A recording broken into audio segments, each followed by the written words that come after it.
Thank you. Good evening and welcome to the Leon Valley City Council regular meeting. Today is Tuesday, October 15th, 2019. We're beginning our meeting a little bit later because of executive session this evening at approximately 6:09. We do have all council members present and we do have a quorum. So if you'll please stand and join me for the Pledge of Allegiance. I pledge allegiance to the flag of the United States of America and to the republic for which it stands, one nation, under God, indivisible, with liberty and justice for all.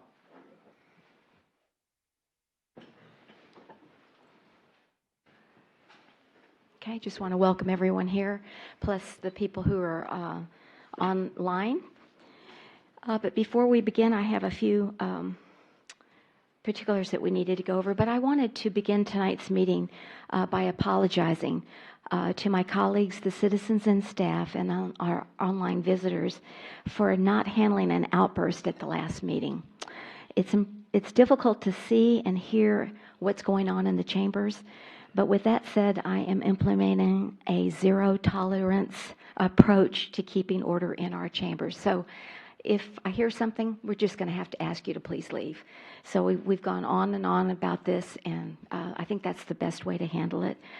Just ask that you leave and no explanation, because we can't get into it. And if you are sitting next to someone that you don't like or you think is bugging you, just move. But please, we want to hear from you. Definitely, we want to hear from you. But there's an appropriate way of doing that, and that's to come to the podium and state your name and where you live, and then you can either speak at Citizens to be Heard or any agenda item.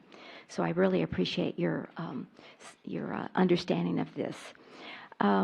We have changed the Citizens to be Heard to 3 minutes from 5 minutes, so just an FYI, those of you that are new here.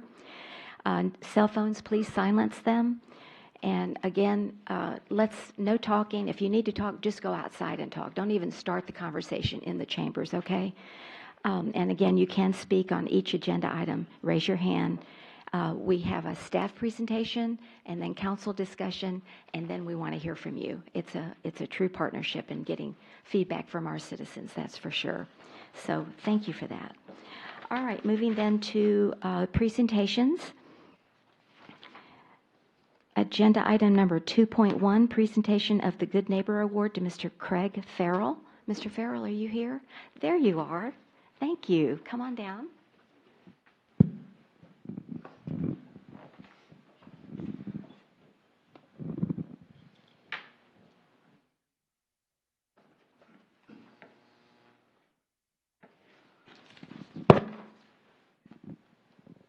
Thank you.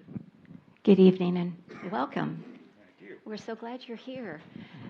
Yes, this is Mr. Craig Farrell, and when I heard that he had been serving our police and fire since 2002, a year after 9/11, and we've honored you before, I know we have, but this is now 18 years straight, and we really appreciate it. And I just wanted to introduce Mr. Farrell and thank him for providing the wonderful meals to our police and fire, and we thank you so much for thinking of him. So let me give this Good Neighbor Award, and then I'd love to hear from you. All right. Good Neighbor Award presented to Mr. Craig Farrell in recognition of the generous support you have shown the Leon Valley Police and Fire Departments over the last 18 years.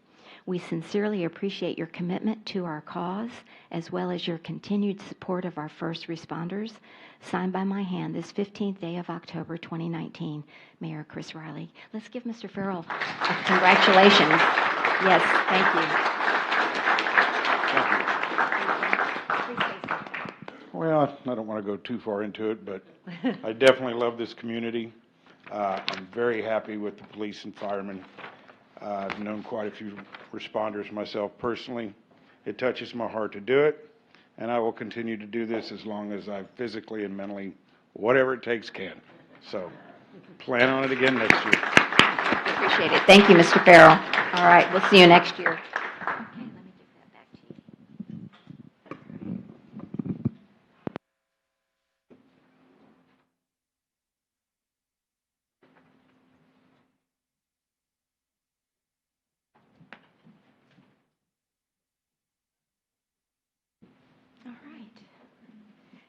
Thank you. Moving then to agenda item number 2.2 under presentations, Hike and Bike Trail Advisory Committee 2019 Annual Report.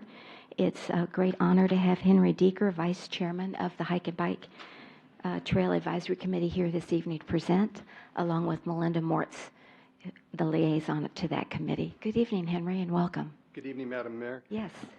Council, citizens, it's great to be here. The Hike and Bike Trail Advisory Committee 2019 Annual Report. Oops. First of all, who the committee members are. Our former chair, Mr. Hudi, is now a member of the council. Myself, Roger Christensen, Josue De La Torre, Diane Frazier, Cynthia Kroger, Darby Riley, Belinda Benavides, and Melinda Moritz is our staff liaison. And our two new members to the group are Lori Kelly and Mary Hody. A little bit of background on the committee. The committee was formed in January of 2017 by the City Council, appointed members in February, and first meeting was held in March. The duties of the committee are to create options for designing an alternate route that fulfills the original intent of the project and connects Raymond Rinkus Park with Crystal Hills Park.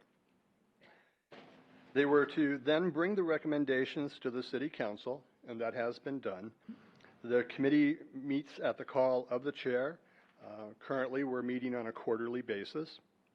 Our yearly activities of this past year, in October 2018, we were very fortunate and had a change of our staff liaison to Melinda Moritz, who's incredible. Our committee met monthly to determine site amenities. In January of 2019, we performed a site visit to determine the route, the Phase 2, the trail system, and Phase 2 is the Bandera to Evers. In February of 2019, the City Council approved the route through the fire break and submitted resolution with Phase 2 trail route for the CMAQ grant, which was not awarded. Spring of 2019, the committee decided to hold our next meeting in October. The primary reason for the large gap between our meetings was that the LC17 project had not been completed, so no actions could be taken through the summer. What we have on the screen now is to remind you what are the approved trail route, the first section that goes from Crystal Hills over to Bandera Road. As you can see, it curves up and more or less for a section parallels Alverde before coming back around down behind the firehouse and over. It was a delicate challenge to balance between getting as far down in the ravine as possible, but while still keeping it as far up to keep from having to rebuild the trail every time we have a large flood. Our other yearly activities, the LC17 contractor has indicated that the project should be completed by October of this year. Staff has been in contact with TxDOT and City Council budgeted funds for the engineering portion of the project in fiscal year 2020. Engineering and design has begun. The committee has resumed quarterly meetings. We met last night and have planned our next meeting as well. Our other yearly activities, the design and engineering, should take approximately 8 months, looking at June of 2020. Funds for construction will be included in the fiscal year 2021 parks budget. The property should be deeded to the city in October to December timeframe of 2020, and that's pending all work is satisfactorily completed and maintained. And it's also pending the letter of flood map revision, LOMAR, to be approved by FEMA.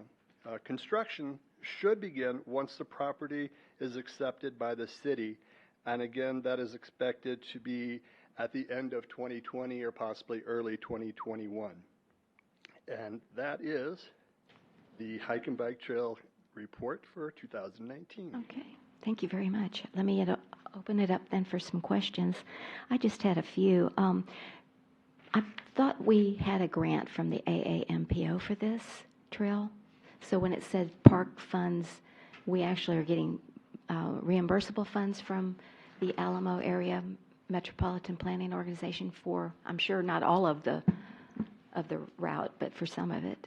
As you know, we can take the money in, but it goes in the revenue side, it doesn't go into the expenditure side. So once we get the money in, we'll have to move it. And the appropriate place to put that is in the parks budget. Right, and was that about $1.2 million or 933 or something like that we I have? think it was. Okay, all right, very good. And then also, where does the trail go once it gets to the bridge at Bandera Road? Does it go under? Does it go over? I know that was a discussion that y'all were having. It is to go under and then come up just on the other side as it comes under and around to the sidewalk that's presently To connect the sidewalk in front of the little triangle park and Hebner Onion Homestead, correct? Yes, Okay, that will be very the good. end of for phase one. Okay, great. All right, those are my questions. Any other questions? Yes, I have Councilor one. Charles. And then how does it run from Bandera Road to Crystal Hills Park? Along the creek bed? Well, actually, on the map that we had, it curves over, it comes up behind the firehouse, and then it continues on. There is one small section where it gets a little bit closer to El Verde Road, but that's simply because it couldn't be any further, or there would be reconstruction on a not-so-regular basis. So will it be constructed before the Crystal Hills Park is constructed, or about the same time?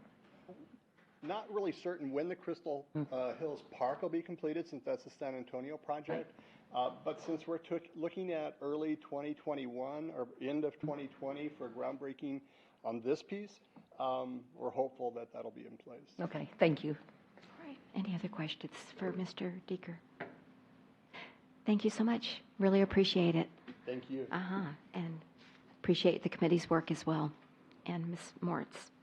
All right, moving then to presentation 2.3, monthly financial report ending September 30th, 2019. We have Vicki Wallace, our finance director, here this evening to present. Good evening, Vicki, and welcome.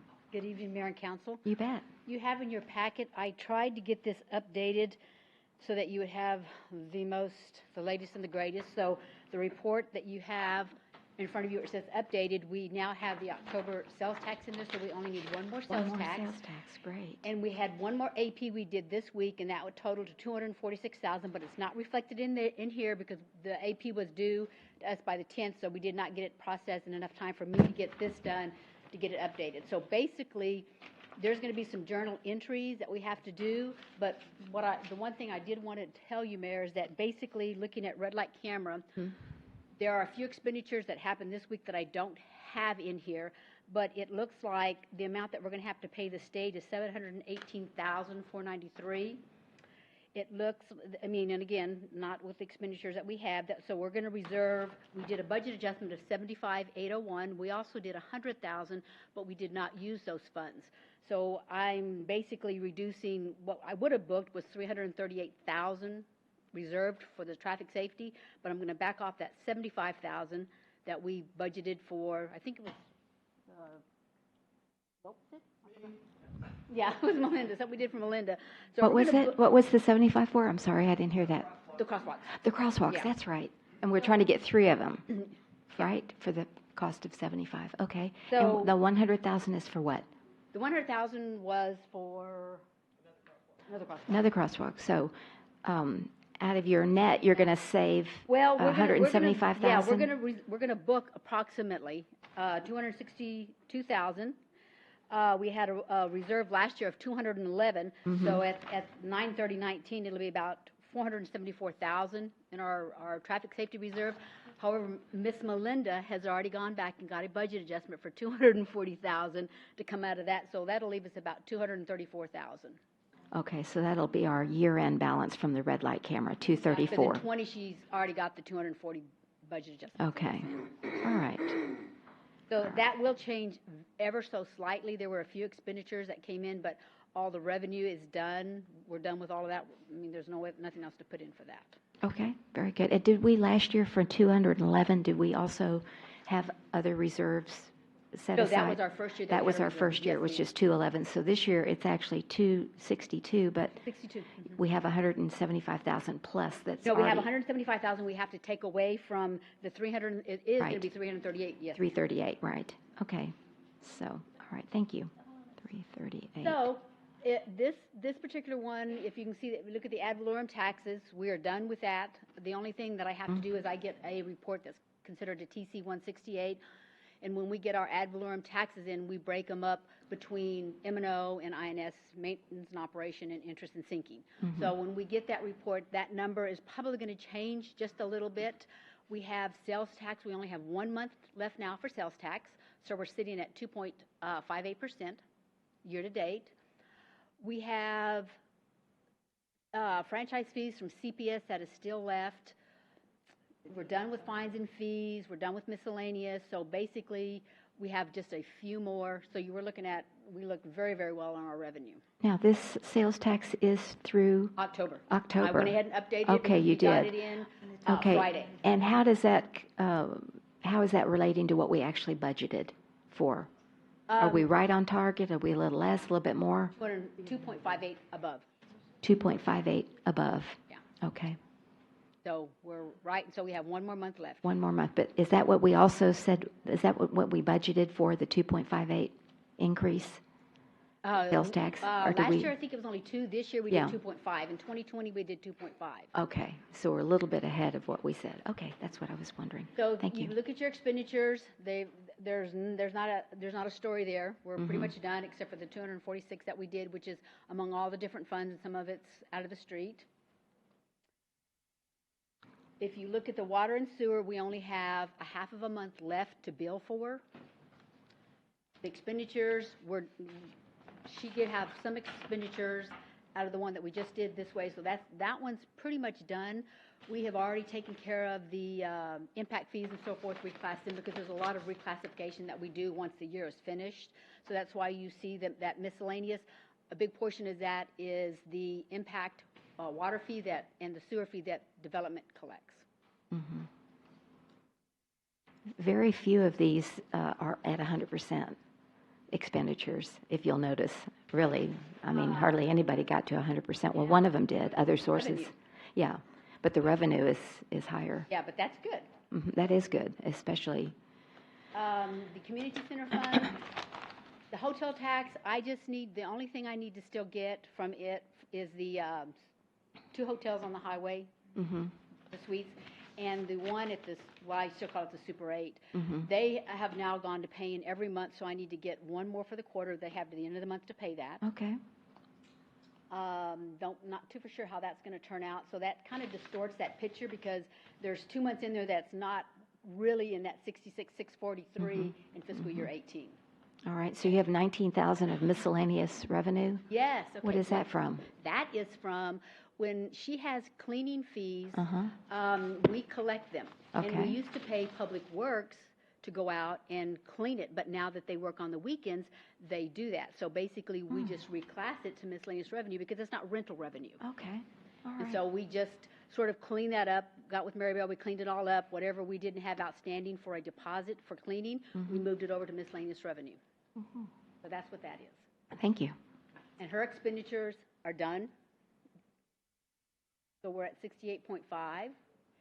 The economic development, again, we're through October. And there were no expenditures in that one, so I think we're pretty much done. We don't have the 79,000 yet. Still don't have that. Yeah, so I'm going to book it in 2020 as revenue Okay. when it comes in. Red light camera, this is basically what I told you, the only difference. The only thing that we're going to have to change would be a few expenditures in Tier 1 and a few expenditures in Tier 2. Tier 2, your revenues, we're done. That's the final numbers on those. And we've gone back and reclassed if there was something that we've checked everything. Okay.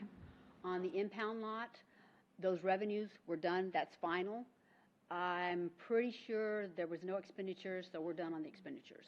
Okay, so that, the balance then just goes into the general fund, Goes into fund balance, yes. in the fund balance, okay. So I computed that at 119,657, does that sound right? From revenue versus expenditures, okay. And that's it. Any Okay. questions? Very good. I usually ask them along the way. Is there any other questions? Yes, Councilor Bradshaw, and then if there's anyone in our chambers that would like to ask a question on the budget.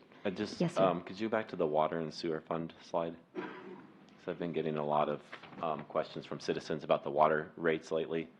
And if I'm just making sure I understand this correctly. So water sales and sewer sales year to date, it's 116%, 105% for our annual budget, Have right? half a month left still to book. Okay.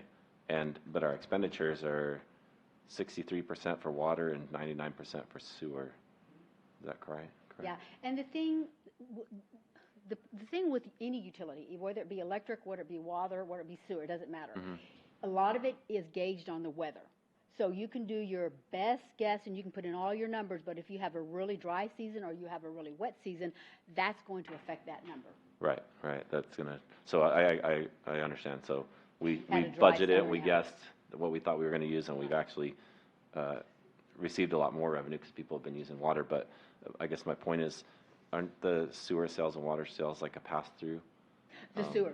The sewer is passed through. So why would it be less than the revenue? Why would the expenditures be so much less than the?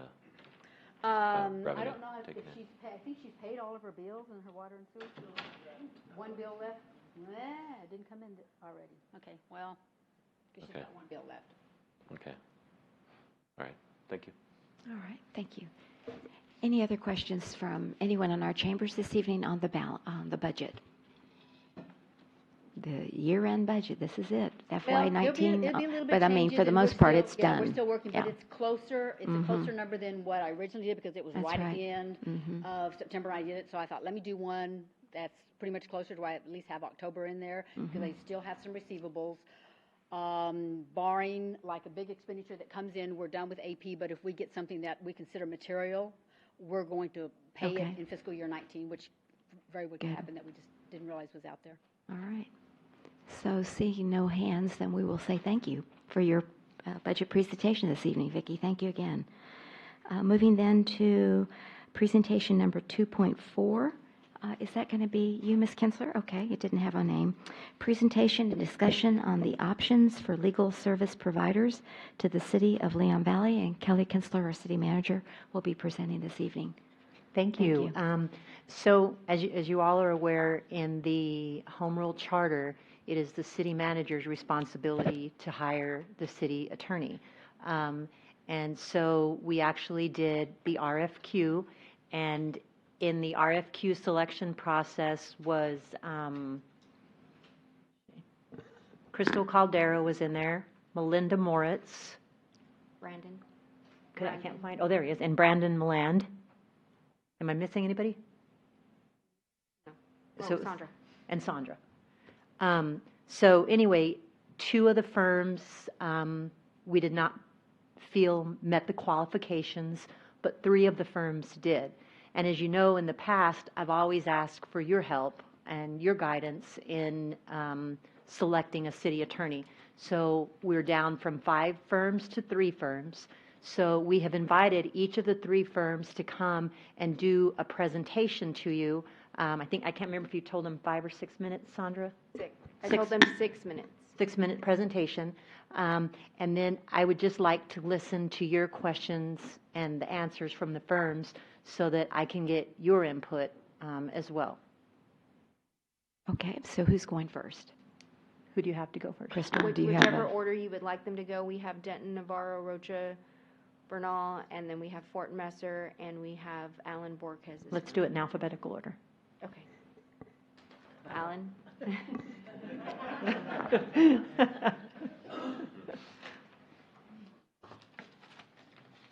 I'm going to try my best, but I've got a broken wing here to take notes. But if you have anything to add, because the committee will reconvene, please feel free to email me with your thoughts and your input. Okay, good evening, Mr. Berkowitz. Welcome. Mayor, council, city manager, thank you very much. Got our PowerPoint pulled up here. Okay. I have a brief presentation that I can give you a short overview of our law firm for those who are not familiar with it, and then I can be available for questions if you have any. Our law firm was founded 17 years ago this month. Our headquarters are in Austin, but we have lawyers that office and practice in 8 different regions of the state, including in San Antonio. We view ourselves as a statewide law firm, and we help cities big and small. We do city attorney work for certain cities and special projects for others. If you look at our team, we have 23 lawyers on our roster. If you add up the cities that they've worked in-house as staff attorneys, they've been staff attorneys in 22 different cities across the state. 3 of us are former TML lawyers who are all on staff with TML, and that's something that we have a great deal of pride in. In addition to the lawyers we employ, we actually have some non-lawyer consultants that work with us pretty routinely. And this is something you don't find at every law firm. We have a full-time paid staff urban planner with a master's degree that helps us with all the planning, zoning, plats, sign regulations, and those sorts of things. We find that even if our clients have staff planners, sometimes having our own planner involved helps strengthen those cases if you're approving a rezone, denying a rezone, or negotiating some sort of complicated development agreement. We have retired city secretaries that have come to work with us that help with things such as records management, responses to sometimes overwhelming open records requests, and helping with elections and election-related documentation. We have a retired chief of police who is our consultant on law enforcement matters. It helps a great deal when a new chief is taking over a department, wants some information up front about the status of the evidence locker, or the policies and procedures regarding drug seizures and how those things are stored and destroyed eventually. We've even had cities say, citizens are complaining about a search we did for a missing person. We think we handled it by the book, but we would like an internal review of how we went about handling that. And doing it through the firm allows much of that to be done with a lawyer and thus privileged, so the city has basically an internal audit of what it's doing before it may have to explain things outside. A retired municipal court clerk, more helpful than I ever thought it would be. Some municipal courts are in great shape, some are not. It's nice to have somebody who's seasoned and certified to come in with best practices, because oftentimes citizens' only involvement with the government is when they get to deal with the police department and municipal court. And so we want to make sure those are operating well. And of course, the usual paralegals and those sorts of things. The photo I threw in here is fun for me just because it's last week. That was the Texas Municipal League Conference. It was a big deal for a lot of us. I know many of you were there, and it's something we take a great deal of pride in. In terms of the expertise, one reason it's an advantage to have a firm like ours, the number of lawyers that we have cover the spectrum. Once upon a time, I did handle issues regarding permits, complaints, the occasional notices of violations from TCEQ on a water system or a sewer system. I'm proud to say I don't do that anymore. One of our lawyers used to work at TCEQ as an attorney. One of our lawyers used to work at the EPA as an attorney. I'm more than happy to let those folks handle it. I'll do routine HR, but that's okay. I've got an HR lawyer who specializes in that and does the lion's share of that sort of thing. We have different lawyers that do different things. We're all generalists. We're all city attorneys, but I have the benefit of being able to turn to someone in the firm who's a little bit more of an expert than I am on public improvement districts or whatever that issue may be. We even have a litigator. The former chief of defensive litigation for City of Dallas works with us. The former chief of code enforcement litigation for Dallas works for us and helps with our clients all across the state when needed. And then, of course, planning and zoning. Texas is always changing. They're growing. It's either paving over green space or redevelopment as the market changes. That's probably the number one thing we find ourselves doing is planning and zoning. Our approach, one thing about us is we absolutely work as a team. We try to be considered part of your team at City Hall. If we are named as city attorney, we function much like an in-house department head would, which means feeling responsible, not just for the legal outcomes, but for the legal budgets, and to make sure that we're being smart about the way we expend our legal resources, whether our firm is doing it or overseeing the work of other firms that are brought in to handle something. We also take a team approach within our law firm. Every client is assigned a primary lawyer who is your go-to person, the one you'd be calling, emails, day-to-day, cell phone calls, whatever. They would be attending your meetings for the most part and knowing what's going on. But then you're also assigned a secondary and a tertiary attorney. Every client is assigned that. So if your primary lawyer is sick, on vacation, at a conference, you know who that second person is. So we're not playing a game of musical faces every council meeting.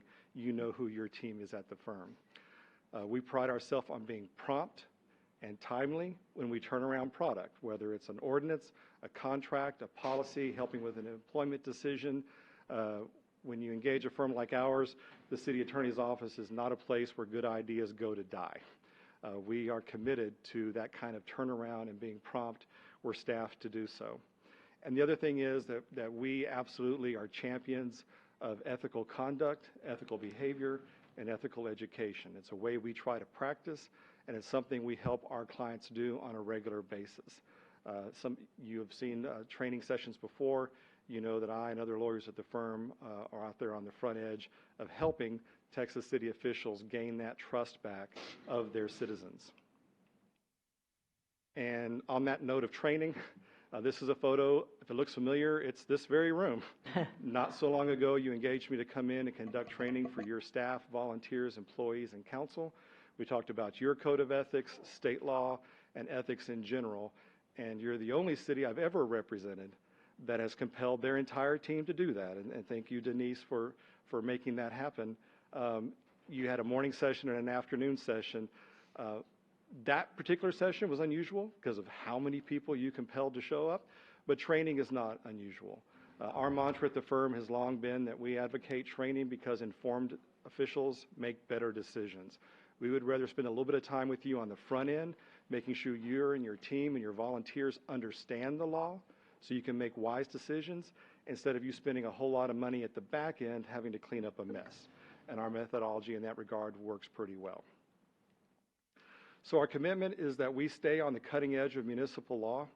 We're very active in the City Attorney Association, the International Municipal Lawyers Association. Just yesterday, we had another in-house webinar at the firm.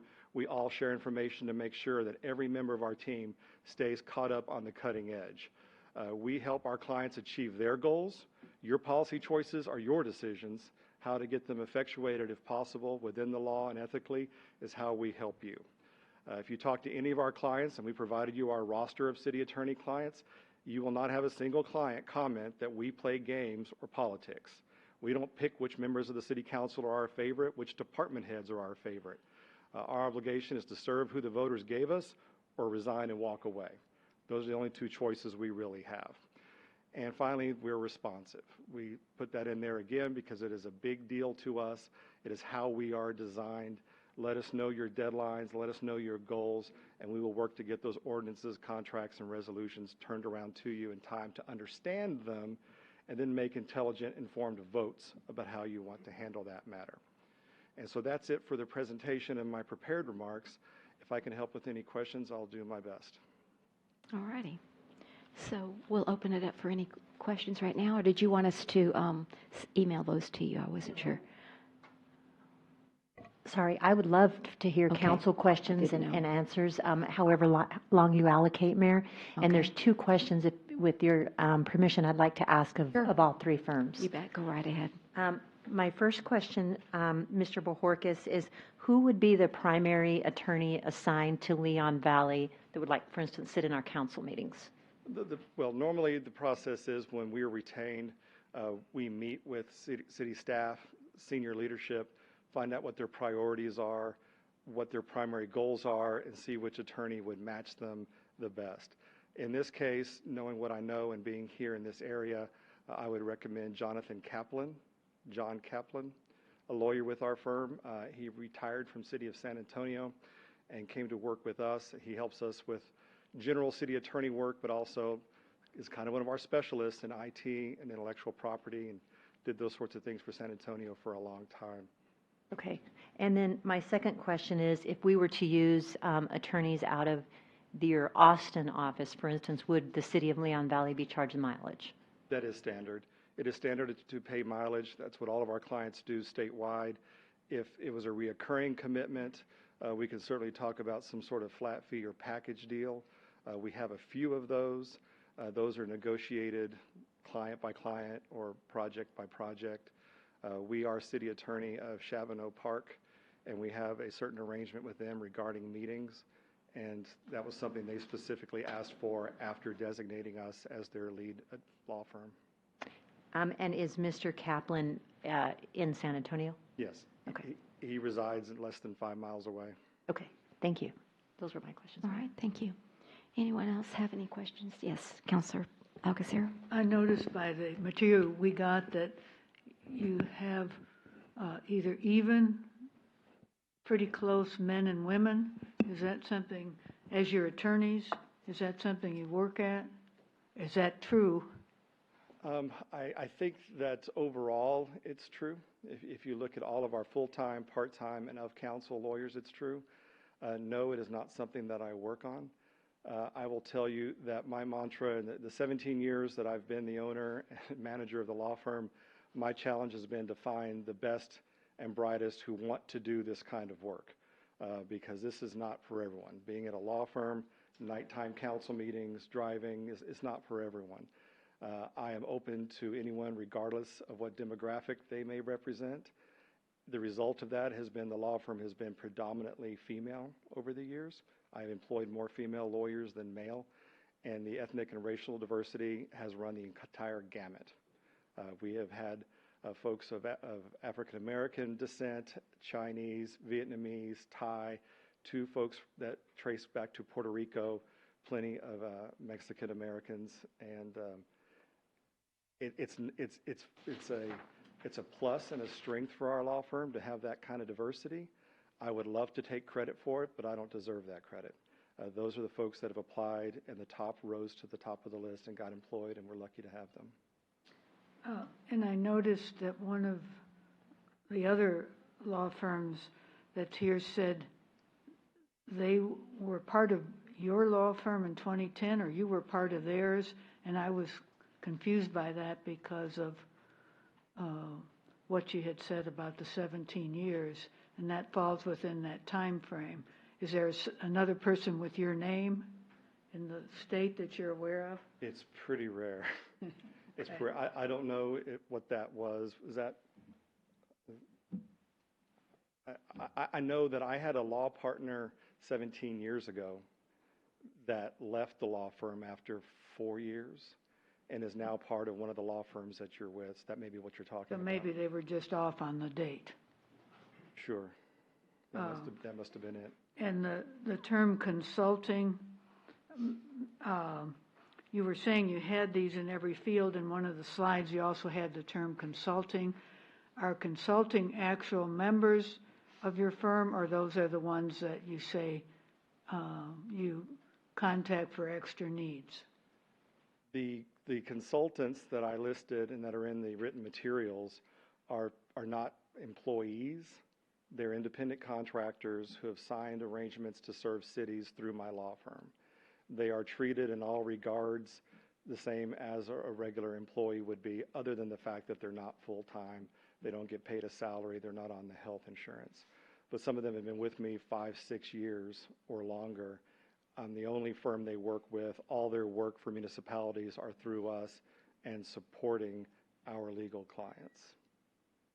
Okay. Does that make sense? Yes, sir. Thank you. That was just me realizing some of my cities needed expertise. They weren't getting it out on the open market. They would turn to me and ask me, well, you have relationships with other city officials. Can you help us do this? Planning, evaluate municipal court, help audit the police department before our new chief takes over. After doing that for so many years, we just absorbed them and gave them a role at our law firm. Thank you, sir. Okay. Anyone else? Okay, I had some, but I wanted to hear from my colleagues. No, go ahead. Go ahead, Ms. Charles. This has nothing to do with your presentation, but each one of us, and probably everyone in the chambers, would pronounce your last name a different way. How do you pronounce it?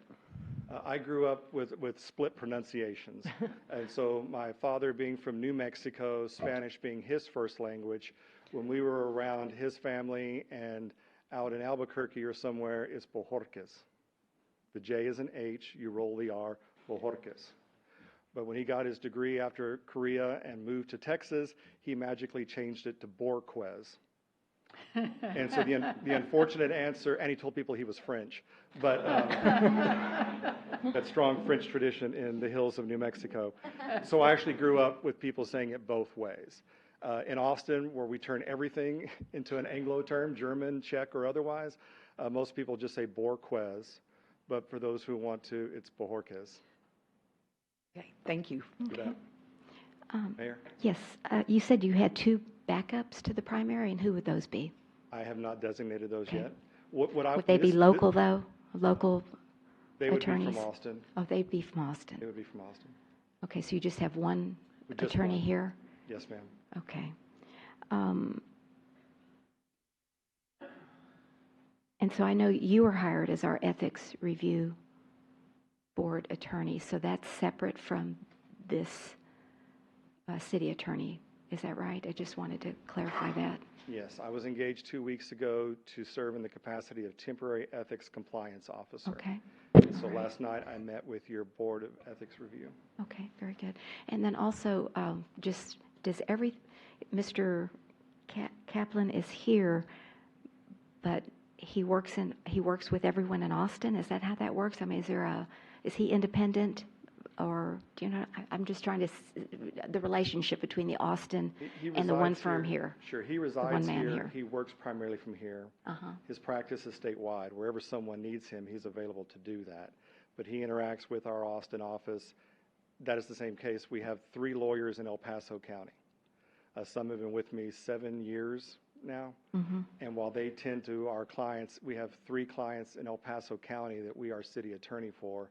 The folks who reside in El Paso County do the lion's share of the work, but they interact with the rest of the firm wherever they may be. I primarily practice in the Austin area, but my real estate lawyer is in El Paso. And so when I need easements, deeds, those sorts of things, she handles it from there. She worked for the county first, then retired from the city, and handles all of our work there. The same would be true of Mr. Kaplan in here. He would be the boots on the ground if we are selected. He'd be the primary person you would deal with, but he and the rest of you would access to the rest of the law firm, depending on what the need is. Okay.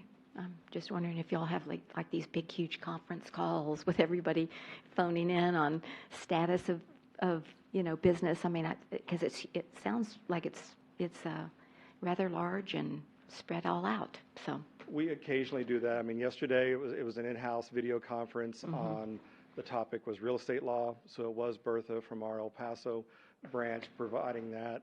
We had a dozen lawyers on the line after the presentation was over and the continuing ed credits were through. It was somewhat of a free-for-all discussion of, while I've got you on the phone, have any of you had a client try to do this? Sure. And so there's a little bit of shared collective wisdom and knowledge that goes on. That's one way we bridge the gap using technology. Right. What would we do without it, now that we're so used to it? All right. Any other questions for Mr.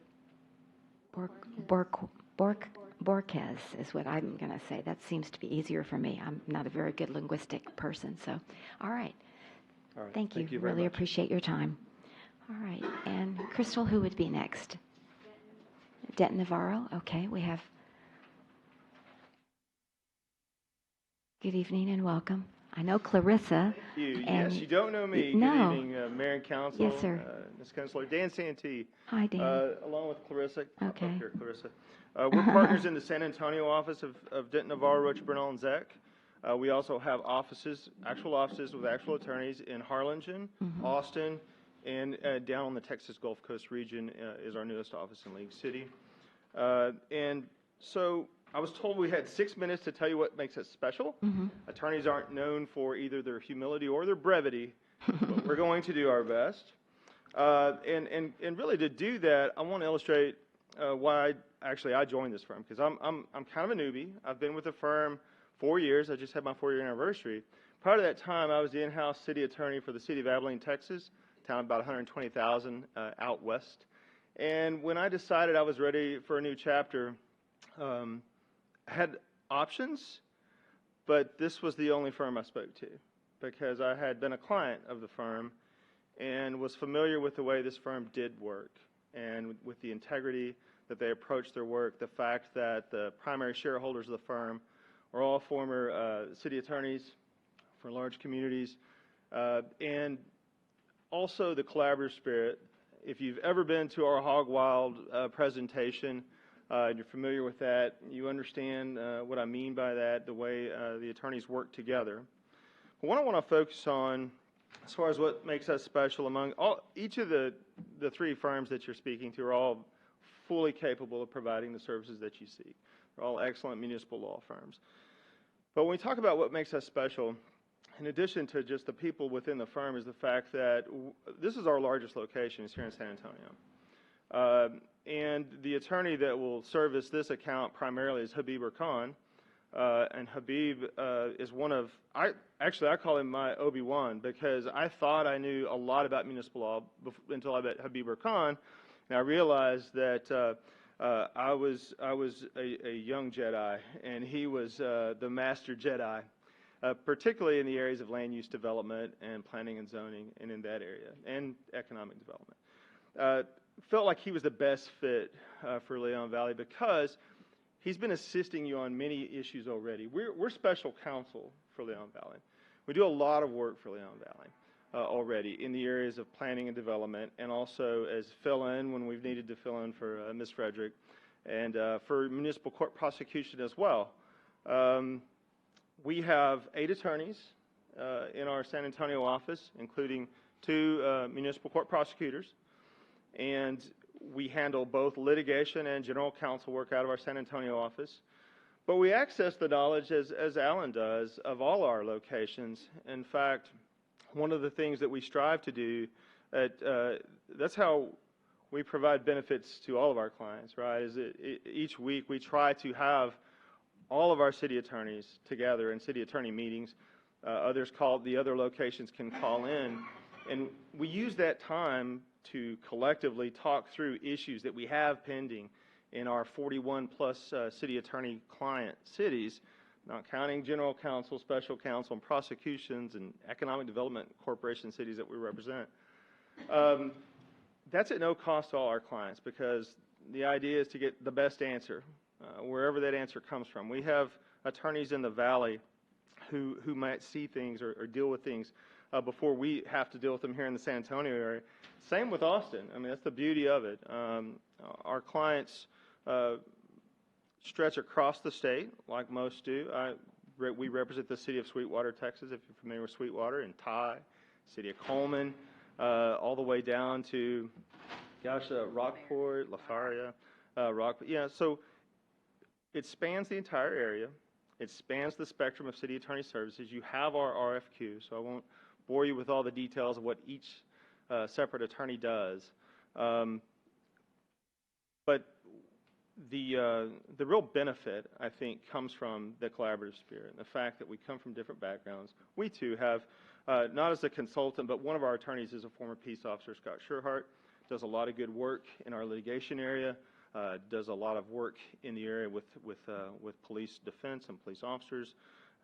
We also have former prosecutors from Bexar County, Comal County, who provide prosecution services and just bring that perspective. I started my career as a prosecutor in Henderson County in East Texas, if you know where that is. So it's that variety of experiences that come together to make us special, in my opinion, and that's why I joined the firm. But what is unique for us as our location here in San Antonio, all of our attorneys who are in the San Antonio office live in the San Antonio area. We're in tune and familiar with the issues that face all of our communities in this area. We service over we actually service 27 cities as city attorney out of our San Antonio office, 12 municipal courts that we service, as well as 11 economic development corporations. That's just in San Antonio alone. That doesn't count Austin and the other locations. But I'd like to let Clarissa speak a little bit about her knowledge of Leon Valley and the litigation side, because I'm a one-trick pony. She's a rock star. She does both litigation and general counsel work. I'm rather limited, so I'm going to turn it over to her. Okay. Thank you, Dan. Thank you, Dan. Just quickly, I've got to know quite a few of you through our experience with working as special counsel, general counsel to city, and also handling litigation. We are familiar with Leon Valley because of our experience, like I said, not just serving as a special counsel when you need help, but we've also been hired as outside counsel for direct hire for litigation. We have ongoing issues with the soccer field. We had an issue with the Board of Adjustments that we were hired. We also represent the city through TML litigation. And so all of those not all of them, but many of the nuances that you have and issues you have related to parks and zoning and the FEMA issues, all of those things we've got familiarity with. We have familiarity with staff.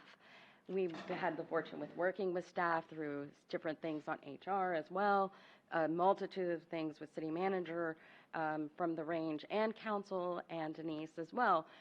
Oftentimes, because of our capacity and the way that we assist the city right now as well, I think it's important you know that staff calls us and Denise would call or whoever would call if they needed help. And many times we would help anybody from staff if they needed it. And a lot of times, pretty much oftentimes, you would never see that on the bill.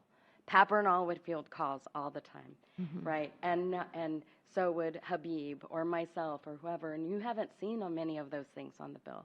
So that's what we think is special. Our relationship with the city that we have right now, we think brings value to why you should select us. Obviously, I agree with Dan. Everybody is equally qualified.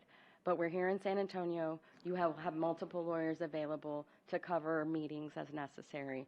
And again, we value the relationship that we've had for many years with the city of Leon Valley. And we think that that relationship should continue in the capacity of serving as your city attorney. Okay, very good.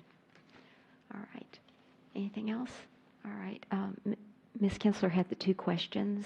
One was mileage, and the other was who would be the assigned. You said Habib, but is there a backup for Habib? Go ahead. Well, so any of the attorneys in the San Antonio office are capable of filling in if Habib's unable.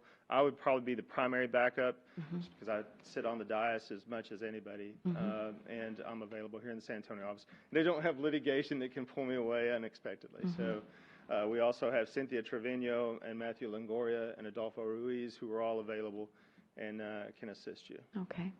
And the question of mileage, you don't charge mileage within San Antonio, or do you? We do. Oh, you do? We're very Okay. close, but I mean, we could always discuss that, but it's a very short trip from our office. Yeah. And that's the IRS rate, right? That's I think it's 58 cents per mile. I pay it every month too. So, okay. But I would not anticipate the need for bringing in Austin attorneys to cover anything. Right. But of course, that is always available. That's the benefit that we have. Okay. From having so much depth.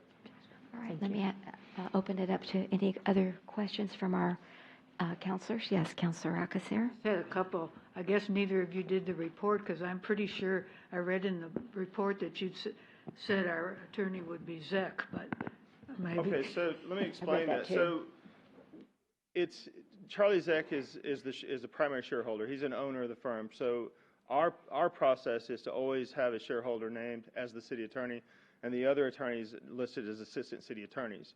The other thing that was in our proposal that we did designate within that response that Habib Khan would be the one who would attend the meetings.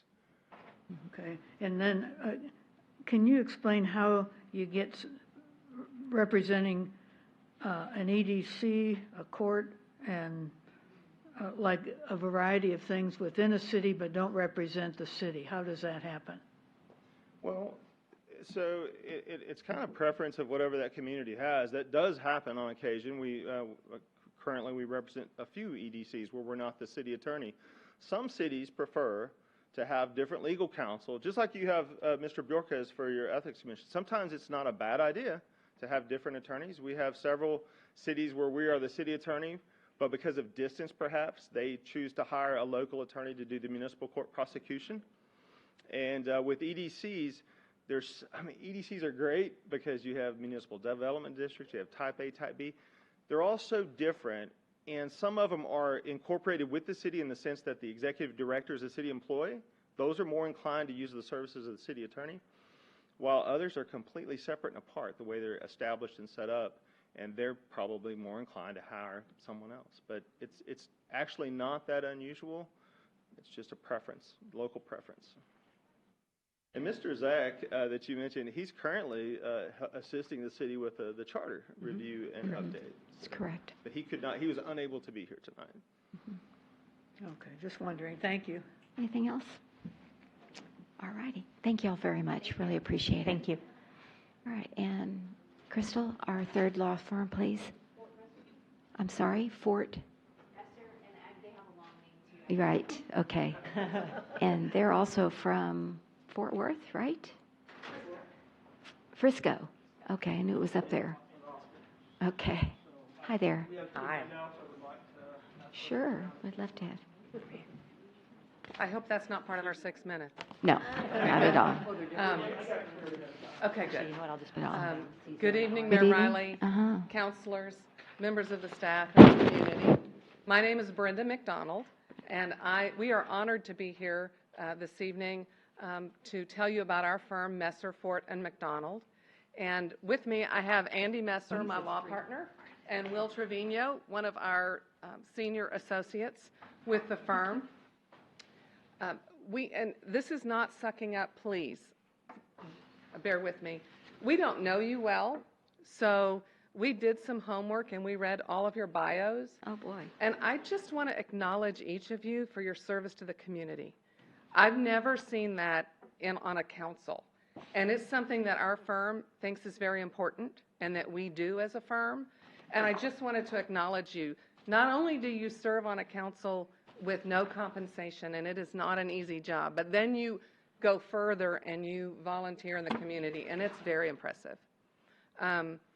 So we were asked what makes us unique among the firms that applied to represent you, and I would like to talk about the word team, because as was mentioned before, you have 3 great firms to consider.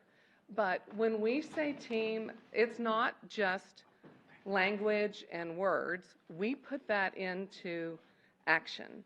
And the way that we did that from the very moment that we started our firm, our lawyers are, first of all, the vast majority are salaried employees of our firm.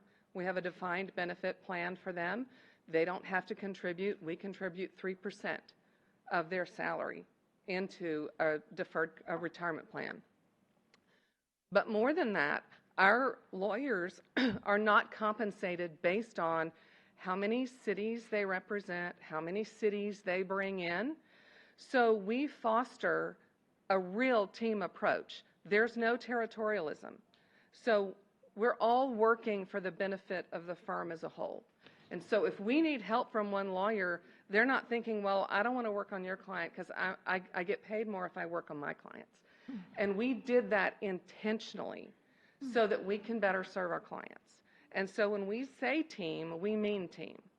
The other thing that we do is, I was supposed to say one more thing, Andy. What was it?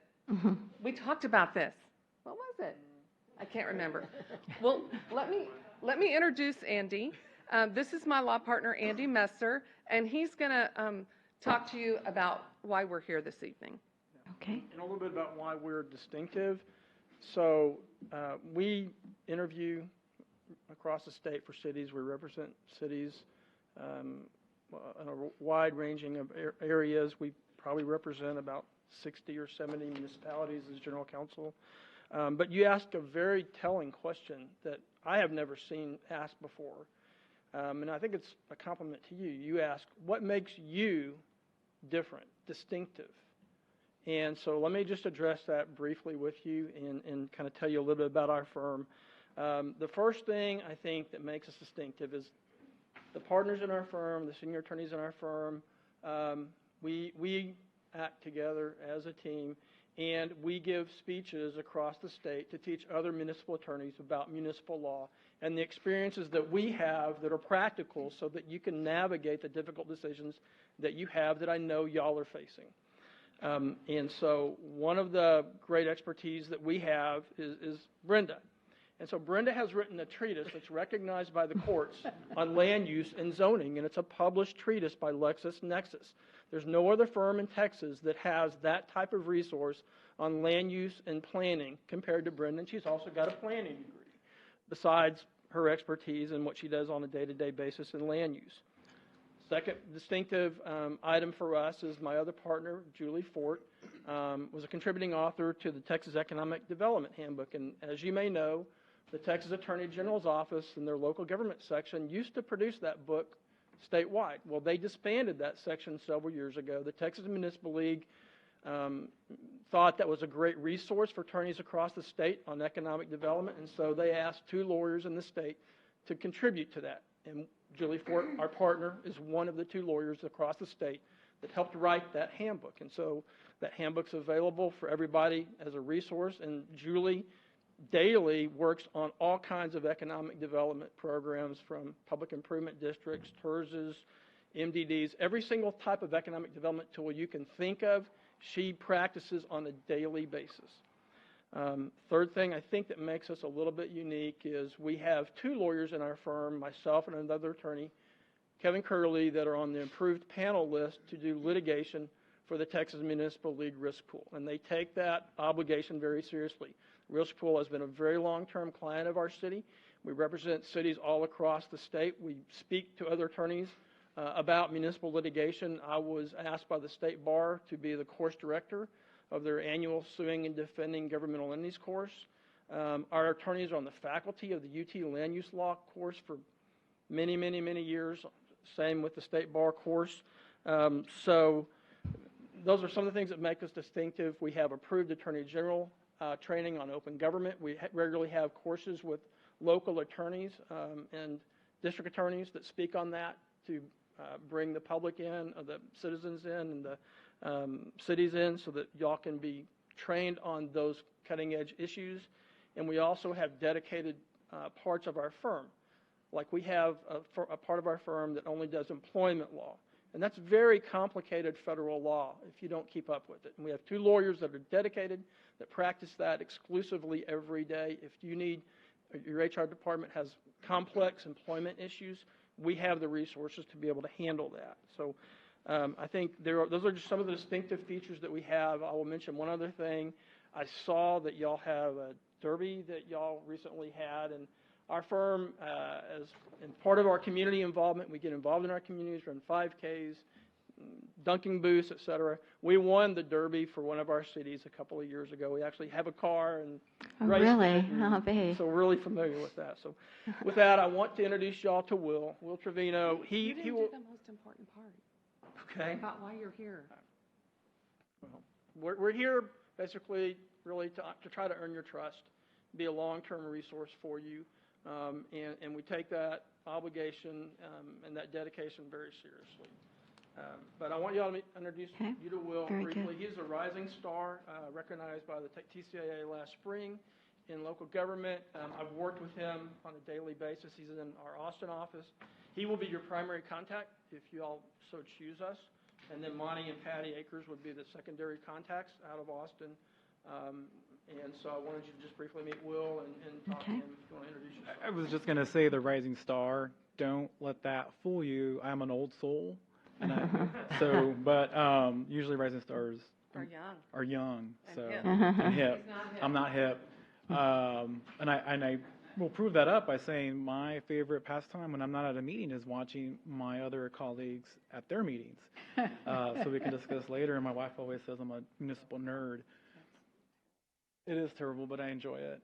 One of the things that I wanted to say that makes us unique is we are a private practice. And you are coming from having an in-house attorney, is my understanding. And switching from an in-house attorney, hello. Switching from an in-house attorney to a private practice, where I understand you might have special counsel here and there, I don't want you all to get sticker shock. And one of the things I hope y'all consider is that.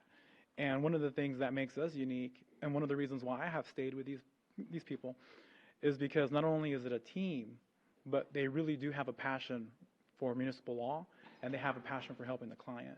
And one of the things that I like is they don't let billables get in the way of representing their clients. And that's one thing that I really, really respect from them. And one of the things that they've allowed me to do is have conversations with our clients and not bill for it. And that's something you heard from other law firms, but I think that's really, really important, that you have that relationship with the attorney so they can help provide stability, but know what's going on with the city as well. Not charging you for that, of course. So I think that's important to know what's going on and stay involved in the community. So I'm going to say one more thing because Andy won't say it. One of the reasons that we're here is because Andy is gifted in maneuvering through council conflicts. And that's sort of the elephant in the room. And we want to acknowledge that. And Andy is brilliant at that. And we have several clients who are going through similar situations. And we're walking through. Some of them we're coming out the other end. One we're just starting with. But we understand. And Andy is really, really good at it. Thank you. Can I add one more thing? You sure can. To piggyback off that, additionally, if you read my resume, I've had experience working with councils as a council aide. So I've been on both sides of the spectrum as a staff member and also now as an attorney. And so I understand the political turmoil that can occur and help guiding through that. And I think as your city attorney, we should help provide some stability and not take sides. Okay, very good. All right. So let's see. I do. So you've answered my first question. My second question is, I'm just trying to be consistent. Would we be billed for mileage from Austin? We negotiate our fee agreement with every city. What I can tell you is we're not going to let that issue stand between us and you. Okay.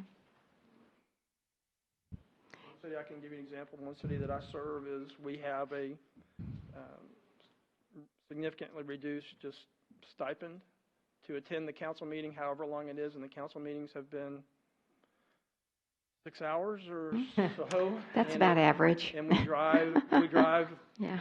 hours to get there and back, and so, but it's right. at a very reduced fee, but, you know, we do the other work, and it all comes out well in balance, and it's a win-win situation.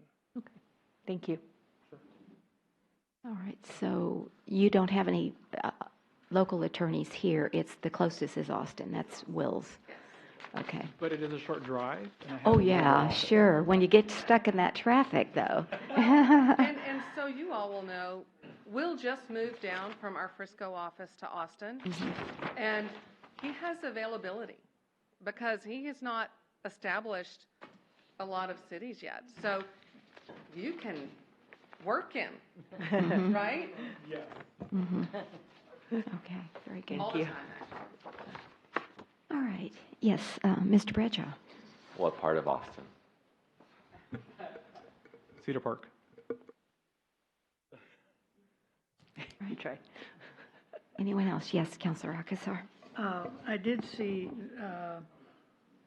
that Mr. Trevino had worked for a council person, and I kind of found that unusual. Was that in between jobs, or because how well paid could you be when the council isn't? Was it in Houston or in Fort Worth?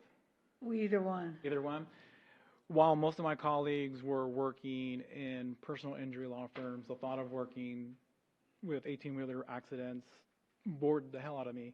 And so I decided to go intern at Houston City Council while I was in law school.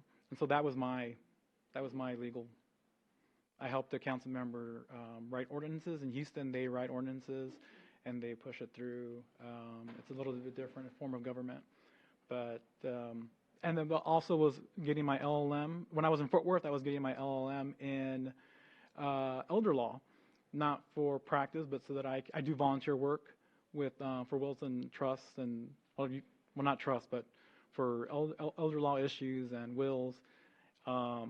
And more importantly, when I was hired in Fort Worth, the council member that was there had a district that had a lot of inner city issues. They have a food desert, and I had promised her that I would stay there and help her during her term. Okay, so how long have you been an attorney? I've been an attorney since 2008. Okay, and then I had another question for any of you. The risk pool, it wasn't clear to me. I understand the risk pool, you know, throws out the attorneys when we need them, but you said you represent the risk pool. Can you explain that difference? Yeah, we are panel, myself and Kevin Curley are panel counsel from the TML risk pool, so we get cases assigned to us, defend cities. I'm sure just like you have. Okay, with so school. you're part of it, part of the assignment, okay. Yes. That clarifies it. Thank you very much. The other, as you know, there's the Texas Municipal League side, and then there's the risk pool side. On Right. So I was talking about the risk pool. On the Okay. TML side, Scott Houston, they're the ones that put out the Economic Development Handbook. So we're on both sides of that, if that makes sense. All right, thank you. Sure. Thank you all very much for your time this evening. Do appreciate it. All right. Ms. Kinsler? Yes, council, I would just ask in the next day or two, if you have any thoughts, suggestions. You have the RFQs available to you to review. If you would just please let me know, because I'm interested in your input. Thank you. And do you have a deadline for that? I just want to, I know everybody's busy, so. I know that Today's I would love it Tuesday. tomorrow by 5. Is that unreasonable? Would you rather, is Thursday okay? I would prefer Thursday. Okay, if you don't Thursday mind. at noon? Is that okay? Thank you. Just email? Just email me your thoughts or questions or comments or. Okay. Okay, thank you. Appreciate it. All right, then we will move to agenda item number 3, which are city managers report. Ms. Kinsler, if you'd like to continue, please. Thank you all very much. Have a good evening. Drive safely.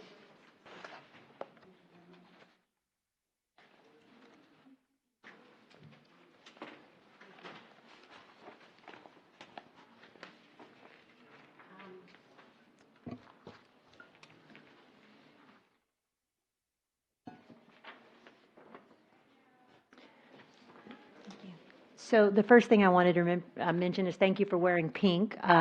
Wanted to recognize Breast Cancer Awareness Month.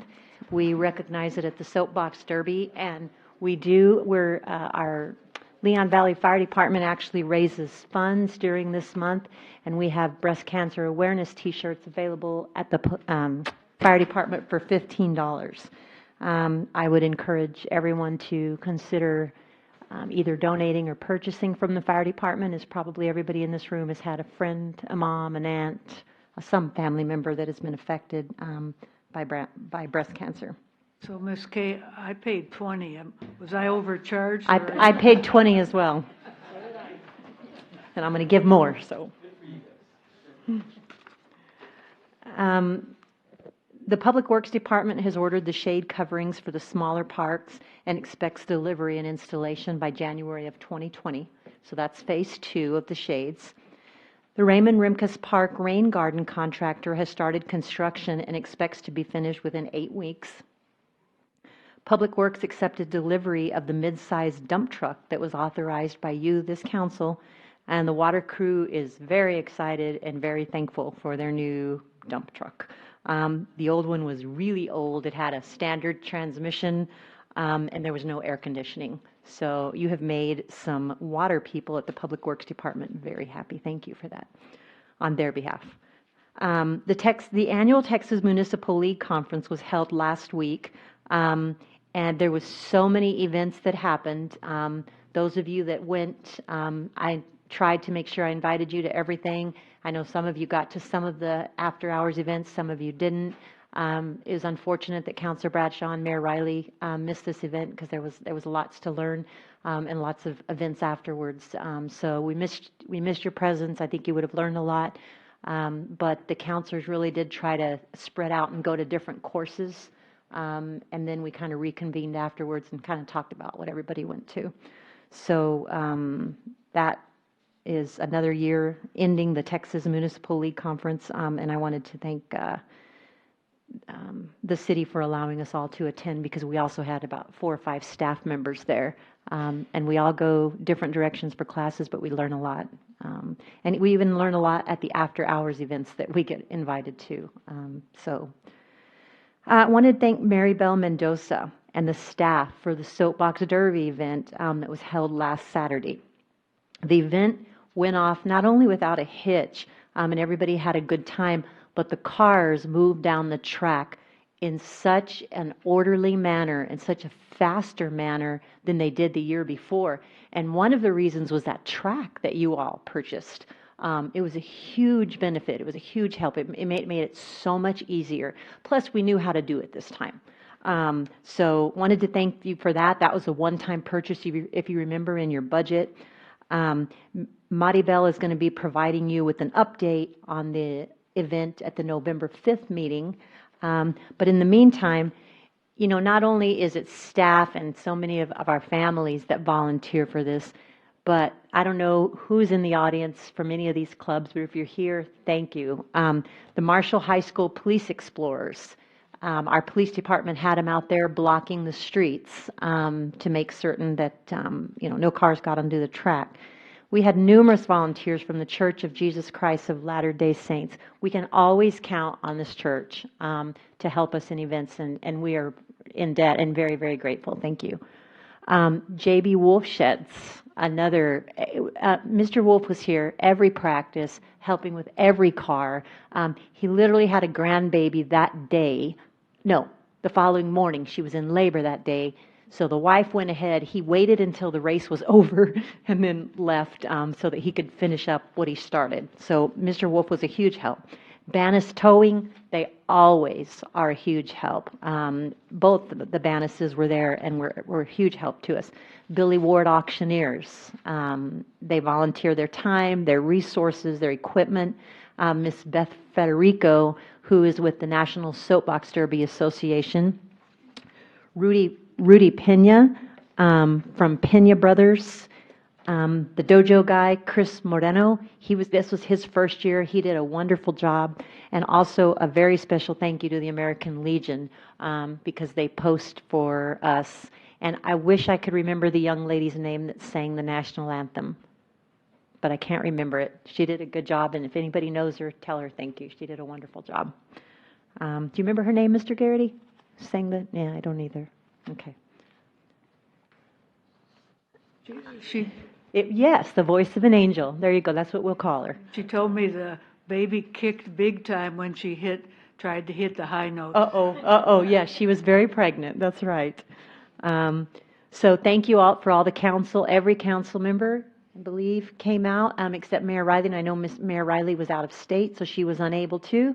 But I know That you was would a have been there. vacation a year ago planning, so I didn't know this was all going to happen. So, But we I'm know sorry you I would missed it. I don't like to miss anything, as you know. We know you would have been there otherwise. You bet.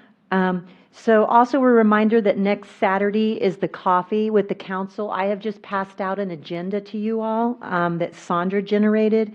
It's from 9 to 11. We need to solidify the agenda so that she can get it posted. And so the items on this agenda, I feel like I'm missing an item, but we can't find it. Well, we have the pool. Weren't we going to do the pool? I thought we were. I didn't know about number 2, the discussion on open records. That was new to me. Because I know Mr. Milan wanted something on there too, and. But we said to wait for the town hall for that one, or you all said, right? I just said wait until we can get the consensus from the council.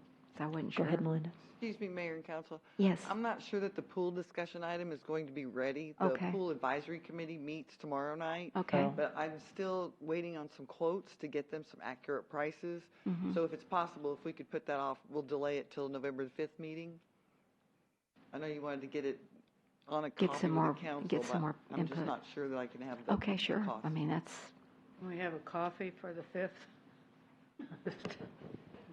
Another coffee.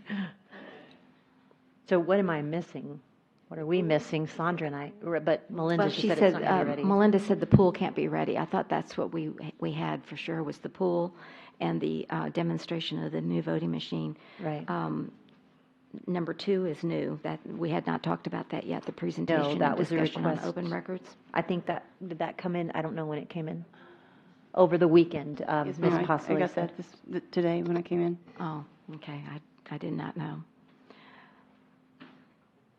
Is that for the citizens' knowledge on how to do open records? Is that what you're trying to accomplish here? I don't know. What are y'all trying to accomplish here? I think it's an educational item.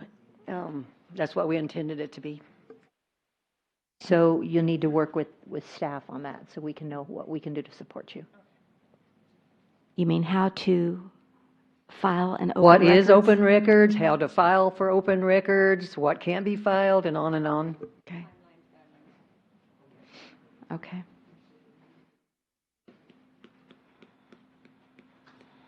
So I think what I'll do is, with Sandra's schedules, I'll have Denise help you with that one, since I think that's how we'll do it. Denise will help you with it.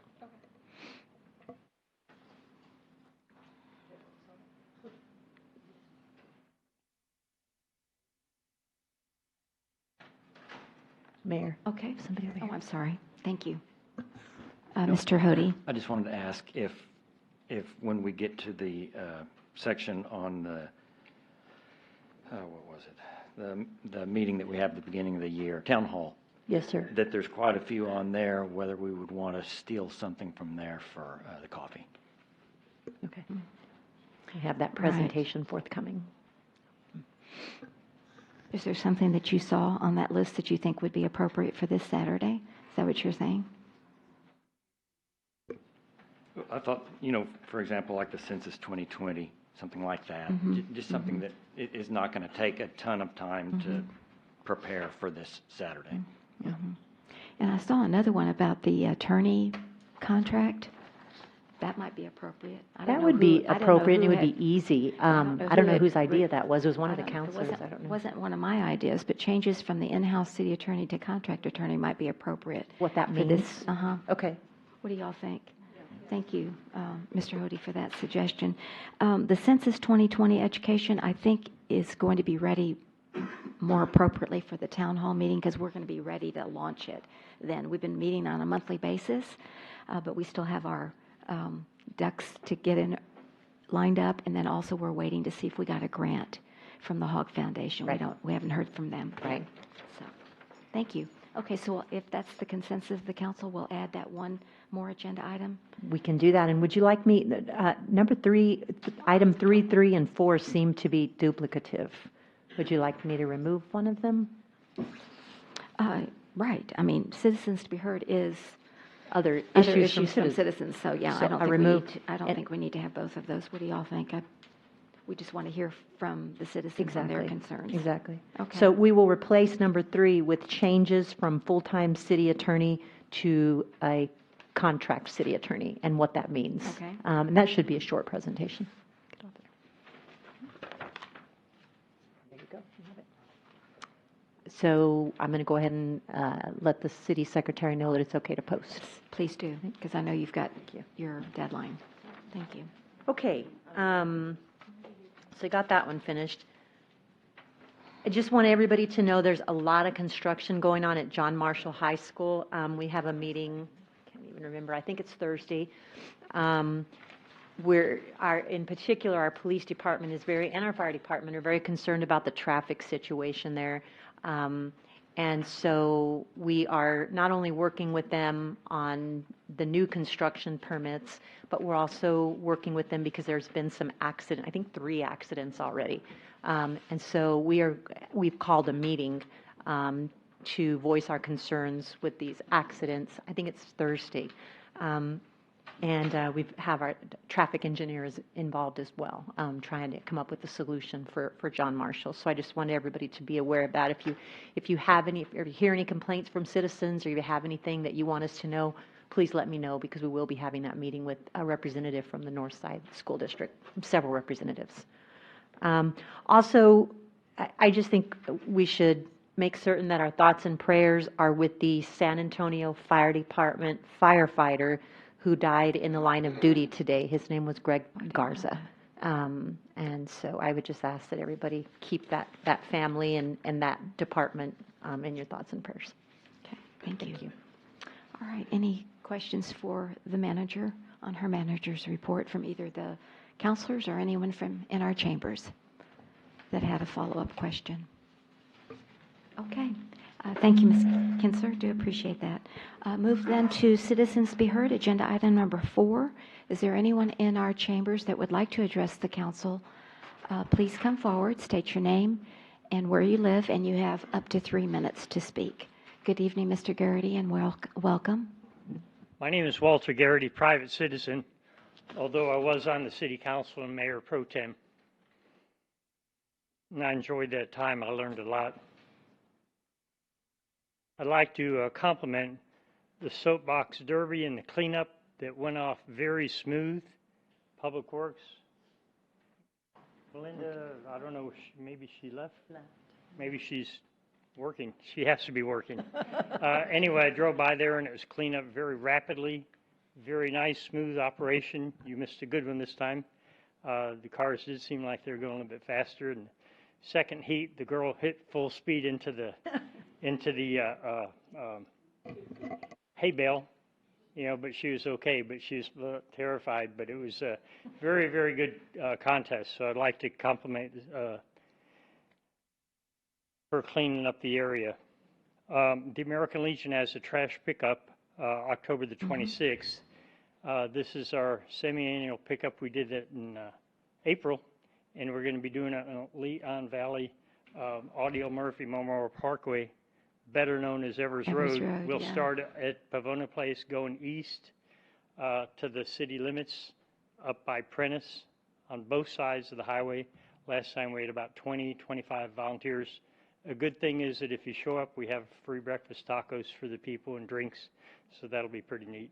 Mr. Garrity, where would people show up exactly on Evers and at what time? At the library, the back porch of the library. I know there's going to be a lot of events that day, but that's one of our community service projects. At what time, sir? Around 8. Around 8, okay. And bring your picker-upper. I picked up so much trash last time mine broke, so I have a new one, so it'll work. But it's the community spirit, and we like to do that. So if you'd like to do something for the city of Leon Valley, go into your own neighborhood. You don't have to be with us. Go into your own neighborhood. And for years, I always did Pavona Place, but many neighborhoods need trash pickup because other people we think they're probably San Antonio residents, but Leon Valley pick up the trash. So please think about that. When I was on city council, I know that the people here, the mayor, council members, are very dedicated, noble volunteers. But when I was on city council members within 50 miles of here get paid up to 30, 60, well, 36 was the highest that I heard of. I think that the day of the volunteer city council member should be over. What I recommended 20 years ago, and after I got off of council, and I've told this many times, I would recommend sometime in the future, start it maybe 2 years from now, so anybody here may not be able to enjoy it, but to pay each council member $20 per meeting and the mayor $50 per meeting. That's the same numbers I was going with 20 years ago. And if you call the other cities within Bexar County, and through the TML, find out what these other city council members are getting paid. Gasoline, headaches, mileage, not being able to go to sleep at night, thinking about what you're trying to do, a very good effort for the city of Leon Valley. But somehow, somebody's discussion, somebody needs to bring it up sometime. But the reason I'm bringing it up, so it'll be on public record. Okay. Now, I was glad that City Manager Kelly Mr. talked Garrity, about a safety issue. Excuse me, Mr. Garrity, if you could just kind of wrap it up. Okay. Because 3 minutes comes a lot quicker than 5, so that's what we're experiencing. Is there a clock up there now? No, but Crystal just gave me the warning, Okay. so I'm trying well, to. This is an important safety issue. I live at Pavona Place. Now, a couple years ago, I came forward and there was a sign, "Do not block the intersection." But if you're on Evers Road going towards Pavona Place, those cars are blocking up. And so you can't make a left-hand turn going into Pavona Place.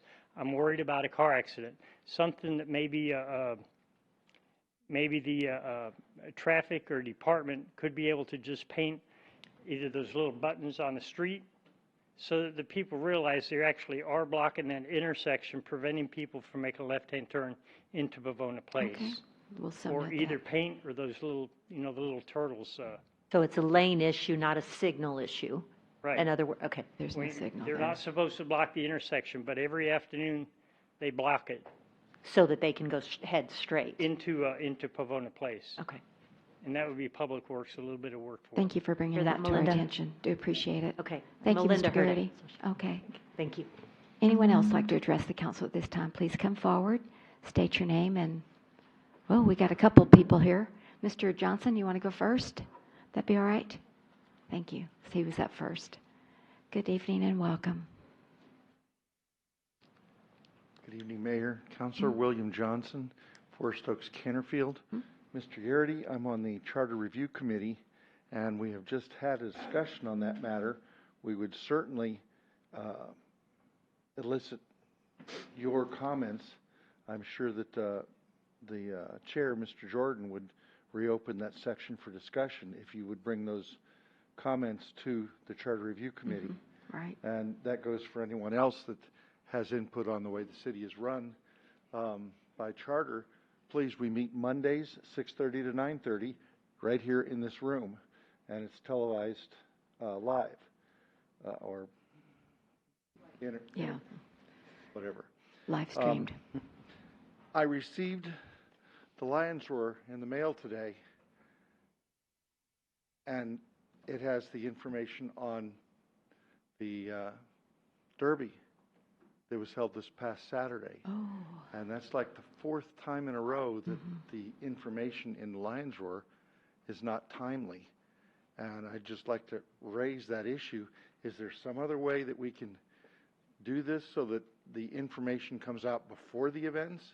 But this is the fourth month in a row that something, fourth time in a row that a major item has not been presented to the citizens in sufficient time for them to know about it through the Lions Roar. That's just my observation. Okay. But mine came today.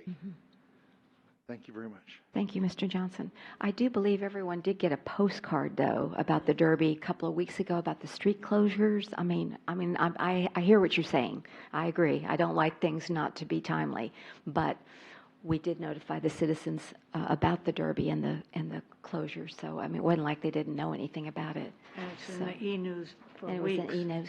Can I, before we go on, what was the I was not here, but what was the participation at the Pinewood Derby? Or I keep calling it Pinewood, excuse me, that's Boy Scout. Soapbox. Mayor, I didn't count. I'd have to ask the police Have department. any estimate, or will Maribel just give us that? in her Maribel will report? be able to give you Okay. after we do That'd be the great. scrub, and the scrub will come with input from the fire and police. Hey, that'd be wonderful. I'd like to hear that. Yes. Good evening and welcome, Good evening, Tina. How are Mayor, you? Council. Good. Tina Chasen, Forest Oaks, Canterfield. And I'd like to just speak for a few minutes on last night's KSAT 12 interview with Chief Joe Salvaggio. I want to know, how did that get set in motion to rehash an old interview? Was it someone here on the city staff? Was it a council person? Was it a KSAT decision to dredge up the past? And if so, to what end? Did it have anything to do with what we're going through now with another councilman being investigated? Okay. I'd just like to know, because to me it seems like this is a concerted effort to steer the perception of the public, not only Leon Valley citizens, but also San Antonio and surrounding areas, to have a perception that they're working, the mayor and this council person, against the good of Leon Valley. And I'd like to say I protest that. I would like to say we're not to be pitied. We're not to be considered an undesirable place to live. We used to be a proud city, one of hope for a good life in a small city, a place where you could count on your neighbors, the city staff, and our citizens. I want all this craziness to stop. I have asked numerous times at the council meetings in the past for Ms. Alcazar and Brandon Milan to apologize to the citizens, the seated council, and to our mayor for flagrant violations of Robert Rules of Decorum. But to no avail. How is anyone going to have respect for those elected and hired to work for us and state, when they can't even state, that they acted childishly or regret their actions? We must move on and/or consider going back to a general rule city. On a positive note, I'd like to end by thanking Chief Joe Salvaggio, Animal Control, for taking immediate action on an ongoing loose dog issue. 4 citations were served, and I'm hoping that this is the end of the dogs running loose. Thank you. Thank you. All right. Josh Stevens from Okay. the Forest Oaks neighborhood. Good so evening. I have a prepared statement, and I will just read it. Greetings, Mayor and City Council. I wanted to make a short statement regarding concerning and frankly un-American patterns of behavior I have seen evidence of in recent months. I also intend to tell you what I am participating in and encourage any other citizens who are here today or watching online to participate in as well. In recent months, I have witnessed despicable patterns of behavior inconsistent with the most fundamental rights afforded to citizens in the United States of America. I've also seen a majority of elected council members who not only enable and encourage, but are also active participants. Examples include the city manager enabling subordinates to engage in a political hearing with intent to remove a duly elected leader who constantly advocated for constituents and businesses in the community, a city manager who attempted to censor Councilor William Bradshaw's post on his personal social media page after colluding with the police chief on things the police chief did not like, a clique of three thin-skinned council members who attempt to prohibit critique of their actions as officials by the passage of the rules of decorum, a police chief who uses his official authority as a means to persuade, oppress, and instill fear into members of the public into believing that non-criminal actions constitute a fictitious crime, a city manager attempting to state after National Night Out that she is going to create, quote, rules and policies to prohibit petitions from being circulated or city councilors from exhibiting or practicing their First Amendment rights at future National Night Out events. And by the way, who creates the policy in a governmental body? A city manager who did not allow the mayor to add her comments to the Lion's Roar publication without excessive amounts of censorship. Hundreds of citizens living in Leon Valley not only now are aware of these patterns of behavior perpetuated by the clique, but have signed petitions indicating that they are eager to limit the terms of 2 of the enablers and instigators of them. With regards to a plethora of varying complaints and court litigation that could be pursued, do not mistake our restraint for weakness. Myself and other concerned citizens have encouraged Councilor Will Bradshaw and Mayor Riley to keep their attention toward the matters that the citizens truly care about, while the rest of you, including the city manager, continue to show more and more members of the public why it's time for you to go. I would encourage any citizens wanting to put the theatrics, mismanagement, gross incompetence, and ugly behaviors to come to an end to go to www.changeleonvalley.com and sign the petitions that intend to serve as the beginning to the end of this seemingly never-ending drama and chaos. Along with a group of other citizens in accordance with Texas law, I also plan to join others to initiate a petition in February or March to repeal our city charter in its entirety and return to a general law city. Though this petition would not appear until the November 2020 ballot, the recalls for 2 city councilors as well as 2 other city council seats will also be up on the May 2020 ballot. Okay, thank you. That's 3 minutes. Thank you. Hi, Ms. Joseph, how are you? Fine, thank you. Good. Lynn Joseph, Canterfield. I just wanted to go back to your question about the Derby. There was a very, very low attendance. It was only probably family and friends, and then city staff, few locals like myself. I think that the card was sent out almost a month, 3.5 weeks before the Derby, so it was too long of a span there, and I didn't notice if they were posted in any of the LED signs because I wasn't out at that time. But I think there could have been an additional effort to hit it with the newspaper or with the KSAT, something. There wasn't enough publicity. Okay. And I don't know if there was. I just didn't notice it. But it was very sad. It was a very low attendance. And the cars, I know that they had to shrink them down, but they weren't as pretty. So that was kind of a thing. All right. Okay, thanks. Thank you very much for that input. Yes, good evening. Mr. Bowl, how are you this evening? Good evening, Mayor, Council. Thank you for having me here. You bet. I would first like to speak primarily as a resident of Forest Oaks, Canterfield area, and would like to congratulate through the efforts of staff on putting together the committee of the parks, what I call Parks and Rec basically, that has brought awareness to other parks in Leon Valley that I have not known about for 28 years. And the fact that they presented such beautiful improvements to them, given the ability of staff at the behest of council, as well as the behest of the Home Rule Charter, will continue to bring about smooth governance to our city in our fashion. And I congratulate everyone and want to also wish y'all luck going forward as well. I'd also like to speak on the fact that there's a great deal of division being brought about in our community that I see very distastefully brought about the community itself, and honestly on the fact that I personally have not seen or heard much from council or anyone that these allegations are being raised to. I know it is basically decorum not to raise to the level or lower yourselves to the level of vitriol that I've seen. But I would like at some point a press conference or something to just come out and be said. So that way at least we can say your voices have been heard versus the very loud pitchforks that have been thrown. Now, as a representative going forward of this community, and one I hope to be at the state level as candidate for Texas House of Representatives 116, I will be hosting a town hall event on October 24th at Luby's, located off of Floyd Curl Drive, from 6 to 8 p.m.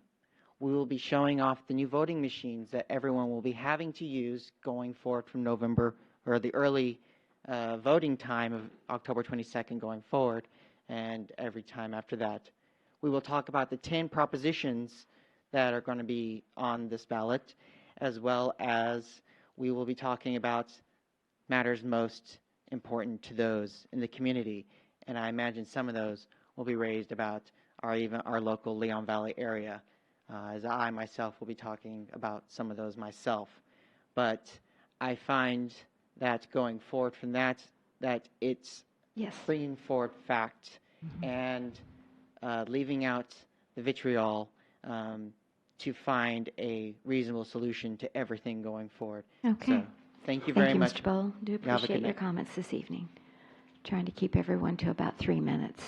It's a challenge. Anyone else like to address the council at this time?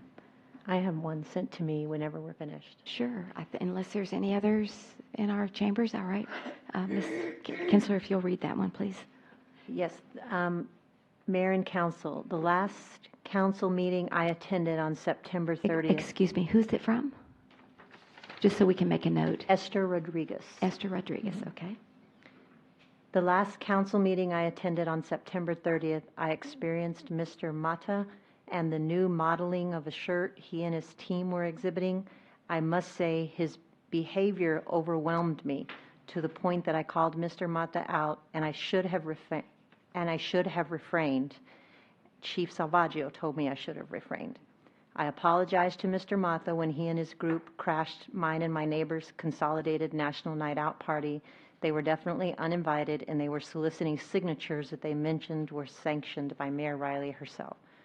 Prior to National Night Out and before the council meeting, Ms. Smart, the lady that runs with this team, chastised me on Nextdoor with the notion that I should move to another country. She must not have studied the history of San Antonio. My ancestors were here first. For some background knowledge, during World War II, I had a cousin killed in Normandy, and he was only 19 years old and never was afforded the opportunity to meet his child. Another cousin was a prisoner of war, and another was awarded the Silver Star for bravery during combat in Germany as a tanker. My father was a World War II, as was my husband. I also had a brother-in-law who was a Marine with the chosen few, and most recently a grandson serving in the United States Army. I believe that I do not deserve Ms. Smart recommending that I move to another country, all because I criticized Mr. Mata openly with regards to his shirt and his behavior. Who really deserves to stay in this country when my relatives fought for the freedoms that you're enjoying? Ms. Esther Rodriguez. Okay. Thank you. Yes, Ms. Smart. Foremost, those words have never come out of my mouth, nor have they ever been in Okay, writing. excuse me. Just if you'll state your Very name and where smart, you live. Yeah, very thank you. smart crown piece. Thank you. Never once have those words come out of my mouth, and quite frankly, that is slanderous beyond belief. I would challenge anybody to show that I've ever actually said that. According to that statement, it was in writing on Nextdoor. Please prove it, because absolutely not. It's degrading. I would never.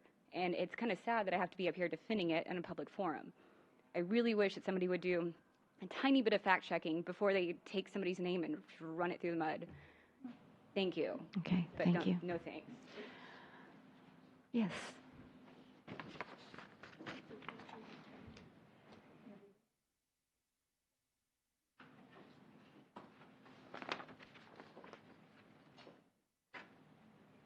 Hi, if you'll state your name and where you live, please.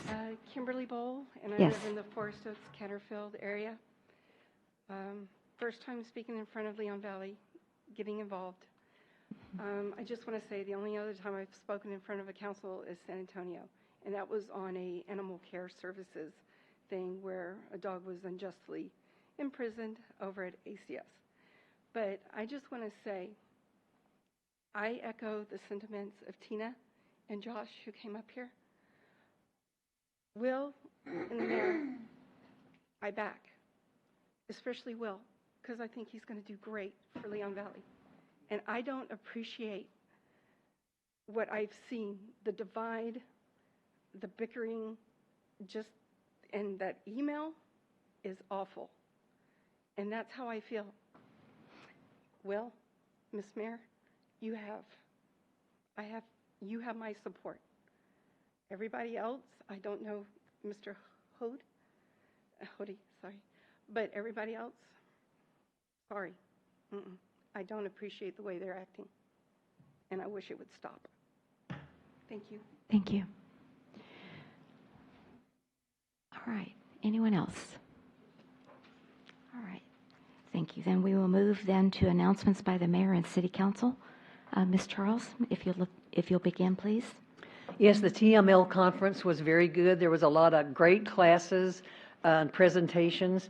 And the very favorite one of mine was the speaker at the last brunch, and he was the mayor of El Paso, and he was being interviewed by someone, and he discussed the happenings at the Walmart in El Paso and how that was handled, and he was away at the time in Austin and how he got back. But he was so level-headed and thoughtful about that event and not wanting to politicize it, which he refused to do.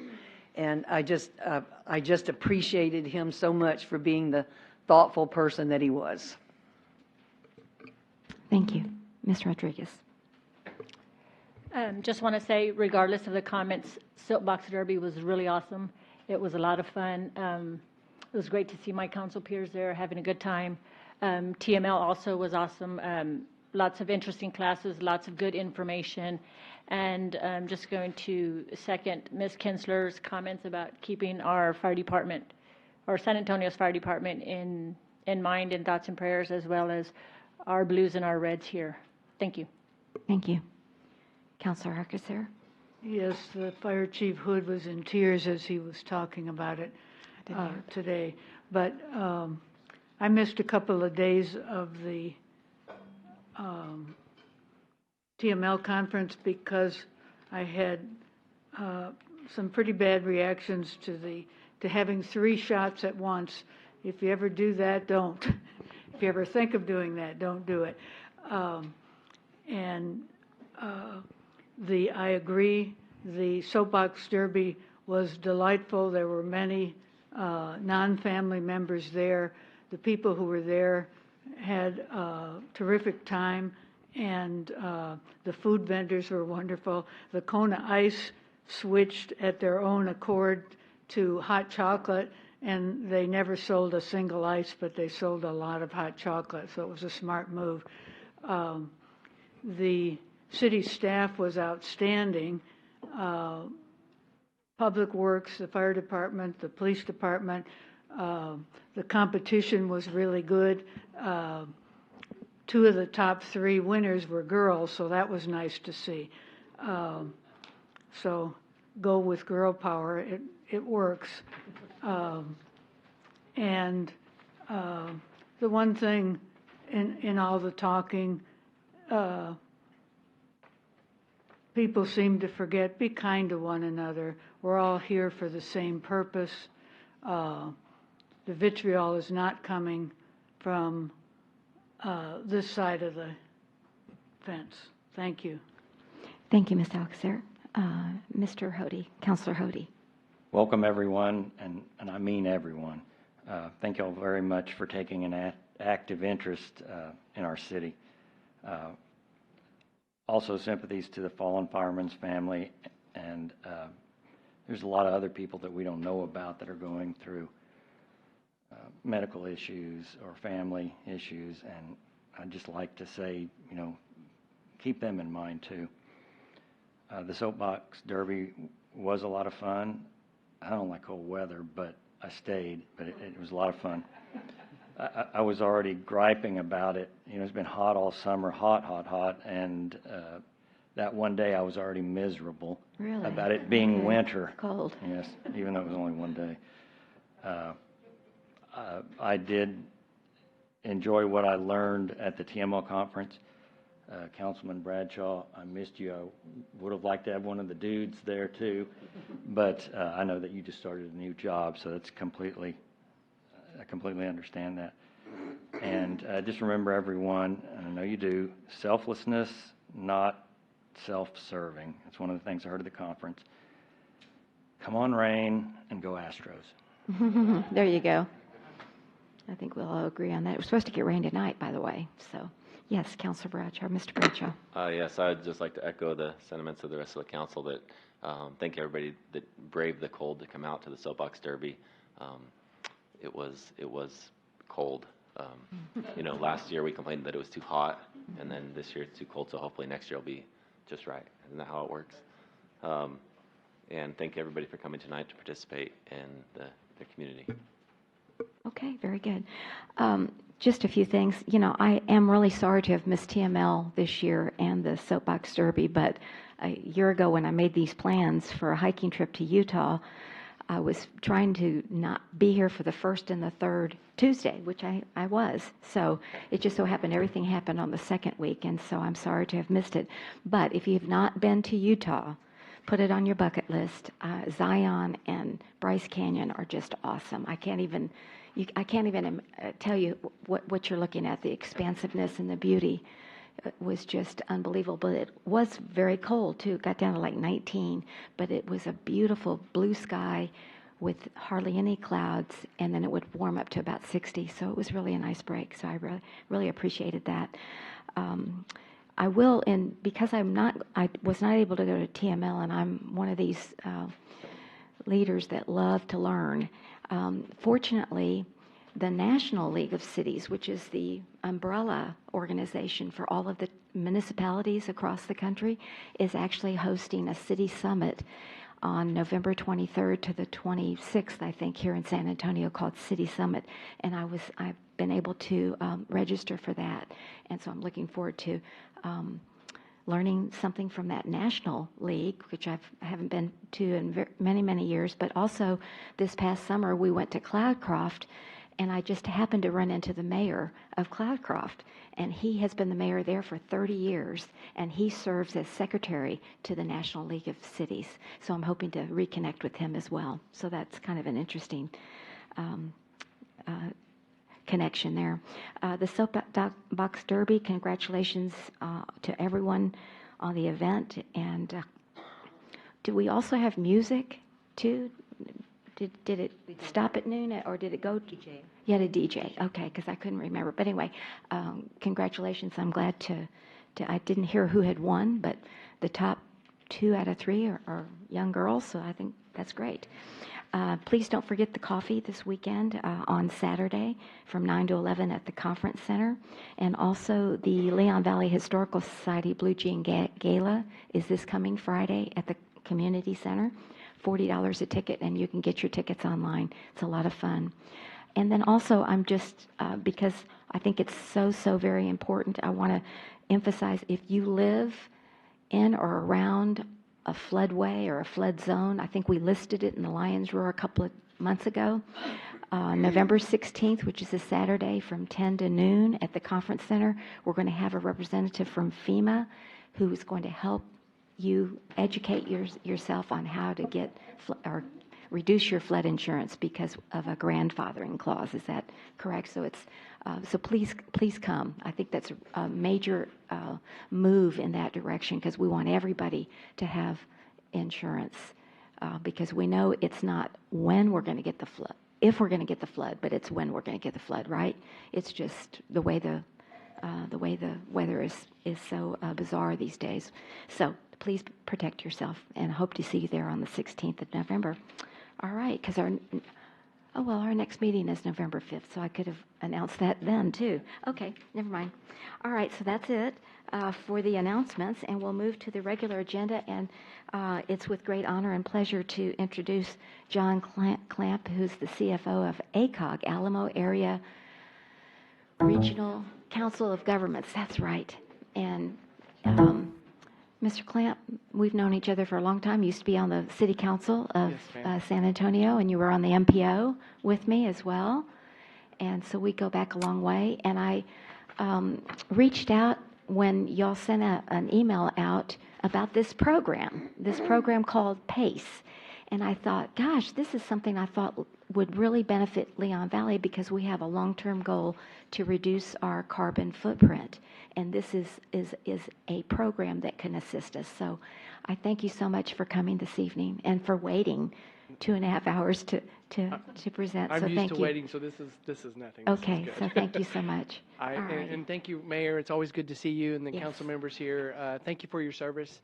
We know it's always a commitment on your behalf, and I do appreciate it. I enjoy public service, and I know you do as well. So the mayor's right. This program is really fantastic for carbon footprint, for clean energy, for your green initiatives in terms of your specific goals for the city of Leon Valley. So I'm here to give you kind of a briefing on it and answer any questions, and we'll go from there. So.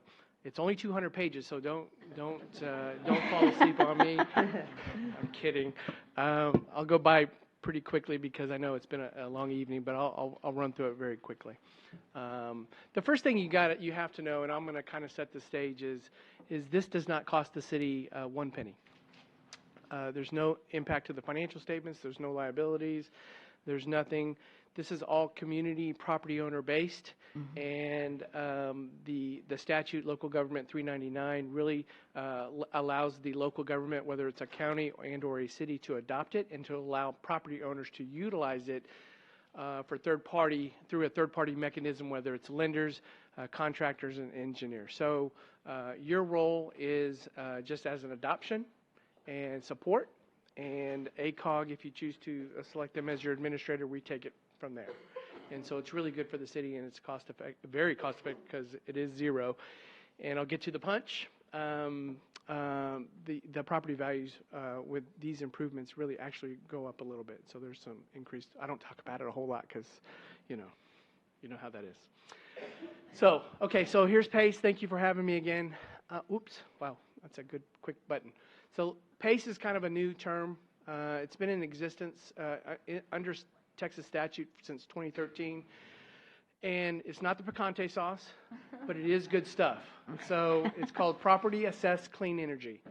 And it really is innovative financing for commercial building improvements that save money either through energy, electricity, gas, and or water savings. So it's really that simple. So if a property owner has a project and if it meets that criteria, he can utilize that program. So what are we really talking about? We're talking about chillers, solar, energy efficiency distribution, water use reduction, you name it. If it's a project that LED lighting, you name it. If it impacts electrical usage or water usage, it is a potential for saving money for that particular building and our property owner. So it really is comprehensive. Very simple to understand. Lower utility cost, improve the net operating income of that building and or that property. So it's good for the owner, it's good for the community, it's good for everybody. And by the way, if you're a tenant in a building and you're paying what they call common area maintenance expense payback or part of the expenses of the building, your percent of that expense for that building will be lower as well, depending on how that lease is written.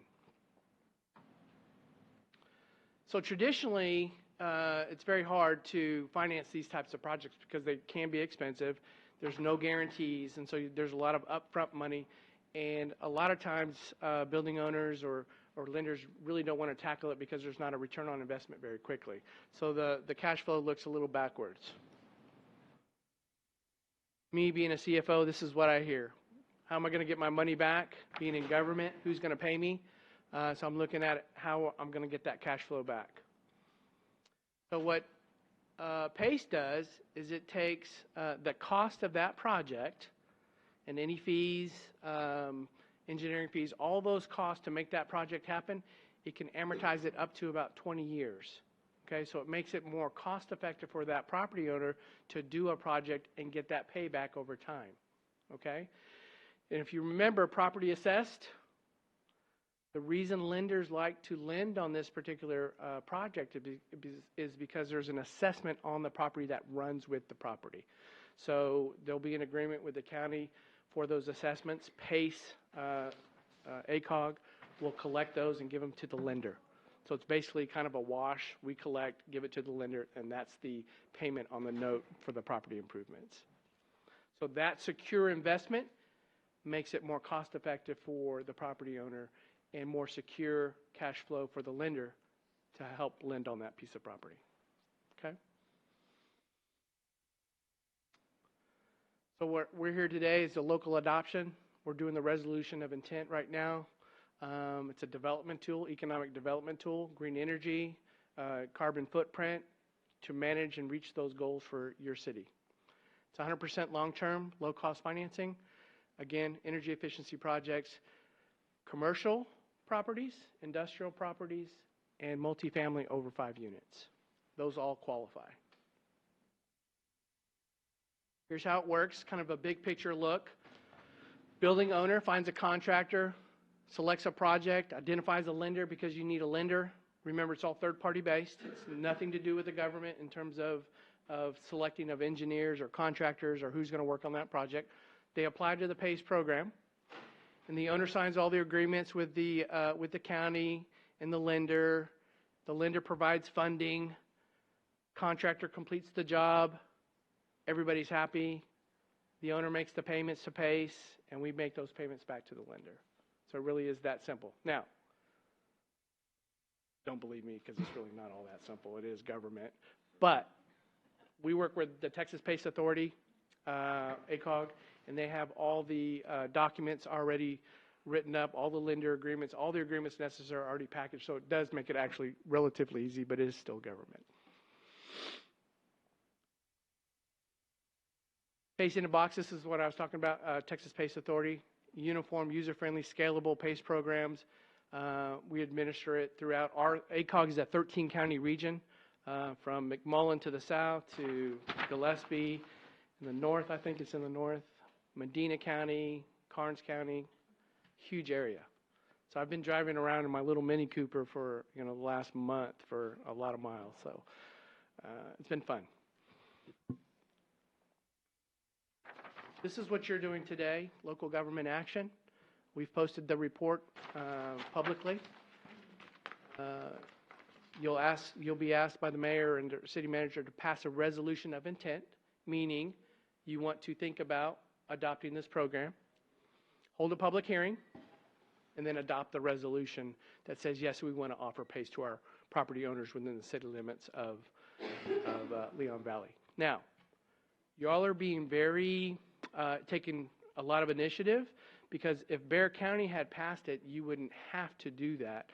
But I'm very happy that you are taking the initiative and making the first steps to be the first city in the ACOG region to do it. So that's, I think, a kudo for you.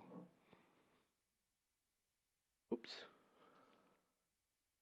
Local government benefits, property owners save on their utility costs. The demand for electricity and water will decrease, mitigate greenhouse gases, enhance the value and the efficiency of the buildings, enhance your economy, support the state water conservation plan, and many other things, conservation goals throughout the state.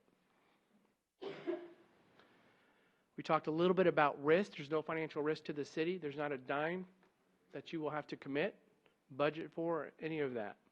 Okay, it won't show up on your financial statements as well. Can we talk a little bit about the property, the benefits to the property owner?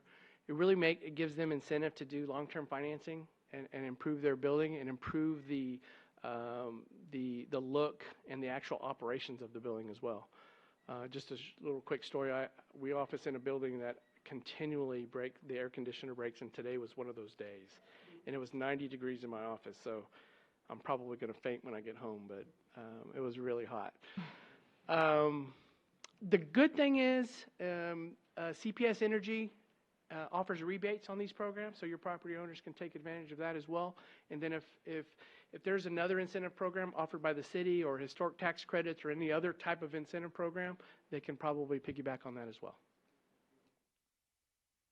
Lender benefits, secure investment, priority lien. It's really kind of a new product for the lenders, and it enhances the collateral for the lenders as well. Now, they have been slow to kind of get used to the program, but you'll see when the numbers coming up that they're finally saying, yes, this is something we want to do. Here's our ACOG regions, huge. Gillespie, McMullen, Carnes, huge area. Where's Pace? This is a little bit old. Comal County was the first county in our ACOG region to adopt it. Guadalupe County will most likely be the next, probably in the next 2 or 3 weeks. They'll adopt it, and we hope to put Leon Valley here up on the slide as well. So this program has very rigorous technical standards, meaning that you have to get an engineer to evaluate the building, the energy usage, set a baseline. Any investment needs to save more than it costs to put that project in place. So there is a requirement certified by engineers to make sure that does happen. And this group actually follows those savings to make sure that as a state we're following the guidelines. Oops. So you'll see in 2019 we're up to it's almost $100 million in investment throughout the state of Texas. You can see it's been slow go. I can tell you with all the demand that our office has received, it's going to really take off here very shortly. If you can just imagine some of the big users that, just think of your own city, but even the city of San Antonio, most of the buildings downtown are over, 20 years old easily. All the hotels, those kinds of things. So they're all ripe for using this program. Okay, here's a fancy-dancy slide. Basically, the bottom line is if you look at the third kind of box down, PACE is kind of a gap loan, and it really just lowers the weighted average cost of capital for a whole project. And it really makes it more financially doable for a property owner. It's just like if you're getting a mortgage, what do you want to do? You want to get the lowest rate, obviously. You don't want to pay more interest than you need to. This is the same effect. Again, I can't give you a rate because it's lender-based, and there's underwriting requirements, all those kinds of things, but that's between the owner and the lender and PACE. And those things always get worked out. Here's a couple of examples. The Butler Brothers building in Dallas. Here's a $24 million assessment, 40% energy reduction, lots of CO2 reduction as well, and almost less than 1 million gallons of water saved on this particular building. So it really does help. Here's one in Houston, 1.3 million assessment, more energy savings. Point is, it'll work for any building, a smaller building, a large building. It's all scalable. This one was 2 chillers, some LED. And these could be projects as part of a much bigger renovation project for a building as well. And here's another one for the city of Amarillo. Again, ACOG works with Texas Space Authority. They're kind of our backroom operations in terms of the underwriting and the finances. ACOG acts as the administrator. We work closely with the cities and the counties to make this happen. So all these documents are already pre-done, and it makes it a little bit easier for everybody to use. Again, it's a win-win for everybody. Property owners gain efficiency on their buildings. Contractors make money. Sales taxes, you get the idea. Lenders like a new kind of business. State of Texas has reduced energy on their grid, water conservation, and the communities really benefit as well too. You have an enhanced building, a building that works. If you have vacant buildings, somebody can come in and actually redo that and use paste as part of that renovation. And that's it. ACOG gets, how that works is ACOG gets a 1% fee on the PACE program, and we, the majority of that goes to Texas Pace Authority because they're doing most of the legwork, but we do, nobody's paying me right now. I don't understand that, Mayor, but nobody's paying me right now to do this. But we'll get about 25 basis points on that, and they'll get 75, and that's how the program works. Okay, very good. Any questions? Yes, I had a question. I thought when I went to the seminar that nonprofits were also eligible for this program, like churches. And Yes, so absolutely. I didn't see that up there. I saw commercial as long as you're non-governmental, there's a separate kind of the same program, but I think it's called the Lone Star program. Okay. So there's a similar program for the governmental arena, but nonprofit, anybody. Nonprofit is eligible for this. And I also... back on go the ahead. churches, we have a huge request from churches in town to make this happen. Really? As well. Yes. Okay, yeah. And I also remembered, and I just wanted to clarify it, it's a $250,000 minimum. There's actually not a minimum. Oh, there's the not a minimum. The 250 is kind of a break-even point where you want to, use investment, go through the process, the fees and all. There's kind of a point of where it makes financial sense. Okay. Although, depending on your lender, if you're in a smaller town, any project, I think the lowest project is like 78,000. Okay, well, I'm glad to hear auto that for body some reason. shop in Dallas. So Okay, it just so- really depends. But if you're in a big city, 250 maybe. But Okay, it so really there's just no depends on the minimum. no, It's no whatever minimum. meets your I needs. mean, you don't want to pay all the fees and then go, oh, that wasn't really Yeah, worth it. exactly, So, exactly. but you have to do the financial analysis on that. Okay, just to make right. Sure, but there's no minimum. And then again, something that jumped out at me is that this is a first lien loan note. That's real important. It's a to- superior yes. lien, and that's what Right. has taken the lenders to kind of get used to it. But if you think about it, if you're a mortgage person and you're taking a lien to yourself and you've lent on the property, you're just senior to yourself. But that lien, it's not going to be greater in value. It's just going to be senior. And it acts like a property tax assessment, but it's just really a normal assessment. Okay. Okay? All right, very good. So I'm understanding that tonight is a two-step process? It is, that I think right? you have it drawn up as a two-step process to do a public hearing after this, Right. which is fantastic. There's Right. no requirement for, But you've met the requirement. And then I think the first step is to adopt the resolution of intent, right. hold a And public then- hearing, Right. and then if you so choose, to adopt the program as well. Okay, very good. So just Thank you, wanted to Mayor. clarify that. So we will get to hear from the citizens as well. Okay, any other questions for Mr. Yes, ma'am. Clamp? Yes, Ms. Charles. When reading the material, I see that maybe our city would be involved in the marketing and promoting, and we would be involved in liens for non-payment, and we would be involved, but we would recover those costs Right. just like we would with property tax liens. Exactly. Let me answer the first Okay. question first. When you appointed an administrator, Mhm. if the city chooses to do it itself, yes, you would be in the marketing and education. But if you choose a third-party administrator, ACOG, we would be doing Okay, that. great. And then if let's say a building is past due on their assessment, it's like the same as property tax foreclosure or collection process, and you just go through that process and you collect the fees and all those. Yeah. So you're not gonna skip a beat on that. And then we would be involved in the property, releasing the property after the payment time is up. Right. Okay. It'll be just like a property tax. Okay, Yeah. great. Okay, thank But you. there'll be interest and fees and penalties and all that, so you'll actually come out ahead. Okay. Anyone else have a question for Mr. Clamp on this PACE program? Thank you, Mayor. Okay. Appreciate it. Well, let me go ahead and open up the public hearing. It's now 8:24.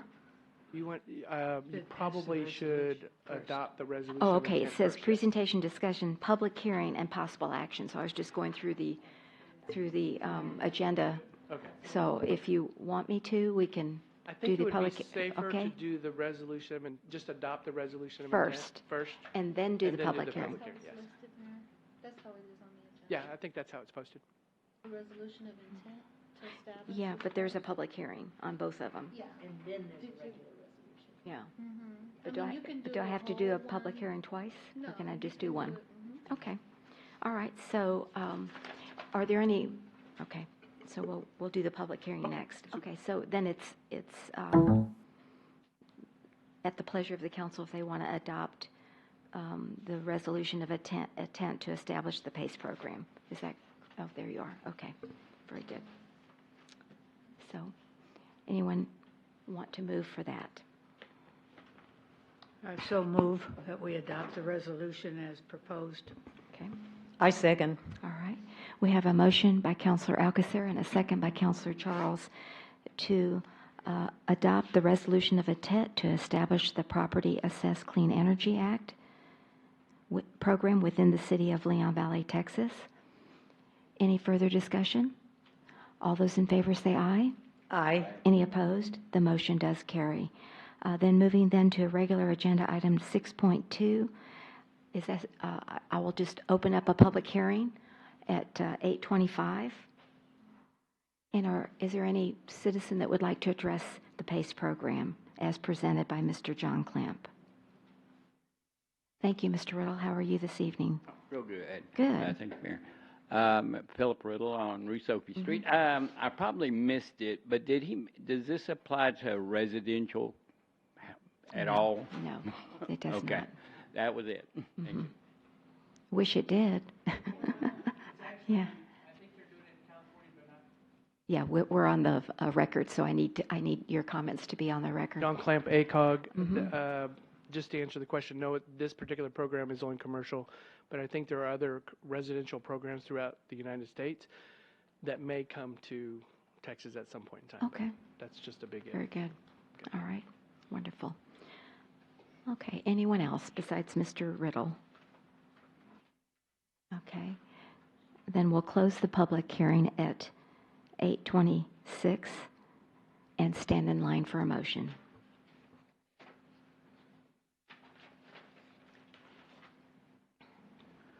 Well, what's the difference? Well, now we're adopting the resolution, is my understanding. We had the intent first, and now we're actually adopting the resolution. Is that No, your understanding? you have, Mayor and Council, you have two resolutions to consider. The first resolution is a resolution of intent to establish the PACE program, and that's a separate resolution. And then the second one, you're going to adopt the PACE program, the resolution to adopt the PACE program. So you can vote on one and then vote on the other. The first one is the intent. And Mayor, I think We've you already actually done that one. took the Yes, we first took that step. vote. Yeah, you took Okay, the- okay, so then yeah, you just the can second take the one. vote. To adopt the Yeah, I'm program. sorry. Yeah, okay. That's The what I- resolution of intent is just, we want to look at it, Right. have a public hearing, and now you formally adopt Right. at the pleasure of the Correct. council. Correct. All right. So I move that we Sorry. formally adopt the resolution establishing the City of Leon Valley, Texas PACE program. I'll second. All right, we have a motion by Councilor Alcacer and a second by Councilor Rodriguez to adopt a resolution establishing the City of Leon Valley, Texas PACE program. Any further discussion? All those in favor say aye. Aye. Any opposed? The motion does carry. Thank you all very much. I really appreciate it. I think this is going to really move our city in the right direction. John, thank you so much. And we'll see you in the hood. Okay, thanks. Bye-bye. I see him a lot. All right. Moving then to the consent agenda, item number 7. At Ms. Posselet's request before the meeting, she would like to remove consent agenda item number 1B and 1E. Oh, not B, D. Okay, excuse me, that's my hearing. I'm Okay, sorry, so D one and E. D and one E, correct? Correct. From consideration of the minutes, and she will have those prepared for the November 5th City Council. Correct. So when we adopt the consent agenda, we would just be adopting consideration of 1A, B, and C. Just an FYI, if the council agrees to that. And other than that, are there any other items under consent agenda, item 7, that any of the councilors would like to remove? Yes, Councilor Can we ask Bradshaw. what the reason is for removing those items? Yeah, I'm sorry. They're incomplete. Okay, and could you make corrections to my name? On several, it says William Bradshaw. In the minutes. And the incomplete ones or the complete ones? I'd have to find it. Sure. Absolutely. If you want to email me which ones or call me and tell me Yeah, which ones I'll that send is, it to you. that'd be great. Thank you. Okay. So Will rather than William is what you're requesting. Okay. I just have a. Yes. There was Counselor. one, Sandra, too, if you would look, and I don't remember which date it was, but it said we adjourned at 12-something PM. It was 12:59 PM, but it was it's really AM. I believe that those have been updated. Those were finished over the weekend and Oh, updated okay. in your Thank packet. you. As amended, okay. All right, anyone else? All right, so if there's no other comments on the consent agenda, may I please have a motion to adopt the consent agenda 7, 1 through 7 as amended? I so move. Okay. I second. We have a motion by Councilor Alcazar and a second by Councilor Charles to adopt consent agenda items 7-1 through 7-7 as amended. Any further discussion? All those in favor say aye. Aye. Any opposed? The motion does carry. Then moving to item number 8, which is our second read ordinances. And Ms. Postley, if you'll please read 8.1. An ordinance of the City of Leon Valley, Texas City Council amending the Enterprise General Red Light Camera and Stormwater Fund budgets of the City of Leon Valley, Texas municipal budget for fiscal year 2019-2020 in the total amount of $880,128,000 with 15% for contingencies to provide funding for the Leon Valley Enterprise Fund for the Grass Hill Generator Project, for the General Fund for Evers and Seneca Sidewalk Extension Project, for the Red Light Camera Fund, for 2 enhanced crosswalks along Hebner Road, and for the Stormwater Fund for the Forest Meadow Drainage Project, providing for repealer, severability, and savings clauses, and providing for an effective date. Thank you. Good evening, Melinda Moritz. How are you? Are there any updates to agenda item number 8.1? No, ma'am. Okay. So if there's no further questions, there's no update from Ms. Moritz, may I have a motion and a second to adopt 8.1? Make the motion that we adopt agenda item 8.1. Okay. We have a motion by Councilor Bradshaw and a second by Councilor Hody to adopt ordinance number 8.1 as presented. All those in favor say aye. Aye. Any opposed? The motion does carry. Moving then to ordinance number 8.2. Ms. Postley, if you'll please read that ordinance. An ordinance of the City of Leon Valley, Texas City Council granting a specific use permit for entertainment indoor use at 6504 Bandera Road, more specifically described as Lot 8, Block 8, Liebman's Corral subdivision for specific use permit being limited to the tenant suite identified as Suite 9, providing for repealer, severability, and savings clauses, and providing for an effective date. Thank you.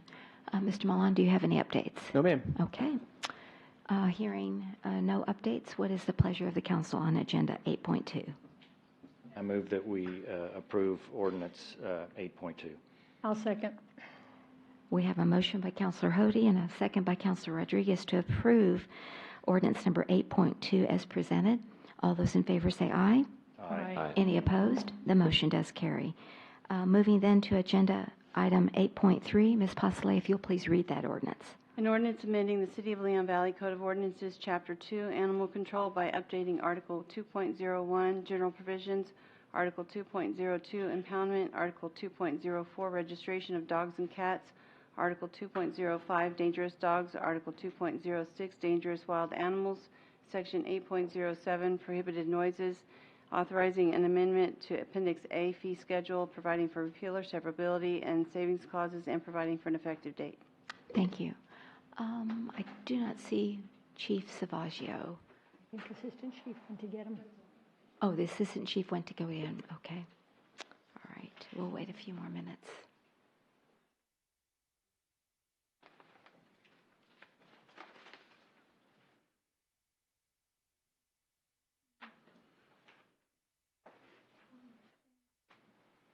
You want to sing? Or no, anybody have a good joke?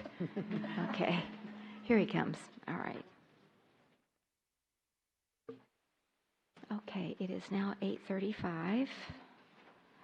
And good evening, Chief. We've just read your ordinance. And how would you like to continue? I know we barely scratched the surface last time. Yes, ma'am. We're on the 13th slide.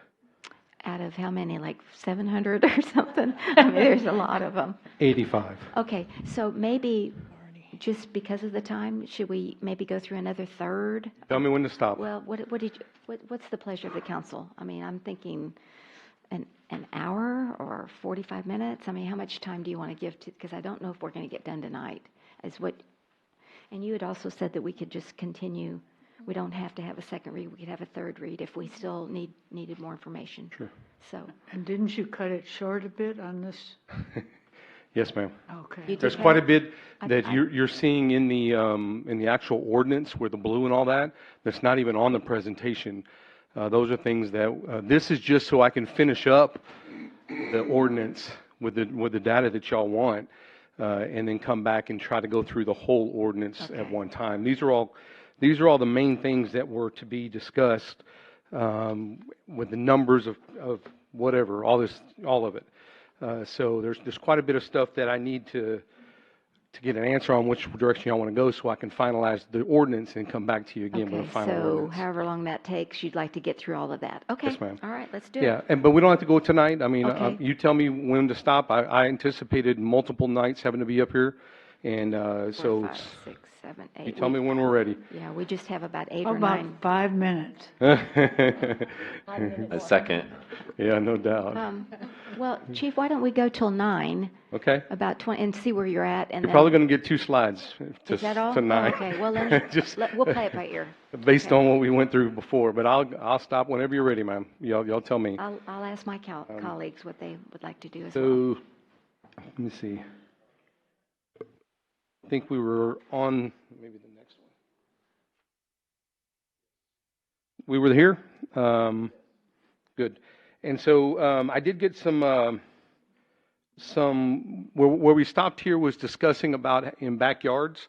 Councilor Hody gave me some notes of some things he would like us to consider. This being one of where we stopped, and it was a discussion about the fowl running free in yards altogether, or should it be no running free within whatever your yard is, or running free in a backyard that is fenced, and then do you let them run free all night? It was another discussion point. And so he submitted fowl may run freely only within the owner's backyard. It must be closed in a coop and run from dawn to dusk, is one of the items that he brought forth. And so even though that's not on here, that was where we left off the discussion. It was about that because, let me see here. As we see, we're very varied, very varied. This was the lines were survey. Fowl may run free only on 1 acre or more of property. And let me go back to the other one. It's not going back for me.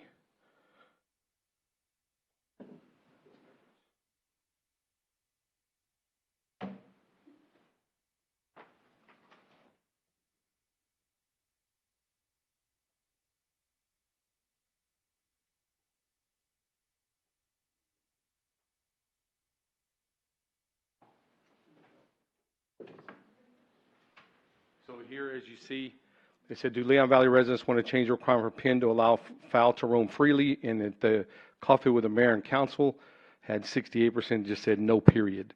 So we do have a discrepancy between the two.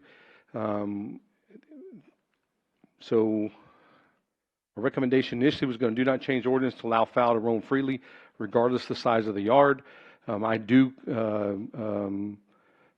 what Councilor Hody put in there, I would not have an issue with that, and I don't think that anybody would, but it really is still going to depend on the size of the yard, which was discussed as well, whether they can even have chickens or not. So your smaller yards are still not going to be able to allow chickens, and then not, obviously they're not going to be able to run free because they're not allowed.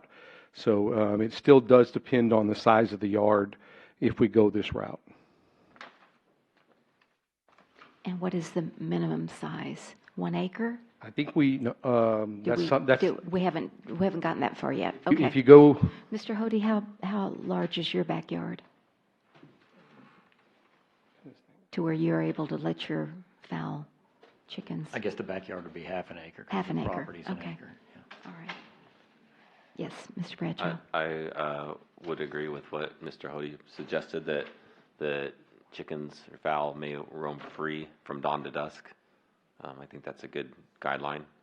I don't know if the size of the yard should be included in this park, 'cause I think it's in a different. I think you should in this part. You're going to have to specify if you're going to allow them to run free. It's going to have to specify the property sizes, because bare minimum, the ones that are, I don't remember if we went 100 feet or 50 feet for. They have the chicken pens have to be X amount of feet away from the houses at this point. So it would depend on yard size. Okay, very good. Because this is an ongoing discussion, we do have a gentleman here, Mr. Hefner. Mayor, Council, Jed Hefner, yes. Seneca. How are you? I have some material prepared that I would like to share. I think there's a lot of confusion, maybe lack of awareness, that I think would be helpful to the conversation. Okay. If I may, I have copies for each of you. I did email the presentation prior, but I don't know if she was able to get it or not. Can I share those with you? And if it pleases the council, probably 5 minutes, I could run through it all. Okay, let me ask if the council, I didn't know I thought maybe you just had a Yes, ma'am. suggestion on the size of the yard. I wasn't sure Couple of that you had suggestions, a I think, that presentation. goes So through a what is the council significant amount. pleasure? Would you like to hear from Mr. Hefner now? You want him to wait? However y'all would like to handle it. Now is okay with Is me. that okay with me? It's all right with me too, so Yeah. I just wanted to make sure everyone was on the same page. And Mr. Hefner, where do you live? You live in Seneca. Okay, that's right. So not a big lot, but a regular sized residential lot. Okay, thank you. You've given us a lot to think about here. Okay. And would you please give a copy to Chief? Yeah, because he needs to see this.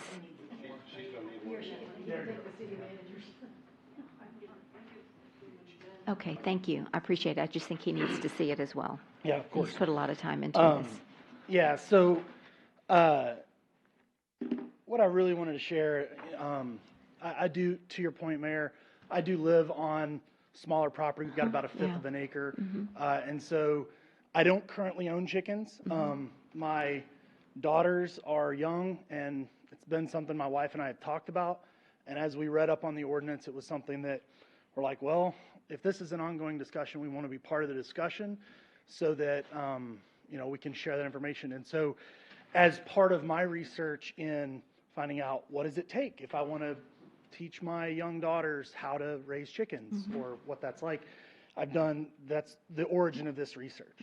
Okay. And so I'll try to be brief. I know in the sense of time, I'm going to try and go quickly. So bear with me as I move through this quickly. So there's a number of, I did watch the council meeting. I wasn't able to attend in person. I saw last council meeting and was concerned about some of the points that were raised. And so I wanted to kind of clarify those items. So there's a number of reasons people keep chickens. Obviously, fresh eggs, being able to eat them from humanely raised chickens. Those are the things that I think Councilor Alcacer mentioned are expensive in the store, right? pets, companions, therapy animals, but also for education. And so that's where, yes, sir. That's where, my particular interest is sharing that with my children. Okay. And I won't drain the slides. You've got the content there in front of you and can read it. Just on slide 3, a little bit of background on zoning history and how that came about. If we go back to 19th century, early 20th century, there was no laws restricting how you could use your property with regards to chickens. In fact, it was actually something that was highly encouraged. World War I, World War II, the government actually encouraged people to have victory gardens, to raise chickens, to do their part to contribute to the food supply. It's only been modernly when, out of a concern of industrial encroachment into residential areas, that zoning has taken over this space. Unfortunately, most zoning laws are permissive use regulations, which generally mean unless you say explicitly I can do it, then I can't do it. And so as a property owner, that's concerning because I have to come here and spend my time to ask your permission to have chickens or anything else. A couple of myths that I want to break down that I think will speak directly to many of the talking points of this particular ordinance and the revisions that Chief has made and the questions that he's asking council their guidance on what you desire the ordinance to look like. And so the first of those is on slide 4, the myth that chickens are dirty and smelly. Fact is, chickens actually are very meticulous about cleaning themselves. And it's not chickens that smell, it's animal waste that smells. And that's regardless of what kind of animal it is, whether it's a cat, a dog, a chicken, a peacock, I think someone mentioned last council meeting. And so when properly managed, there's no odor that would emit from a chicken yard. I think Councilor Hody mentioned, unless you've got your nose in it, right, it shouldn't be a problem if it's cared for. And so those things are covered in other existing nuisance ordinances for smell, for sound, for noise complaints, those kinds of things. And so the concern we would have there is, do we need to codify something specific uniquely to chickens when those things are already covered in other ordinances? Also, when you talk about dogs, a general 40-pound dog generates 12 ounces of pathogenic, unusable feces every day. That's more than what would be generated by 5 chickens. And chicken feces are actually very usable in gardens if you want a sustainable garden. We're talking about PACE programs and energy efficiency and all these great programs. Having backyard chickens actually generates garden fertilizer that's very valuable. And so the recommendation, if you go in, there's research that's been done at UC Davies by the USDA, by others, about backyard chicken ownership. And in general, the recommendation is that there is not an arbitrary restriction of flock size based on smells or whatever from other that would be covered by other ordinances. The second myth on slide 5 is that chickens are noisy. There's some decibel readings there that you can obviously look at. A hen laying eggs or a cackling rooster, which is just a non-crowing rooster, is about 70 decibels. That's the level of a human conversation. A rooster crowing is about 90 decibels, which is approximately a little under what a barking dog is. So again, very similar in noise level to what a dog would be and would be covered under the same ordinance and could be enforced under the same ordinance as other noise nuisances.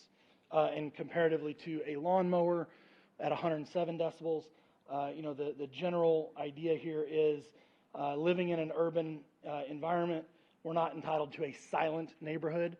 There are daily sounds that come. And so the recommendation here is that you address noise concerns with existing noise ordinances without codifying some additional restriction unique to chickens or other animals. The third myth is on slide 6, that chickens require a lot of land. This actually often perpetuates these setback requirements, which can be dangerous.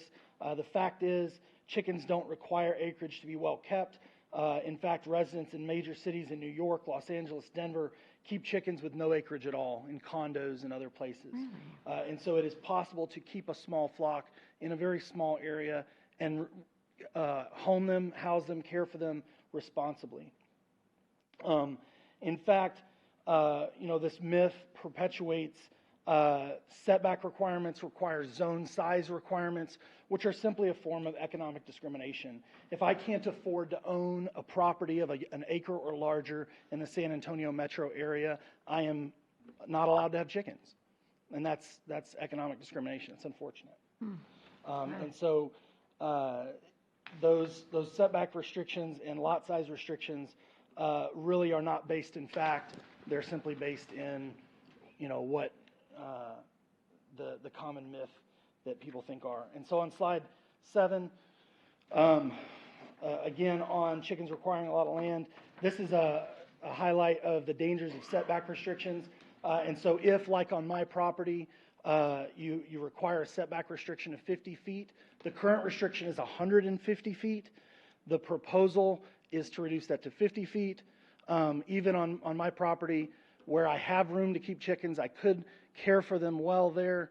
The only place I could place them would be in direct sunlight. And so, I'm sorry, under yes, what? ma'am. I couldn't understand. Direct sunlight. Direct sunlight. Yeah, so I would have to Thank put a you. coop. The only place in my yard that I could put a coop and meet a 50-foot setback requirement, just barely, would be in a corner of my yard that's 50 feet from every surrounding residence, and it would be in direct sunlight, which actually poses a danger to the chickens themselves.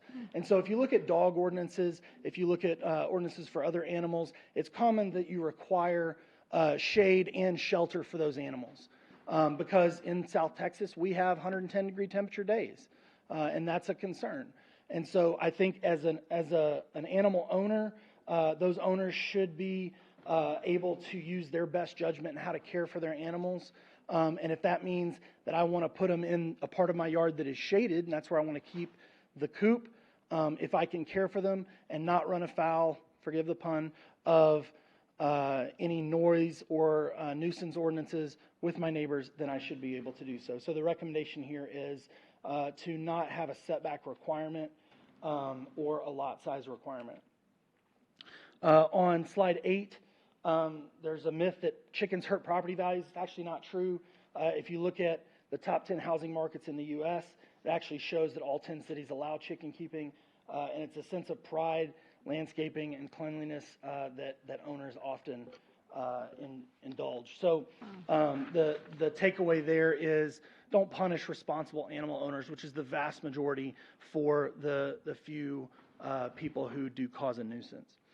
Right, and use existing ordinances to take care of those issues.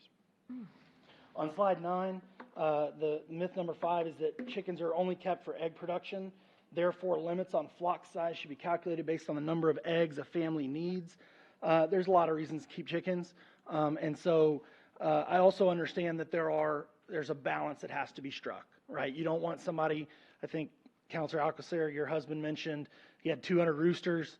Right, and you're basically at that point running a commercial, poultry farm, right? So you certainly don't want somebody doing that on a, fifth of an acre. But I think that's a far cry from a small backyard flock. And so I would encourage council to be thoughtful in placing restrictions on flock size and with any correlation to lot size. Again, for the economic discrimination reasons I mentioned, and for the reasons that people who own chickens, there's really no rationale to support an arbitrary limitation. It's expensive to keep chickens as pets, and it's not really something where you see happen very often, where people are hoarding and trying to keep as many chickens in as tight and crowded a space as possible. It just doesn't happen, and if it does happen, can be addressed with existing regulation for noise and smell nuisance type things. And so on slide 10, overbearing regulations typically just cause confusion. There's an administrative burden to the city. The need to enforce for municipal officers, who are not necessarily familiar with small flock management. I'm sorry. I know I'm taking time. I'll wrap this up. I got one more slide to go. Yeah, if you could kind of wrap it up. So the overall arching thing is here, don't punish the vast majority of responsible pet and animal owners for a fear of that minority. And then the last slide there I have is a summary of the recommendations. And if the council is not in a position to make these recommendations tonight, I would ask not to pass an update to this ordinance tonight, and that if needed, engage a committee of citizens, city employees, whomever needs to be involved.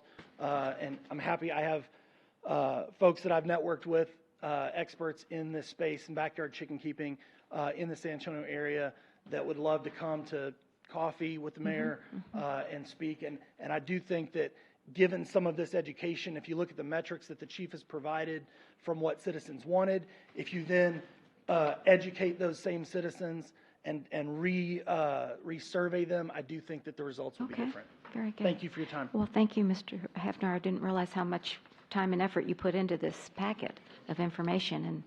And Chief, I don't know if you have a comment about what he just Most of the stuff that presented. he brought up today has not been covered in any of the presentation, nor Right. it's in our ordinance. So I would need direction from y'all on whether or not we want to look at adding this. I just remind everybody that, one, we're a year and a half into this. We've had probably 6 now, public hearings and discussions. And, if we say we're going to start it all over,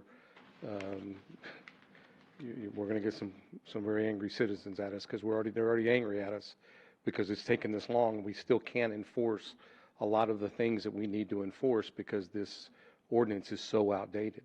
And so it doesn't matter to me. I'll go in the direction you want. But like I said, the vast majority of that stuff that he talked about today is not in any of the presentations that we're given. And y'all already decided on some of them, the distance away from homes and things like that. And that's Okay. we want to go backwards, we can go backwards too. Yeah. It's up to y'all. Certainly. Councilor Arcus. Chief, I'm sorry, but I don't agree that we decided on distance. It's just, it keeps changing. To me, from the beginning, the right questions were never asked. And the people who have chickens or want chickens were never included in all of this. So, and then we keep getting the different statistics trying to do it. But like, for example, just looking at the slide you have there, you only have 7 that say they can't roam freely. You have 22, so 3 times as many say run freely, some with restrictions. But the idea is that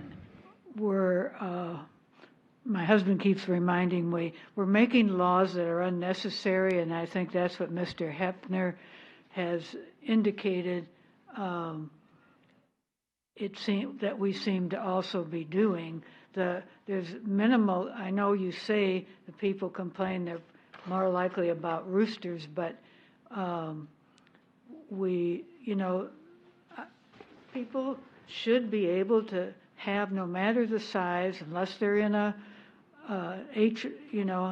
under some HOA restrictions where they can't have it, then they bought where they probably shouldn't have bought if they want chickens or animals. But other than that, people shouldn't be prohibited. You wouldn't prohibit them from having a dog because it's a little more popular. So it's kind of unfair that and the dogs that are biting are going under fences and out all over their yard, and here's the poor little chicken being picked on. So just to clarify, ma'am, 2 things that you mentioned. One, we're not making the laws. The laws have been in place since 1972. We're looking at adjusting the laws. And when I said y'all have already decided, I just backed up to the slide where y'all decided to go with 50 feet instead of the current 150 feet. So if we want to start over, and we've only gone on slide 13 to consider some of this stuff, but it has been decided up till now by y'all that we're going to go to 50 feet. Sir, I didn't agree with that because some people don't have the room for 50 feet, and I don't think they should be precluded. I don't know if we had a vote here on 50 feet. I remember. Councilor Bradshaw. I remember discussing this and talking about 50 feet, but I agree, I don't think we voted on that. But if I recall, the 50 feet was from adjacent properties, was the adjustment we made, not from the residents' property. If they need it, as Mr. Hefner said, up closer to their property because of shade or shelter or whatever. But up close to his property, Mr. Hefner, where we are, it would put it closer to their houses as well. And so he has to take it to the back corner probably. That 50 feet is going to, for everybody in those types of neighborhoods, are going to be in the back corner. And then you're going to have to really get close to measure, like you said, maybe 51 feet or whatever it is from the other houses. So, but yeah, we did discuss it, and I took the notes and said 50 feet is what we agreed to. If we were going to change that, that's no problem. We've already gone past it, but we can go back and rediscuss it. Well, my thing is you don't restrict dogs from going 50 feet. Why a chicken? You're asking the wrong person, man. Well, I just don't think we need those restrictions. Okay. Any thoughts on this side of the dais? You don't remember? I'm in an HOA that restricted altogether. Oh, okay, very good. Chief, we have some other comments with Mr. Johnson, and then I guess Mr. Hefner, did you have something else to add? Very briefly, because it is getting... And Mr. Hody, yes. William Johnson, Forest Yes, Oaks, sir. Canterfield.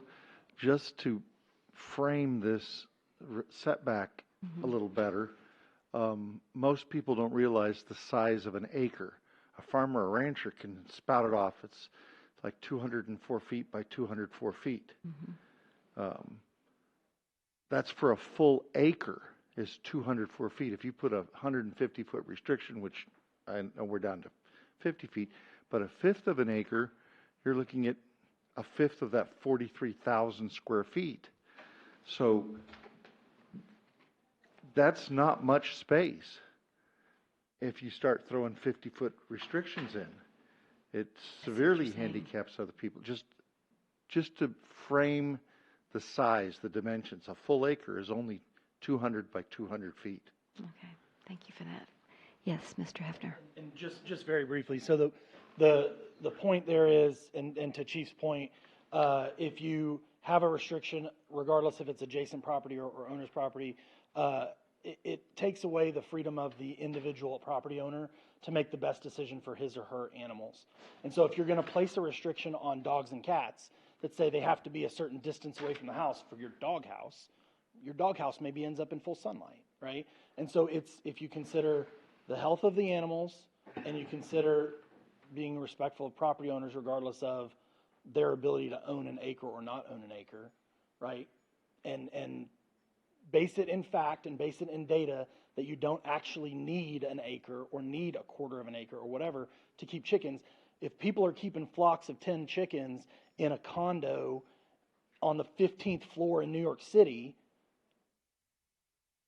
come on. Can't even imagine that. Wow. So, but the point is, but it I can hear be what you're done, saying. It and happens. responsible owners do it every Yeah, day. okay. So my Gotcha. recommendation would be, don't have any setback restriction and address any issues that may arise with the existing noise and nuisance and smell ordinances that you have, independent of an animal nuisance ordinance. Okay. Thank you. Thank you. We don't have those ordinances either. Yeah. That's exactly what we're trying to get done, which is the big problem we're having is that we don't have those ordinances Mr. Hefner just talked about, and we can't enforce anything at this point, and it's kind of upsetting quite a few people and causing us a lot of problems. So I'd love to have those ordinances. If we can get to them, I'd be glad to hear it. So what do we want to do here? We backed up to the slide. This is we spent a lot of time on this last time. Are we backing up to this, or do we want to go to the slide where I'm trying to get started? Any input? Oh, Mr. Hody, I'm sorry, Councilor Hody. Okay, so Mr. Hefner pretty much laid it on the line, and I agree with him. If we can get down some sanitation and noise ordinances nailed down, I think that's the most important thing. We can't say, you know, well, you can have a boxer, but you can't have a Chiweenie or whatever.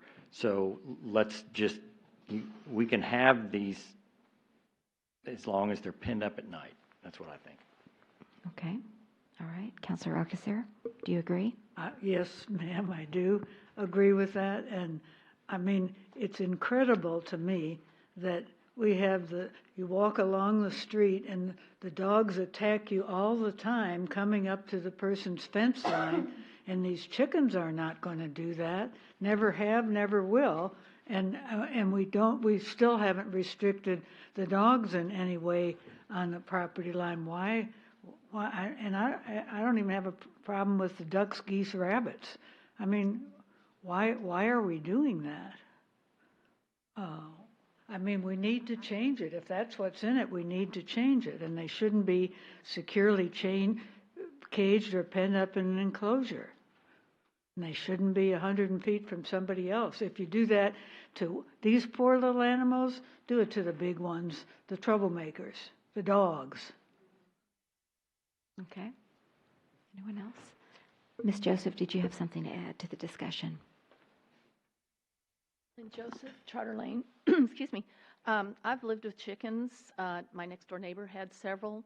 They pretty much stayed in their own yard. And as far as noise, if cardinals bother you, small birds with their songs, then yeah, the chickens are going to bother you. They're little beep beep beep beep. They're not loud. The roosters, I don't want to see. They are noisy, and their voice, song, whatever carries. But they are pets to some people. My neighbor carried his chicken, would jump up on his shoulder and walk all over the yard with him. Mm-hmm. I would like to ask Chief, how many complaints did you receive? Different people. Can you give us that number? Okay. Complaints, what do you mean, ma'am? About chickens. We receive complaints regularly about chickens. From the same people? No. Throughout the community, whenever somebody gets a chicken, we'll start getting complaints almost immediately. So we receive them all the time. In fact, I've sent some emails to counselors. We had 5 complaints in one weekend about chickens. Did they have roosters with them? Those did not. We did have a rooster at a couple other places that we've had to deal with lately as well. But we have no ordinances against having roosters at this time. But what was the chicken complaint? The chickens were not staying in their yard, for one, because chickens can fly. I keep reminding everybody that. And then the noise on another one. And then I think those were the 2 things. And the fact that they had chickens and they weren't supposed to have them also. Okay. But we did talk about last meeting, we can clip their wings. We could make that a requirement so they don't fly. So that's one way of solving it. I mean, there's so many. There's so many about intricacies, I understand. Think about the enforcement of that. Oh, I can't tell. My policeman cannot tell whether that chicken's got clipped wings or not. Well, if he flies over the fence and he's out there, then he needs to get clipped, or the neighbors can pick him up and eat him. We talked about that last time too. Oh goodness. Well, okay. No real noise. Chickens do not make loud noise. Mm-mm. Well, apparently, Chief says that we have. People that don't like it because there isn't an ordinance and they want it. Okay. All right. We've got lots of input tonight. Wow. The feedback I would have there is 2 points. One, Chief, if a dog gets out, how do you handle it today? Pick it up. You pick it up. If a chicken gets out today, you handle it, right? You pick it up. Try to catch a chicken? Unfortunately, that's not my job, right? Second point is, just because someone calls and complains about something that's not a law doesn't mean it needs to be a law. I think part of the recommendation from this council should be, if there is a complaint that the law enforcement cannot enforce because there's not an ordinance to enforce it, let's work on educating our citizens that is not against the law. And just because we have complaints is not a reason to make something against the law. Okay. All right. Thank you. Now, let me correct that. There is a law, it's 150 feet, and those that they're calling about them having chickens in an area that is not 150 feet the coop. Okay. That's what they're calling about. It's currently on the And books. it's currently on the Yeah, books. okay. Amount of chickens, the roosters specifically, those types of things are not on the books. Okay. All right. Councilor Bradshaw. Mayor, I agree with Councilor Alcacer and Councilor Hody that we should remove this setback restriction from the law and include the dawn to dusk requirement for penning any livestock or fowl. And then I was wondering if we could get a list or number of complaints over the past 12 months about chickens. You're not going to be able to pull them up, sir. We'll try. I'll see if we can find them, but they come in as information or disturbances. So not on it complaints? No. So because I have never, Yeah, we've had I'm a in couple next now. door and social media and stuff, I've never seen a complaint about chickens online on there. Okay, all right. Anything over here? Charles, Ms. Rodriguez, okay. Is that a motion? Okay. One quick thing. Or did you want to make it a motion? We're going to have to go back, I guess, Or- and I don't know. I'm not We've sure how already we're gonna voted do on this, yeah. with a motion on the 50 feet. So you're going to have to go back and undo that motion, or? I don't agree. We didn't have any. Where did I don't we- think we voted on it. When did we vote? We're going through each one of these, and at the end of September 30th. At September 30th, at the end of each one, I'm asking y'all to take a vote to decide what y'all want to do. Y'all voted collectively. Well, Chief, we can't vote because that was a first read last meeting. Understand. And That's true. What we had asked before is to try to do these one by one, and we could finish the chicken ordinance tonight. They just gave you perfect guidelines, and those we can vote on, and then you can take it out. Okay. Because this is a second read. Mayor and council, what exactly did council vote on in September as far as the chickens were concerned? We couldn't vote, it was a first read. Okay. So, But am I hearing you say that we changed the distance requirement based on the input that we got at the coffee? From 150 to 50? Oh, no, 150 is what it is now. With the coffee came back, Yeah, that's what I was thinking, is it was just the input from the coffee, but we haven't formalized it by a vote, is what I'm thinking happened, but I don't know. The coffee was all different, and so the other were way, the other votes. direction. We had two coffees. Okay. Town hall. Keep going. They're all different. Right there. We need to Right get there. consistent, 10 So, consistent. you had 58% that wanted to change it. Go to the next slide. And then, what distance should it be? Next slide. And then, Oh, it's very there's close. there No was your- distance your required from any breakdown. residence is 32. That's pretty close. Yeah. But 81% or 78% wanted some distance. Go to the next slide. And then it was all over the place again. Well, actually, the most was 150 feet on this one. So,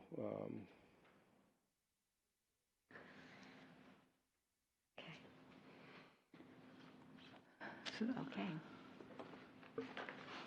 And we didn't get an education. Tonight, we got an education. I've been getting one for 30 years from my husband. So I know more than most people, but, and Mr. Hody has added to it, but Mr. Hefner gave the kind of presentation I would have liked to have seen on these animals, so people can make, if they can make an informed decision instead of general, like the type of things we are tending to do. So, anyway, I think we're ready to vote on the chicken part of it. But at Counselor present, Charles. At present, our citizens don't want 50 feet. I mean, according to these records, that's not where they're going, so. Not on this slide, but on the slide before, they said 50 feet. Mayor. Yeah, yes, Counselor. Oh, I'm sorry. Thank you so much. It's kind of dark out there, so I didn't see your hand. Mr. Alcacer, good evening and welcome. Are we putting too much weight on the votes that we're getting at the coffee meeting?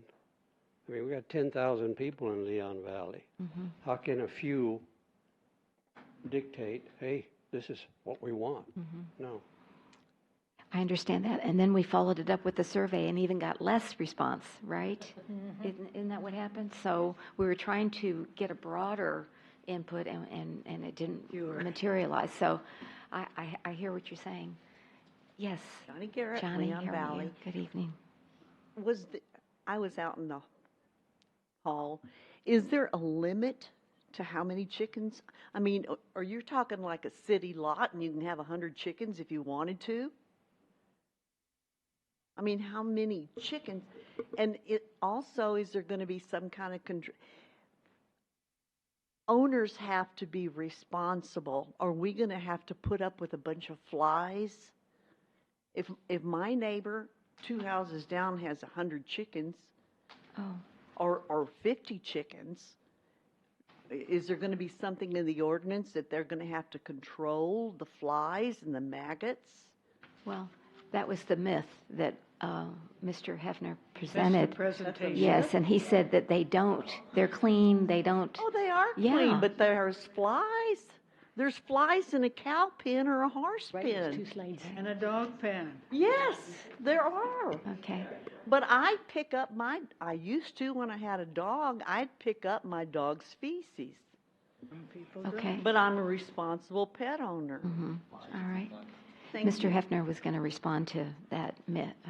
Yes, ma'am. So, again, if council's not prepared to vote tonight, I'm happy to coordinate with Chief, with, experts in this space, bring it to coffee, educate our citizens, and then allow them to give you more informed data.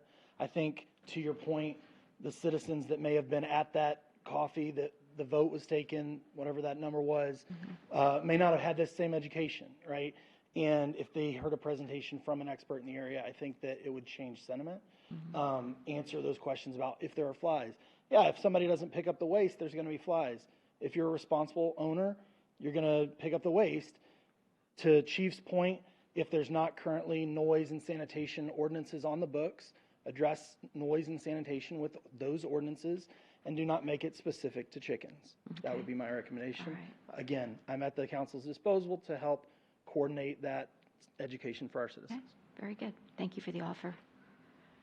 All right. All right, Chief. Where are we going from here? I think the chief did his 2 slides already. Yeah, Oh, I've gone negative. Yeah, he's gone back. I've gone backwards. Well,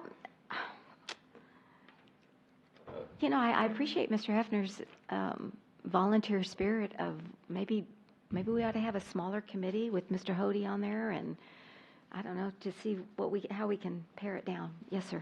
This is what I suggest. So this is 2.01.015, is that correct, Chief? That we're What was looking at that? right now? 2.01. The animal ordinances. Okay, gotcha. I was looking at the agenda. I was like, wait a minute. It depends, sir. Okay. I mean, are we talking about the distance away? Because then it's 013. The enclosure required. Well, we've backed up behind that one. We're not to that one yet, to be honest with you. We went backwards to the distance. So am I younger now? Yes, you are. And I'm much older now. This is what I would like to do, if this pleases the... A motion? No, not a motion. I would like to speak, Mr. Hefner and I can rewrite this one and then bring it the next time. Okay. I second it. Which one? Hold on. Which one? The chicken one, the chicken ordinance. The enclosure one, sir. Oh, Okay, just the enclosure? How about the whole thing? Well, How about, let's broaden it. I think broaden it. Okay, that's fine, yeah. Okay. All the chickens. Yeah, anybody else would you Anybody like is that would like welcome. to serve on that committee?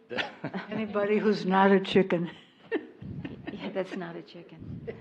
I don't know. I mean, I there think if we may just- be a lady that I've talked to on Crown Piece, High Stepper, one of those over there that Okay, loves. if- I might if ask you can her. come up with that She's person- she's on the library board, so I'll refer her to you. We're not That'd going be to all right? ramrod anything through. No, We just want to come up with the right verbiage so that it flows, it makes Okay. sense, that's all. All right. Sounds good. Is that all right, Chief? It's your Okay. ball. I mean, not I mine. just wanted to make sure you. But were on I board with would that. say, and Oh. I'd like you to, if you remember correctly, the emails in the past that we've sent you on the people complaining about chickens. You have seen them. It's not a myth. I'm not making it up. We get these complaints. And I forward some over to you several times about the chickens. And so just keep that in mind. I mean, in a utopia world, nobody would get upset. In a utopia world, everybody would clean up their mess and you wouldn't have fecal matter in the backyards. But just so you were clear, it's very hard for me to get in a backyard and deal with things in the backyard without a warrant. How am I going to get a warrant for the amount of sanitation in the backyard? So just keep that in mind. My animal control officers are not going to be able to get in the normal backyard that has a normal fence, that's wood fence. We're not going to be able to get in that backyard. And so the neighbor could bring, if it's a two-story house, we can see from the neighbor's house. If they want to complain, that'd be one thing. But straight on, we're going to have problems. So just keep that in mind when you start writing the ordinance about how enforceable it will be about the sanitation aspect of it as well. And maybe we can come up with some ideas on putting teeth into this so that when people do not do what they're supposed to do, you know. The teeth comes into basically codified law that's been in place about what a policeman can and can't do on private property. That becomes the problem.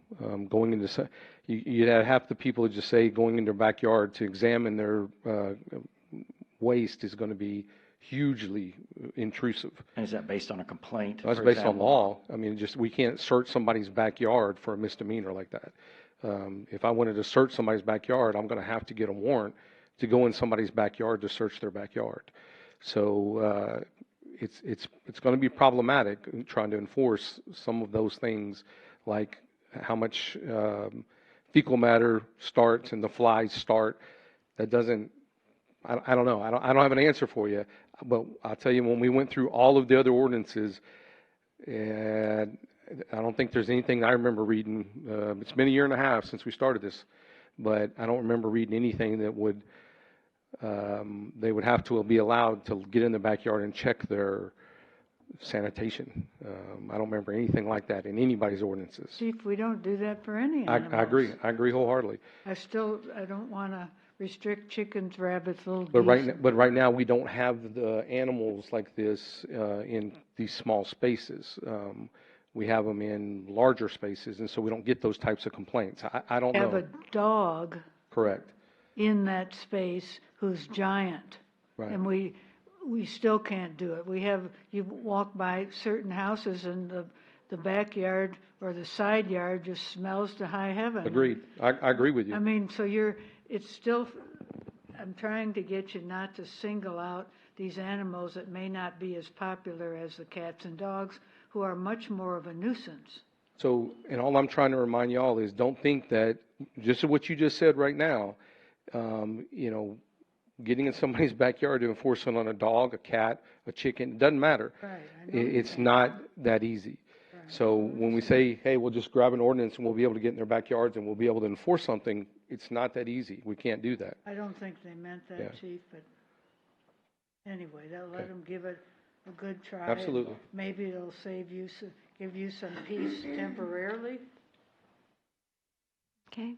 Mr. Hody, do you think, and Mr. Hefner, do you think bringing back something on November the 5th is reasonable, or do you need more time? Yes, it's fine. Is that all right? We just wanted nodded to give heads, so some. I guess we agree, yeah. Okay. Okay. And that's the consensus of the council, to go ahead and let Mr. Hody and Mr. Hefner work together on this ordinance. And if we could, I've got one other person in mind I'll call tomorrow. Great. And see if she can. Okay. Yes, Mr. Hefner, you had one other comment. Absolutely, we can bring that to next council meeting. Okay. I'm a IT guy. I deal in data.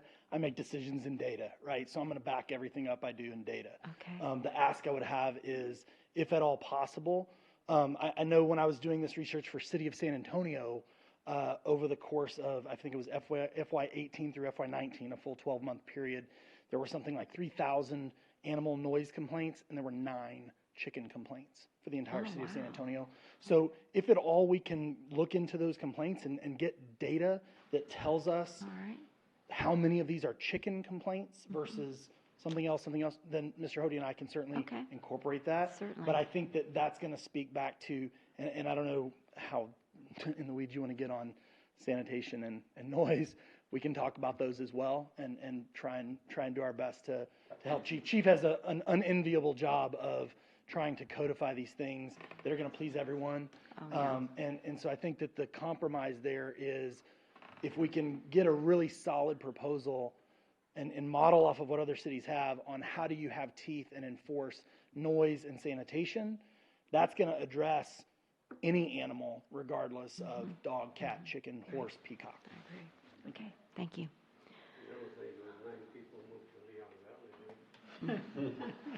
Okay. So So, we did try to codify the sound, the noise. Uh-huh. That is what we've got in here, which the 10 we minutes. may or may not get to Yeah. in the next year. But Next year. but the other one was, you said noise and sanitation. Sanitation. Sanitation is one of the things I pulled out in this ordinance changes. It was in the original ones that the Citizen Police Advisory Committee put together, but we pulled it out because it was just too much. So I can put all that back in. There's a lot more stuff that was recommended. We were trying to get I don't want to say the easier things, but just the things that are more controversial out of the way, and sanitation was pulled off. So we can provide the original stuff that had sanitation in there, and it wasn't sanitations like Mr. Hefner said. It was one sanitations specifically for chickens. There were some specifics for the different animals, though, based on and other ordinances across the state that we pulled, but it was a lot. It was a whole lot. So we can pull that back in, but it was not specific to chickens. It was broke down a little bit. Okay, let me ask Mr. Hody, would y'all like to get that information on sanitation that the chief had to look at? Sure, that's fine. Would that be all right? He and I can So speak just as well. so they don't have to reinvent the wheel and you can see Right. what you had. I think that might be beneficial. And my apologies to the CPAC, because I know they worked on this, and for those of y'all in the audience still, just everyone, this is just difficult. It shouldn't be. It seems like it's the worst thing we've ever had to figure out, or the most difficult, maybe I should say. But we're not going to override a bunch of stuff that CPAC came up with. So, we want to work together on it and come up with something that makes sense. Certainly. And, I'm not a rabid, if you told me tomorrow I couldn't have them, okay, but then you couldn't have dogs either. Okay, gotcha. Okay, so do we want to continue to go on then? On You're some asking of the me, other- no, but Well, I'm I'll- asking the council, I would or like do to you want move to on. wait until we get back? Let's finish the discussion on the animals for tonight and wait until we get back on the 5th. That would be my suggestion. We've been going in for an hour. Well, not quite an hour, but almost an hour, so that'd be all right. Okay, so, Skip chickens. Yeah, we'll finish the rest of the presentation next time. So just stop altogether. That would be my census is suggestion. to go ahead and stop?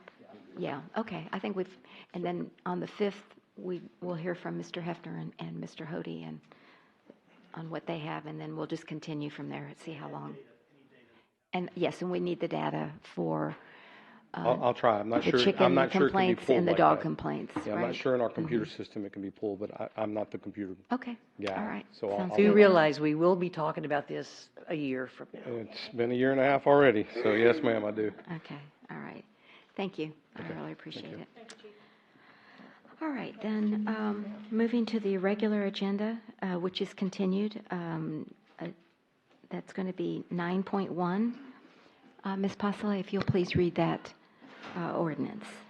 An ordinance of the City of Leon Valley, Texas City Council, amend Section 13.02.074 of the city's tree preservation ordinance regarding maximum mitigation of existing trees to removing restrictions for maximum mitigation of chinaberry, hackberry, ash, juniper, Chinese tallow, and mesquite trees, providing for repeal or severability and savings clause, and providing for an effective date. Thank you. Good evening and welcome. Good evening, Mayor and Council. Thank you. This is a first reading for a proposed amendment to the city's tree preservation ordinance, specifically regarding the requirements for maximum mitigation of existing trees. Currently, the city's tree preservation requirements are located in Section 13 of our city code. And there's multiple provisions in there regarding types of trees that are preserved and protected, different sizes, different extent to which you can remove trees.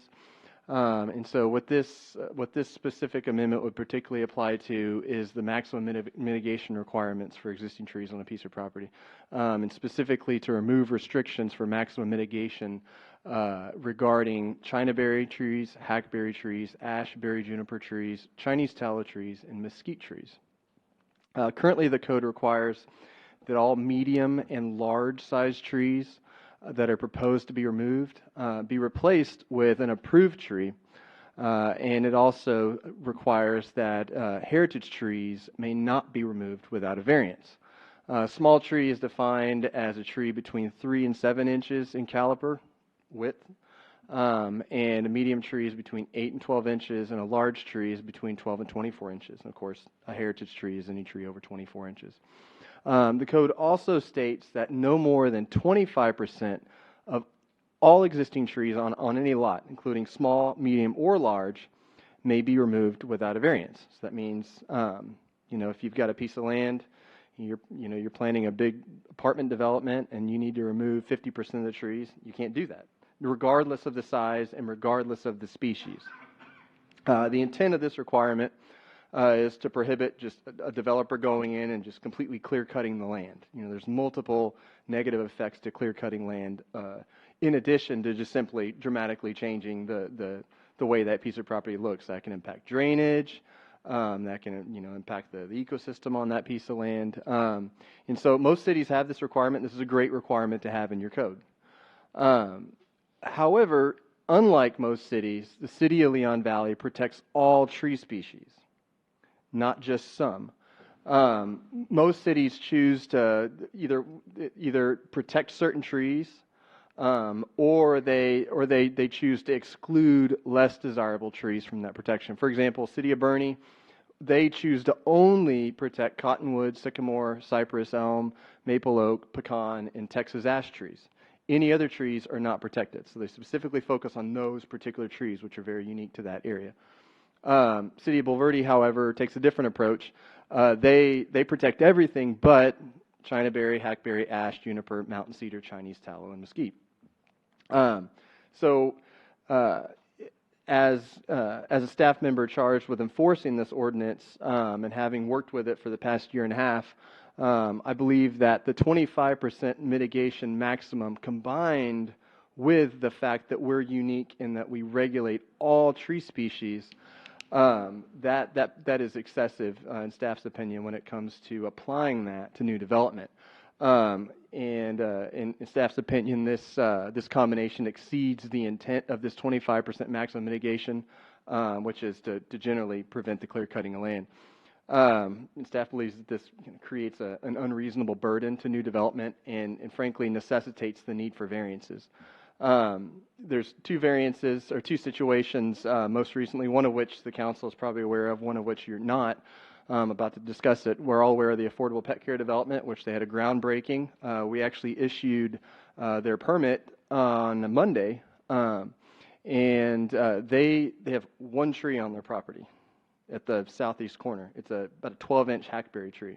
So because of the 25% requirement, states you cannot remove more than 25% of the trees on your property. Well, they have that one tree, and if they're removing that one tree, what percentage of that? 100%.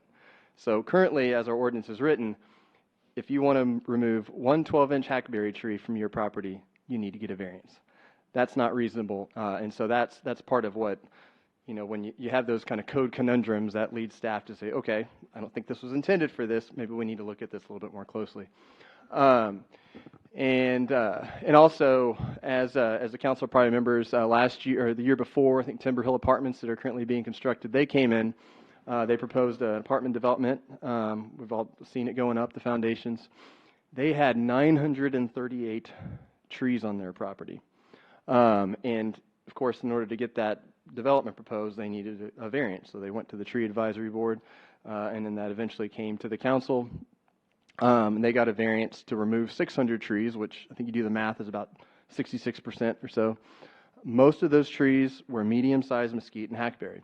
So without that variance, the development of the property wouldn't be possible. So those two together, kind of looking at those and what the code resulted in, is part of what is leading staff to propose looking at the way our ordinance is currently structured and what the requirement is. So the approach that staff is taking here, I'd say it's a conservative middle ground approach. Not proposing to quit protecting these particular trees, not proposing that at all, because the trees are there. You talk with arborists. I don't think any arborist is going to say these are terrible trees to have. So I don't think it's reasonable to quit protecting them entirely. However, I do believe that not all trees offer the same benefits, and you can clearly see that's why a lot of cities choose to either focus on protecting some or maybe not regulate others as much. And so staff's proposing a kind of a middle ground approach. Continue to protect these trees, which means if someone comes in and they want to remove them, they still need to replace them with an approved tree, but not count these trees towards the 25% maximum mitigation. Basically, continue to protect these trees, but not let them get in the way of a development, and not necessitate the need for a variance in order to remove them. Why focus on Chinaberry, hackberry, Chinese tallow, mesquite, juniper trees? Well, there's a few practical reasons why you focus on those trees. Number one, hackberries in particular, they've got really, really dense canopy structures. Makes it really difficult to grow anything underneath them. You drive through our neighborhoods, some of our best lawns have live oak trees. So there's light that comes through there, so it enables you to have a really great a lot of grass. You look under a lot of hackberry trees, you can't get grass underneath there because no light goes through. Also, they're really difficult to maintain, difficult to prune. Branches go in all sorts of different directions. And also these trees, a lot of them have really shallow root structures, which makes them poor specimens for being near infrastructure, being near sidewalks. So those are some of the reasons why cities typically choose not to preserve these trees, and many cities also don't allow them to be planted. So that's why we're looking at these trees. These are also trees that we have a lot of in our city, a lot of real small mesquite trees. And so that's why staff's kind of seeing some of the issues that these trees present towards development, and is proposing that we be a little bit more flexible when it comes to these particular tree species. I intended to put up here, I've got on the next slide, I have the changes that staff's proposing. Unfortunately, I put the clean version of the ordinance change up here. So I printed out, I noticed this about 4 hours ago. So I printed out some copies of the way the ordinance is currently structured so you will compare. Apologies, I meant to have this up here on the slide right now so we could compare.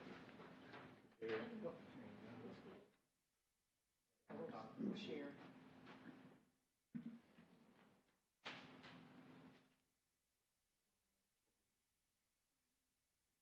So the way the ordinance is currently reads, it says preservation requirements, maximum mitigation up to 25% of all required trees may be mitigated rather than preserved unless insufficient land area exists to plant the required tree caliper width, the replacement trees as defined in this section. It also limits the cash in lieu amount to be increased up to 50% of the required tree replacement amount.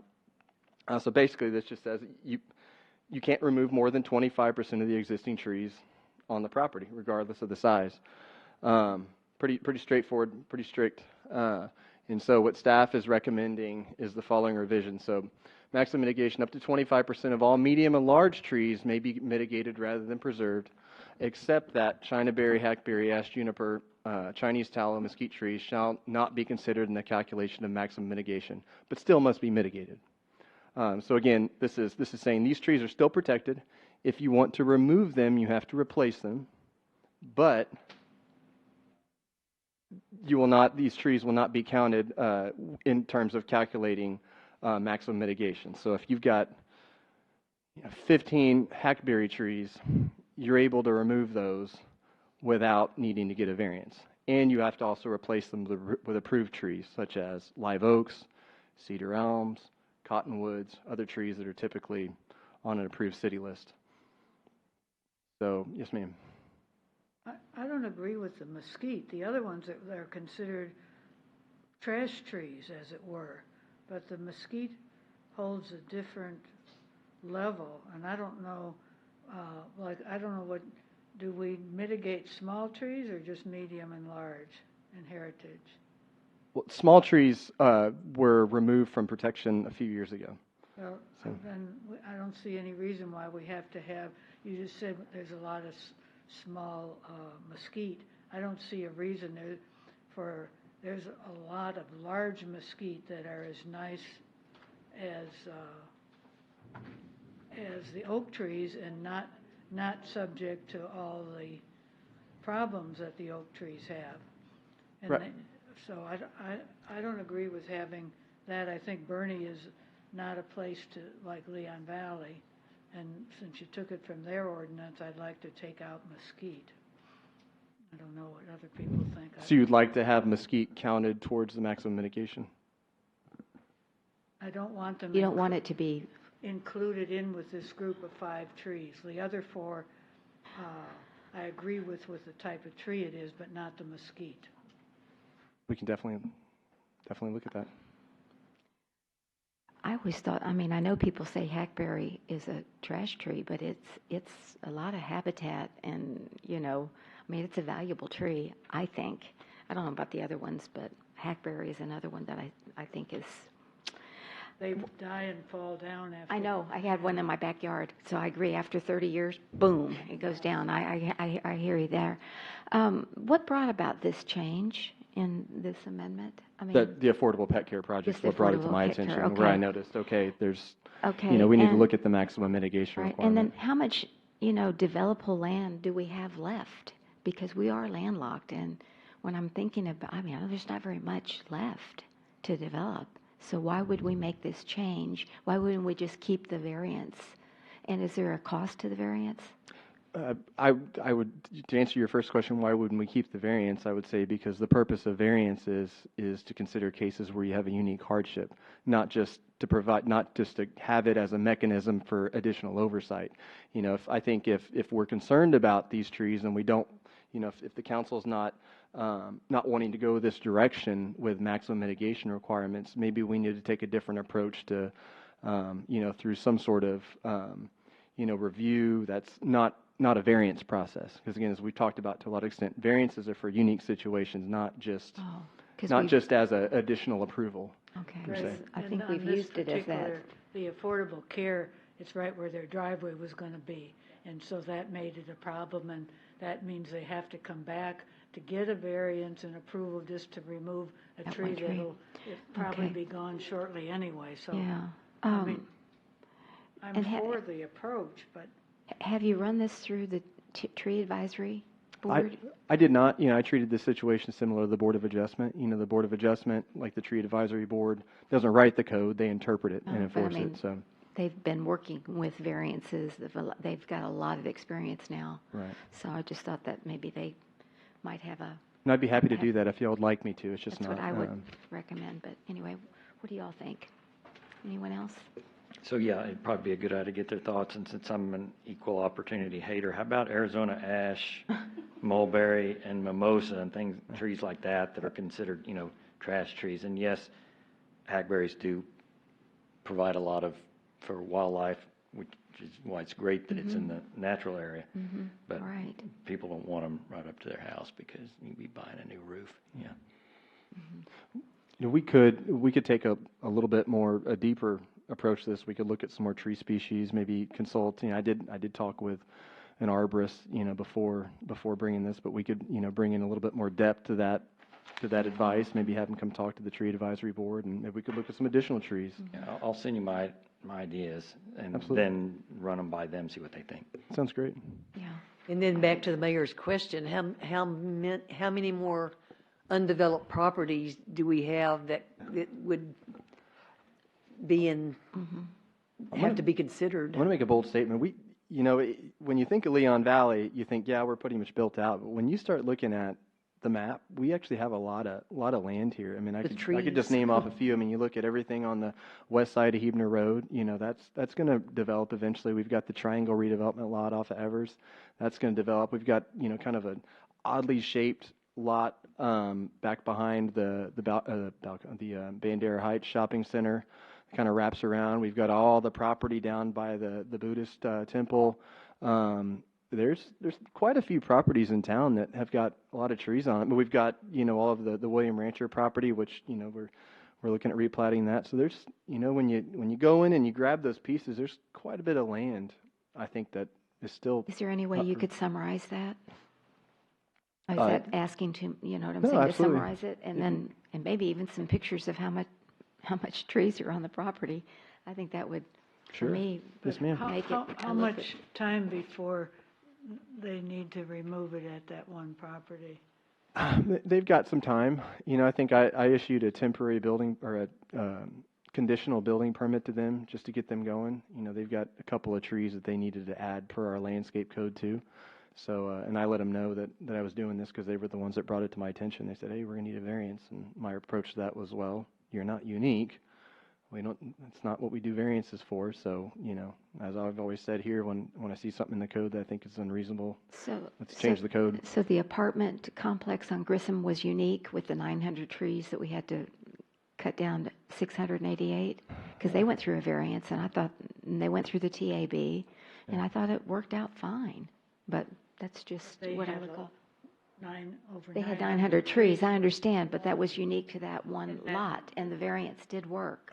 But I don't think that one business should have to go through a variance for one tree when they're probably going to plant a whole bunch of trees. Yeah, I understand, but I'm just saying, and is there a cost, did you say, to a variance? Yes, I think. Nominal? I mean, $100 or it's something? not. Yeah, I think, to answer your question about the apartment complex, I'd say the property wasn't unique. I mean, I worked in Bulverde. Every single piece of property has got tons of trees on it before it gets developed. What was unique about that situation is our ordinance, in that we regulate trees that most communities don't. And so that's what made that situation unique. That's right.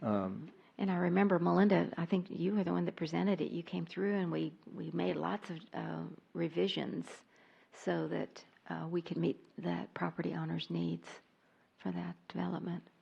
So, okay. So, do we need a motion? Oh, Ms. Joseph, I'm sorry. So first read. First read. Okay. Yeah, we don't need a motion. But I'm just saying, as far as direction for the staff. Do I need to give my name and everything again? No. Okay. We know you are. I have a couple Joseph. of questions. The Tree Advisory Board is working with a regional forester who has been working with them for many years and has recommended which trees are good, which trees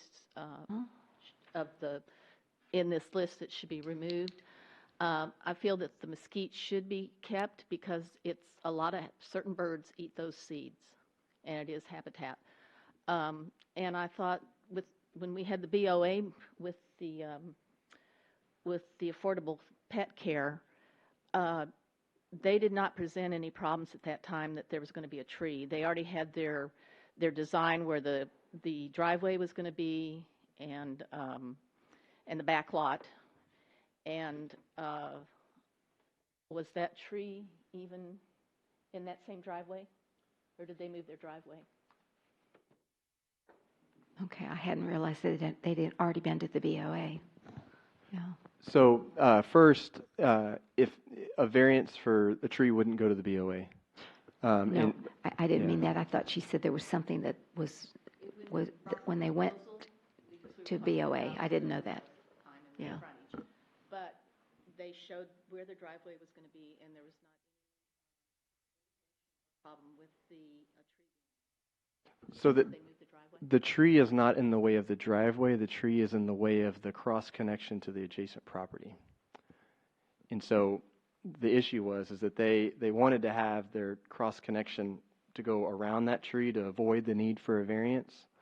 But if they have that cross, I don't know if I had the site plan here, it'd be a lot easier. If the further north on that property you put the cross connection, then what that does is it makes it more difficult for the next property to tie into it, and you're kind of paying it forward a difficulty to the next property. So the key is getting that cross connection as close to the street as possible, because at the end of the day, our sustainability ordinance wants buildings as close to the street as possible. So that was, that was part of the discussion there, was their cross access. They moved it to try to get around that tree while we were continuing to move forward with their site plan and The other resolve all the discussion issues. we had about that driveway was that,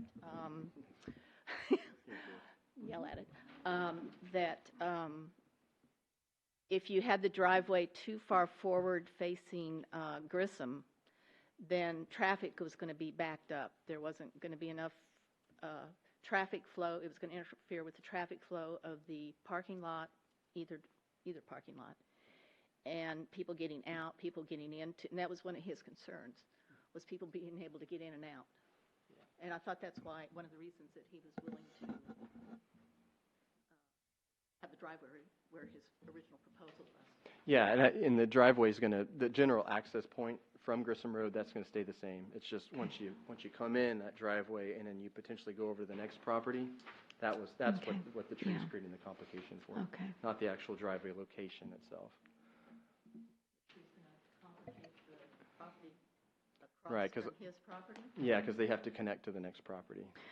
So Okay, yeah, all right. I see the point you're trying to make. Okay, well, so what did I hear we were going to do is, you're going to take this back? Is that the consensus of the council? Take it to TAB? got a little deeper And get some more information on vacant lots in the Leon Valley? And what was the other thing?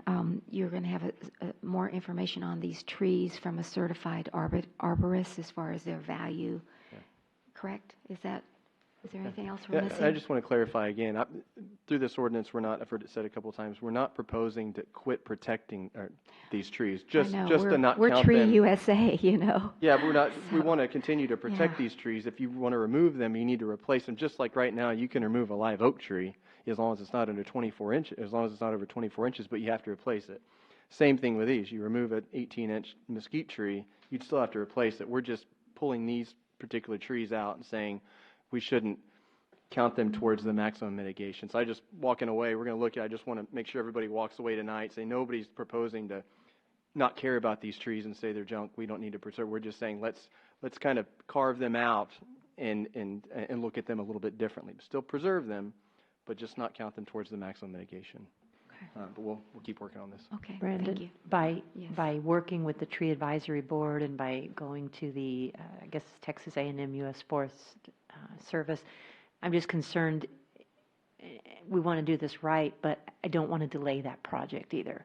And so are we at the point that we're going to delay that project in any way? Because that just costs the owner money by delaying that project. I don't think so, but I'll confirm and find out what is the drop dead date that they need to potentially move that tree to move forward. I mean, I think there's a lot of work and a lot of site improvements for them to get started on. Okay. Because fortunately, that tree is at the bottom southeast corner. It's not like smack in the middle. So I'll confirm with them tomorrow and say, hey, the council wants to look at this a little bit more deeply. What if we have 3 weeks? You know, we can go to the TAB and then come back here maybe in 2 weeks. So make sure 3 weeks is okay. And the for good them. news is we've already had the first read. Exactly. So we just need one more read. Right. So I think Perfect. that'll be, yeah. Okay. I appreciate you doing that. Thank you. Thank you. Can I strongly recommend that you contact the forester, the regional forester, Mark, I forget his last Crozy. name. Crozy, Mark Crozy. He's with the TAB. Yeah. Yeah. To discuss, because he's very familiar. He's been with the Tree Advisory Board for a long time now. Yeah, absolutely. We'll do. Okay. Thank you. Okay, thank you. All right. Thank you all. Thank you, Brandon. Mayor, Yes. could I'd like to request that we move up item 9.6 on the agenda, because I believe a lot of the citizens that are here are waiting around to hear what Oh. that item's about. Okay, so let's see, 9.6 is discussion and possible action, on the conduct of Mr. Bradshaw. Okay, any problems, any objection to Mr. Bradshaw's recommendation to move it up next? Okay, if not, then we'll move it up next. So we're taking out of order without objection 9.6 after 9.1. Discussion and possible action on the conduct of Counselor Will Bradshaw as a sitting city council member requested by Catherine Rodriguez and Monica Alcacer. And Ms. Postle, I'm not sure who's presenting this evening. Me. Okay, Ms. Rodriguez, Okay. if you'll begin. So I have 4 points that I'd like to bring up. I would like to determine what we as a council are going to do about other counselors' conduct, such as what happened during our last executive session. 1, do we need an amendment to our rules of decorum that were just passed to include executive session, or is it the opinion of council that executive session is included? I'd like to know if it was the city council's intent to include executive sessions. Okay. Second one, I ask this because without discussing the contents of our last executive session, I want to discuss the behavior displayed by Councilor Bradshaw, which goes into, he was off topic in executive session and instead of staying on topic, attempted to demean Councilor Charles and myself. Point of order. I was a second on this one, and my intent was to, without revealing anything that happened, was have it looked at by the incoming city attorney.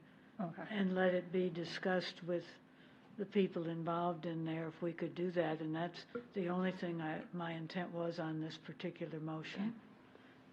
Okay. All right. I mean, Thank this you. particular You can discuss the conduct. You don't have to discuss what the meeting was, what was discussed in the meeting. It was just a If preference she- not to discuss the So, conduct. okay. She didn't want to discuss the So conduct. y'all should have discussed that, because this is what she wants to bring up. You can bring up what you like with the city attorney, the new city attorney, but that's what she wants to talk about. So I don't know how you want to work that out. I'm fine if she wants to, if we want to take it up then with the new city attorney, that's just fine. And I'd like to make a motion to that effect, that it be reviewed or investigated or whatever needs to be done to have them give us a response, because all of us were there, and it didn't seem appropriate that we bring something out in public that may need not to come out in public, that's all. And do I get a second? I second. Okay, we have a motion by Councilor Alcacer and a second by Councilor Charles to have the new city attorney review the rules of... No, investigate what happened. Oh, investigate what happened? Yes. Okay. And then give us a recommendation, whether it be in executive session or in open session, whatever his recommendation as to what action should be taken, if any. Okay, what action? Okay, to investigate what happened in the executive session and come back with a recommendation. Okay, is that right? I want to be able to have discussions, so. Is it a conflict for the newly hired city attorney to investigate? Exactly, that's where I'm going with it. You would, it's not going to work. It's the same thing as... Would you explain that? I It's just want the to be sure same- it's late, because Yeah, I'm it's the same getting thing as tired. if the new city attorney represents the city council, actually the city of Leon Valley, and city council is the representative of, or the legislative body of the city of Leon Valley. And it's the same as if the fact that I had to recuse myself as the ethics compliance officer because I represent council, and I couldn't investigate council members based on any complaints regarding the mayor or a city council person.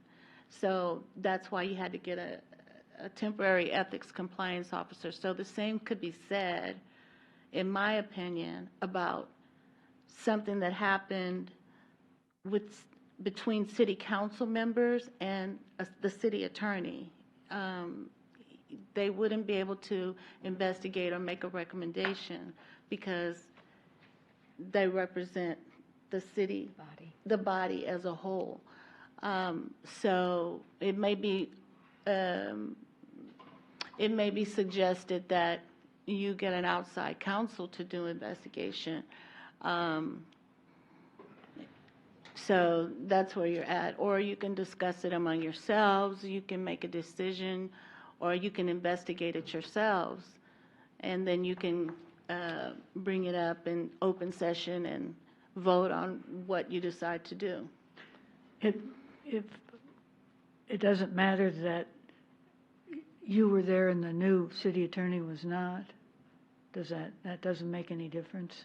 I couldn't investigate it No, because. because you were there. Well, You I were was part of there, it. but not only that, even if I wasn't there, I couldn't investigate it or make any recommendations because Mr. Bradshaw or Councilor Bradshaw is a part of the legislative body.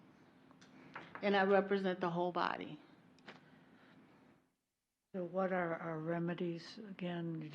Again, you can discuss it in open session. It's not anything that you would discuss in executive session unless you needed counsel advice, attorney advice, but you can discuss it in open session. You can, as the legislative body, you can entertain motions and make a decision on what you want to do. I thought I also heard you say hire outside counsel and investigate it ourselves. That's what I wrote down. I just think that we need somebody that's not us to give us a recommendation, but I thought it could be done by somebody we already had. Well, I recommend that you get outside counsel to investigate. That's my recommendation. Not incoming city attorney, but someone outside of that. Okay, we have several people that would like to speak. Trying to think. Let me make sure that the council, let me hear from the council first, and then we'll. Are you going to, before you can. The motion and the second were not appropriate, is what I Right. heard you say. So because are we you gonna can't have an withdraw? So we have to withdraw it? Yeah. Okay. If Yeah, you'll I withdraw will it. withdraw mine. And if you'll I'll withdraw. it. Okay, now let me hear from the council first on this topic, and then we'll hear from our citizens. Mr. Councilor Hody. I don't like this idea of an outside investigation. That sounds too much like, bad memories. It would be good if, and I don't know who we would go to for something like this, just, recommendations on this sort of an occasion. Who else has had this sort of a thing happen, I guess, and what did they do to resolve it? Because that's all I want to do is resolve it and move on, not do some kind of big investigation. I just don't think that's necessary. I agree. Yes, Councilor Rodriguez. I do not want a big investigation. What I wanted to do was get that behavior to stop. It was uncalled for, and that's it. Plain and simple. This thing has not stopped since the 312. It keeps going on and on and on and on, and this was just a carryover of it. I'm tired of it. It doesn't need to be going on. That behavior didn't need to be displayed, period. Okay, just a second. Just a second. I can make a recommendation that you can determine whether or not your rules of decorum, which was a good point, whether your rules of decorum include executive session, and whether the city charter includes executive session. So that would be something that you would discuss and determine, and then entertain motions on. If it doesn't include it, there can be a motion to amend it to include it, or, then you can discuss what to do if it doesn't include it. I don't know what council's intent was when you decided to pass the motion for the rules of decorum, or pass the rules of decorum that we just did. So I don't know whether your intent was to include executive session, and that's what you need to determine. All right. Anything else on the dais? Yes, Mr. Bradshaw. So is the allegation that I violated the rules of decorum?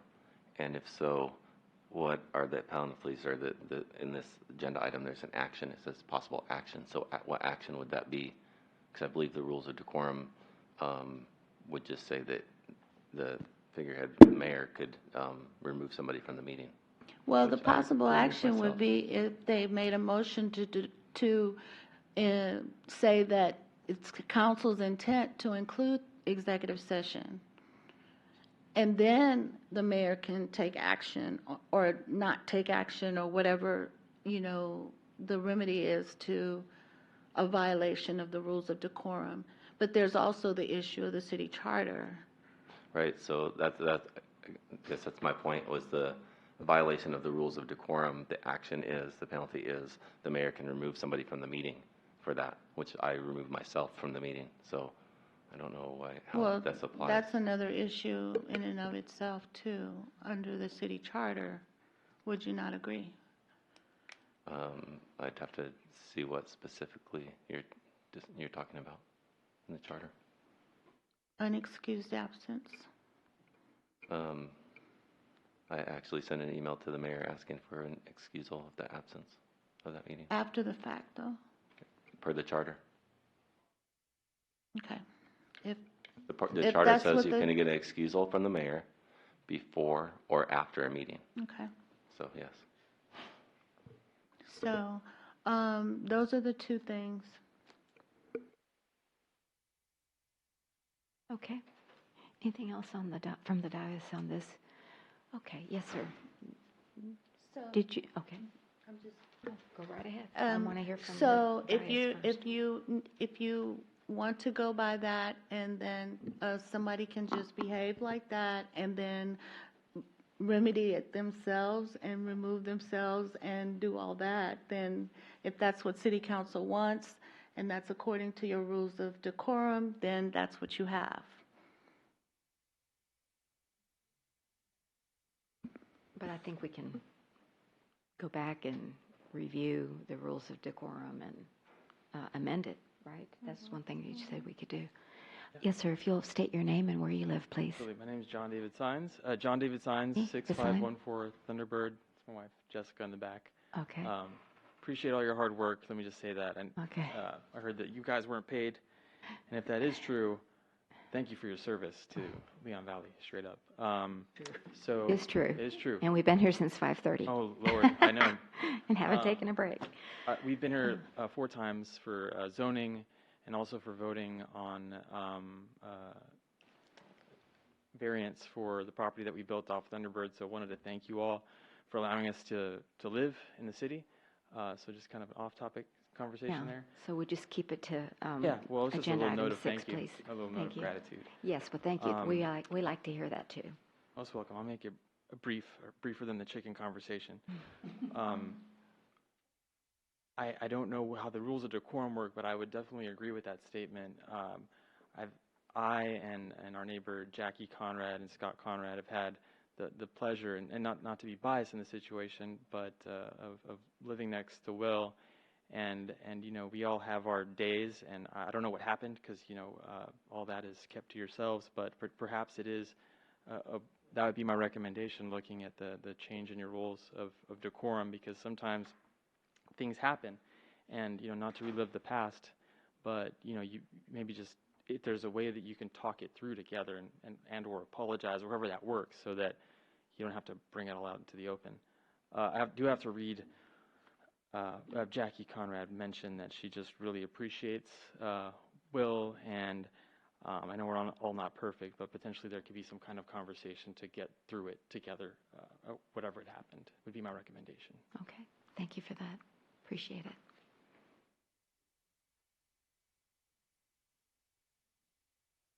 Good evening. Benny Martinez, Seneca. Like I have said many times on Next Door Neighbor and even publicly, this insanity has to stop. The only way this city can start to heal is for the 3 women on the city council to be removed. And staff, there's some staff members that need to be removed. The insanity has to stop. Leon Valley has to heal. We have the worst reputation in the whole metro area. You can go anywhere. I've had people come up to me and tell me that they don't want to drive through Leon Valley. They don't want to start a business. There's been people that have moved their business because of overregulation. So, Mr. Martinez, could you But, refocus it to number 6? That's what we're on. Okay. The conduct The of Mr. insanity Bradshaw. has to stop. If any, this is just bickering back and forth. If anything, I should be able to file an ethics complaint against Councilor Rodriguez for the Point of lies- order. Wait a minute. Excuse For me. the lies that Mr. she Martinez, said. Mr. Martinez, I have to redirect you to discussion and possible action on the conduct of Councilor Will Bradshaw as a sitting council member. Now, this gentleman that came before you gave a suggestion on how to heal, okay? And then we've also talked about amending the rules of decorum. So do you have any other suggestions that we could do on that? The rather insanity than going? has to stop. Okay, we got that. Okay. Got that message. So You know, what else is if, next? If anything, I can file complaints about everybody. Okay. I don't want to, but this insanity has to stop. Okay. That's Thank all. you. I appreciate you. I know everybody's. All right. Mr. Josh Stevens. Stevens for Uh-huh. Stokes. So I think we all know what happened in executive session because of the vote that was taken after executive session, in which the council 4-1 abstention decided to drop all of the complaints against the city manager. And we all know, because it's been aired in the media, that those complaints were lodged by Benny Martinez. And I believe that what we should be doing is analyzing all the conflicts of interest that were occurring during the executive session, like the attorney that was there who just was a complainant against the complainant that they were discussing in executive session. Many of the council members, one that was a complainant, two that were, so instead of discussing the conduct of Mr. Bradshaw, Point of order, Mayor, it's off topic and not appropriate. Okay, so Go so back if you're to it, discussing, yeah. so, and The conduct of Will Bradshaw. Okay, so yeah, so if it goes down to the fact that obviously we don't know what happened in executive session, the whole intent of it being executive session, but if it boils down to the rules of decorum, there's a proper process, and y'all didn't write the rules of decorum to apply to executive session. So you got to live with that now, and you can change it in the future if you want to. But by restricting a person's First Amendment rights or whatever the case may be isn't necessarily going to fix all of the problems. Sometimes the problem starts with something else. So just a little bit of analyzation. And I think the whole city does not want to go through another 312. So I hope that that's not what it escalates into. I agree. So. Okay, thank you. Appreciate it. Anyone else? All right. So if there's no other comments from our citizens in the chambers, okay. And then if there's a motion from the floor, from the dais. I have one question. Like, nobody knows what happened in executive session except that Will left. What is the difference when y'all get up and leave during a presentation and you're gone during a good part of that presentation? How is that much different? You were out smoking, vaping. Nope. I'm still on the dock. I'm not council member, and I'm not topic on number 6.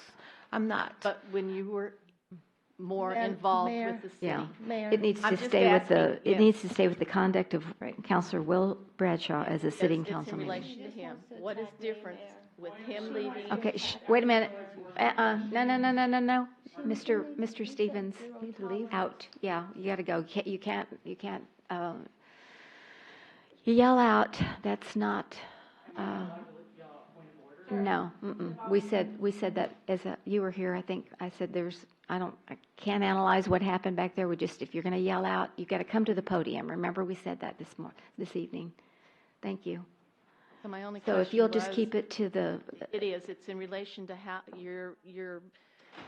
if you're going to change something that goes on in an executive session because a member walked out, then you're going to have to change it on the diocese where you can't just get up and leave. I understand you have to go to the bathroom. I understand you're going to get food. well, I think what I hear you say is add that to the rules of decorum, Yes. if that's what if that's what the council wants to do. So that's a suggestion that you have tonight. We're looking at the rules of decorum, and it does say that the rules of conduct and decorum are hereby adopted and shall apply in all city council meetings of the city of Leon Valley. So I believe that was your first question. You're welcome. Okay. Mayor, I would like to make a motion that we postpone this item till we are able to consult with the new attorneys and have an executive session as to what is our possibilities and what a recommendation is if we can. She can do that? Okay. All right. You have a second? Oh, I was going to make, I didn't make a comment. Well, okay, we're going to still have discussion because we have Mr. Mata that wants, but we've got a motion. Do I have a second? I second. All right, so we have a motion by Councilor Alcacer to postpone this agenda item with a second by Ms. Charles until after the new city attorney comes on board, and we'll have an executive session to discuss the options. Is that what I hear? Okay. And now this is further discussion. And I had asked her, and she said it was okay. I asked her first. Ms. Councilor Rodriguez, you wanted to make a statement or have a comment? This whole thing, Mayor, like I said, and I agree with everybody, has gotten out of hand. Everybody is over it. But how difficult is it to just have respect for your peers? That's. I agree. But one of the factors that we didn't consider, it was like 11 o'clock, and we've been, so. I believe one of our city attorney, who was, I think it was Mr. Henry, told us that anything after 10 o'clock, our minds get mushy. So I think that, there's a lot of factors. But yeah, we need to make sure that we treat each other with respect and civility. Yes, Mr. Mata. Eric Mata, Canterfield. I think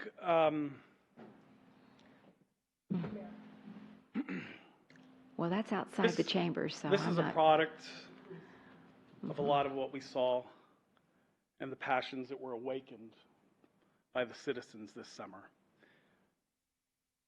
This is the consequence of it. I was appalled by the behavior I saw by many of you.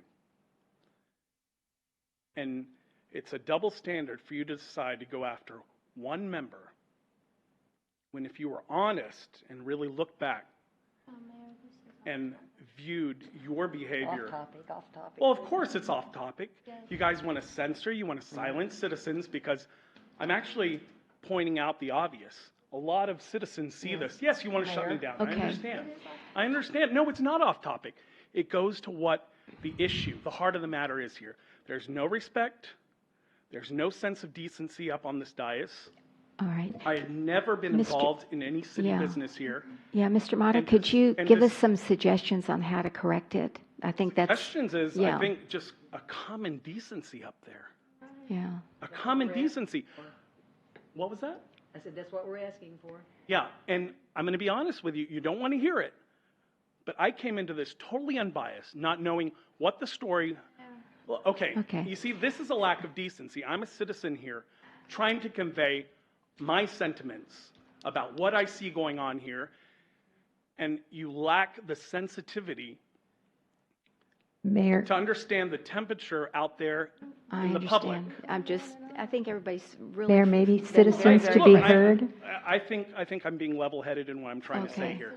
So we saw plenty of that today. That's a good idea. You could say this if you want to stay late, and citizens to be heard. Yeah. So, because they're screaming at me that this is off topic. No, so, I'm sure it's totally off topic. It's self-serving for you to shut me down like you have everyone else that's come up Mr. here. Mata, No, just go ahead and just... I think understanding... Mr. Mata? That... Seriously. Mr. Mata, if you'll sit down and come back at citizens to be heard. Yeah, let's just do that. I know. I'm interrupting the meeting. I was speaking. Yeah. Was I told to sit down, Mayor? Well, I said if you could just sit down and come back at Citizens Be Heard. I did suggest that because you suggested he could have a free range on Citizens Be Heard. Okay. All right. Okay. Mr. Mata, yeah, if you'll just please leave because it's just not worth all the headache. Okay. Now, Johnny, remember. I'm Johnny Garrett. Yes, I know, but remember the topic, which is the conduct of Will Bradshaw, sitting council member. So that's, You earn respect. okay. Thank you. Don't. All right. Chief, I don't want him talking. No. Okay, Mr. Rodriguez, I'll say the same thing. It has to be on the topic of the conduct of Counselor Will Bradshaw. That's what it needs to be on. It can't be outside of that topic. People that are on the diocese or elected wanted to be there to make the rules, follow the regulations. You guys decide what to do.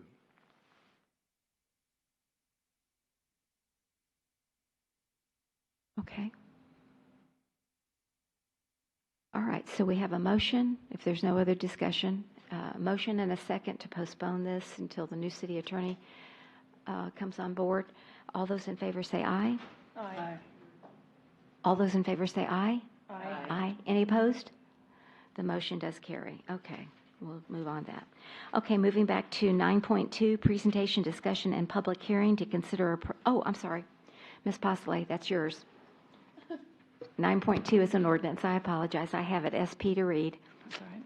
I'm just violating that. Okay, go ahead. An ordinance of the City of Leon Valley, Texas City Council reserving a 2.054 acre portion of Hebner Onion Natural Area Park for future public improvements, providing for repealer, severability, and savings clause, and providing for an effective date. Thank you. Good evening and welcome. Good evening, Mayor and City Council. This is more of a housekeeping item than anything else. And it is to hold a public hearing to consider approval of an ordinance which reserves 2.054 acres at the Hebner Onion Natural Area Park as an area that's going to be used for future public improvements. The original 36.739 acre Hebner Onion Natural Area Park is known as Lot 10, Block 1, CB 4430, In-Town Suites, Bandera Road subdivision. And it was acquired by the city in August of 2000. The park is bounded by Bandera Road, Red Jacket, Evening Sun, Sunlight, Raymond Rimkus Park, Paz, and Andres Salazar Roads. In 2008, the city designated this lot as the Hebner Onion Natural Area Park, and it was by ordinance number 08058. And this shows you the plat of the lot, and as you can see, it meets Bandera Road down at the bottom. And I pointed out where the Hebner Onion Homestead actually is.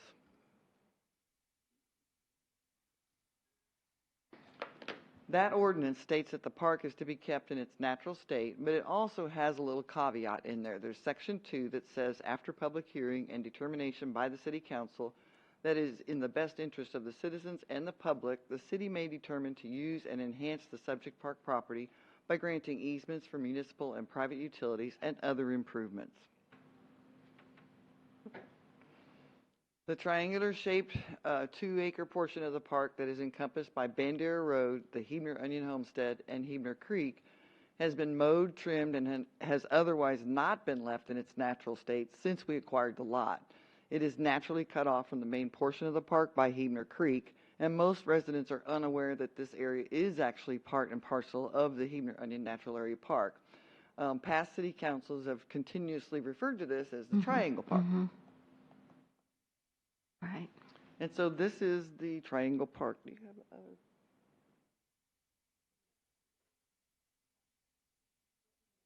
other? Melinda, what is POB? Point of beginning. Point of beginning, thank you. So that's the surveyor. Okay, thank you. So he surveyed out this triangular tract. And as you can see, it lies along Bandera Road right across from City Hall, and this is Hebner Creek through here. So it's, like we said, naturally separated from the rest of the Hebner Onion natural area. And we've been mowing it along and, you know, taking care of it and everything else, and that's not what's supposed to happen in the natural area. Well, that just gives you a better yeah. part. Oh, wait.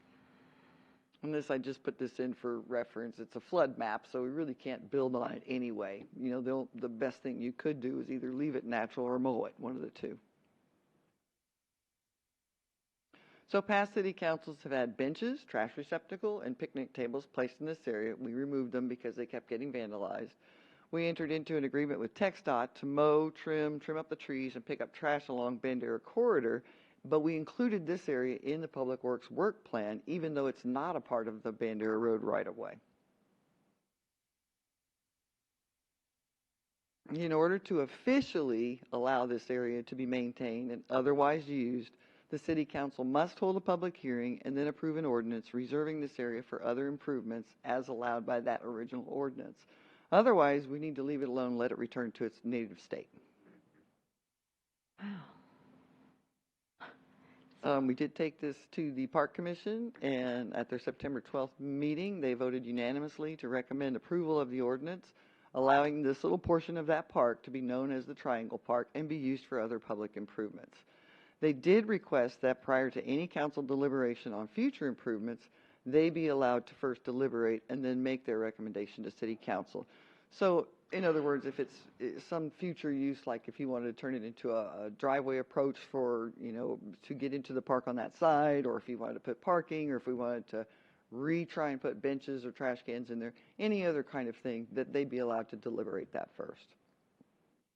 So we're taking it out of the natural area and designated it as a triangle park. It's not taken out because it is forever a part of that park, but it is being designated as reserved for other public improvements.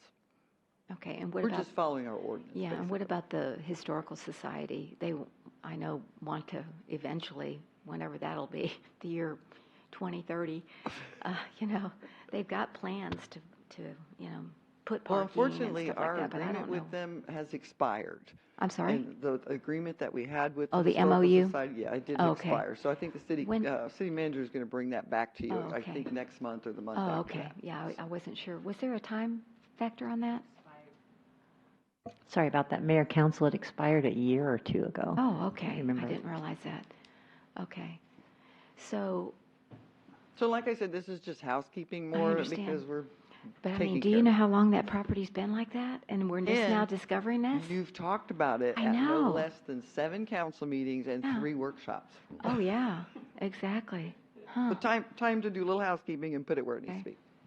So, All right. Go ahead, so- Miss thank you. Alcazar. Go ahead. I thought that we had designated it as a park and Triangle Park already at one of those multiple meetings. I We think never, everybody did. In fact, Captain Dean and I have had some really heated conversations about it, and I had to go back Okay. and I looked through every single council record, every single ordinance, every single minutes. No one ever designated it as separate. So tonight, we can do that. First read, yeah, with the public hearing, yeah. So it's kind of confusing to me because you said nothing can be put on it because it looks like it's right in the flood wave or even, No structure. No. There's very few structures. I take that back. You could put like an open-air pavilion, something that's a flow-through building. You can put a parking lot there. You can put minimal improvements like the trash cans and the benches that we had there at one time. I liked That it sort of when we thing. had that. It was too bad it got vandalized. It was nice to be walking down there and go and sit. Well, we actually applied not once but twice for a pavilion Mhm. on that property. Sure did. We didn't get it, but we would not be able to do it because we didn't have this in place, right? I don't know. They may not have caught it either. Okay, all right, but now, okay, but yeah. But this forever makes it, yes, this part is reserved for other public improvements. We don't have to let it be wild. Mm-hmm. And if we wanted to do a light, well, there is already a light there, but if we wanted to do a cut Driveway through approach. Mhm. through TxDOT, then this would enable us allows to it, do this. yes, ma'am. Okay, yeah. All right. Any other questions? I think you were finished. You were showing us the C statement. I apologize for, Oh, it's okay. yeah, jumping in. Like I Okay. said, this is just Anything else? housekeeping. All right. If there are no further questions from the council, then we do need to open up the public hearing at 10:26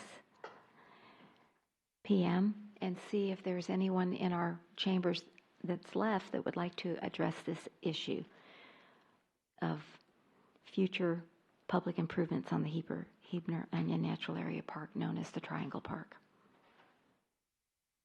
Okay. No, okay. So then I will close the public hearing at 10:20, and this is our first read, so we will take it up at our next council meeting on November the 5th. Thank you, Melinda. Then moving then to agenda item 9.3, regular council agenda ordinance. Ms. Posley, if you'll please read that. An ordinance of the City of Leon Valley, Texas, City Council amending the general fund budget of the City of Leon Valley, Texas municipal budget for the fiscal year 2019-2020 in the amount of $310,000 to provide funding for the Leon Valley Fire Department for the purchase of a new ambulance, providing for repeal or severability and savings clauses, and providing for an effective date. Good evening, Chief. Good evening, Mayor and Council. I'm here tonight to ask for a budget adjustment. I realize we're only 15 days into the budget, but this is what needed to happen based on time. I'm asking for a budget adjustment. Oh, wait. First time. I'm asking for a budget adjustment from the general fund to fund the purchase of a new ambulance with the required equipment for the fire department. And just a little bit of history about this to put this into context. The Leon Valley Fire Department has maintained a fleet of 3 ambulances since the early 1990s to provide the necessary coverage for our growing city. Since that time, the request for service has more than doubled and continues to increase annually. The fire department receives almost 3,000 requests for service annually, with a majority of those coming from EMS. I have some slides that I'm going to show you in a minute that will have the statistics and numbers and what this really means. You know, I know it's late, so I'm going to make it quick. Okay. Basically, what happened in the previous administration got rid of the 3rd ambulance, gave it to the police department to use as a mobile crime scene unit. It was never placed into service, and almost 2 years ago, both ambulances were wrecked. Oh, wow. Within a short time, and they took that ambulance back and got it back into service and used it while both ambulances were wrecked. Can I just clarify? I don't know if I heard it right, but the 3rd ambulance was taken out of service and converted to a mobile crime scene unit? It was given to the police department. I believe that's what the intention was. Oh. It was never done. Oh. I don't remember that. Basically, I can find no documentation where anybody approved the 3rd ambulance being taken offline and out of commission. I know it doesn't seem like it, but just tonight, the sirens you heard, all of our ambulances are gone. Just tonight, while we've been in here, they're transporting 2 different people to 2 different locations, and they went out one more time. Almost every day, and when I say almost, that's 6 out of 7 days, both of our ambulances are gone, leaving no coverage here. Yes, we have mutual aid, but mutual aid is not guaranteed, and it's not real close. The 3rd ambulance has been here since the 90s. It was taken out of service. We really need to get it back. We can't down ambulances for routine service because we need them every day. I'm going to stop right there and talk about calls real quick. Today, this is the way calls are counted. Calls have been counted in different ways under different administrations in the fire department. Previously, if 4 vehicles showed up on the same call, that was 4 calls. We don't do that. Today, we had 5 vehicles on a 2-car rollover. Patients were transported 2 different directions in 2 different ambulances. It's 1 case number. The majority of our calls that we run today, 72%, are EMS runs. 72%. By far, the vast majority of the calls we go on. And Chief, do you have that broken down to Leon Valley residents versus non-Leon Valley residents? Okay. Because I'm wondering about Bandera Road and accidents and if there's a high percentage. They are Leon Valley guests when they're here. We don't differentiate between the two. All right. Joe's. I just was wondering I'll just tell you, that. remember when we started the red light camera process to bring it to y'all, Chief Valdez pulled the information specifically what you just asked for. And back in 2016, it was only 7% of the accidents that they responded to and transported were Leon Valley Or Leon residents. Valley, only At that time. 7% at that time. 7%. Okay, yeah, I thought that, yes, Mr. Counselor Bradshaw. Kind of question, Chief. What is good intent? What is Good that? intent would be if your Cat stuck in a tree? No, if your fire alarm goes off. Oh, okay. If your medical alarm goes off, and Oh, it's an accident, or we show up and you go, I didn't push anything, is good intent. This next one may answer some of the questions. So when we talk about the mayor's question about how many of these things are out of city residents, 58% of our calls are medical. Medical calls are residents. Okay, all right. Trauma can be your residents as well as wrecks. That's slips, falls, broken arms, broken hips, hurt heads, car wrecks, and the 1% of rescue doesn't really matter. But the majority of our calls are medical. And a lot of these calls, you know, I'm not going to lie to you and tell you they're all real serious, because they're not, but a lot of them are. One of the runs we took today was very serious. And if we had to wait for another ambulance, that person couldn't afford to wait on the side of the road for 20 minutes for another ambulance. So all of our ambulances were at this one wreck today. We had guys back at the station. They don't have anything to do. They don't have another ambulance. You've used 3 ambulances since the 90s. And you've used them. And you've replaced them. And bought new ones. And this one was taken out without any, that I can find, council approval, which is a cut in service. When I ask for this money, long term, I know it doesn't sound like it, but long term, this is going to save money. Right now, if I need a new ambulance, I have to buy a new ambulance because I can't take one out of service.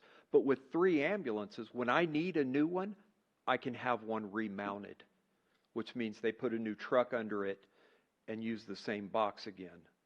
Long term, and long term being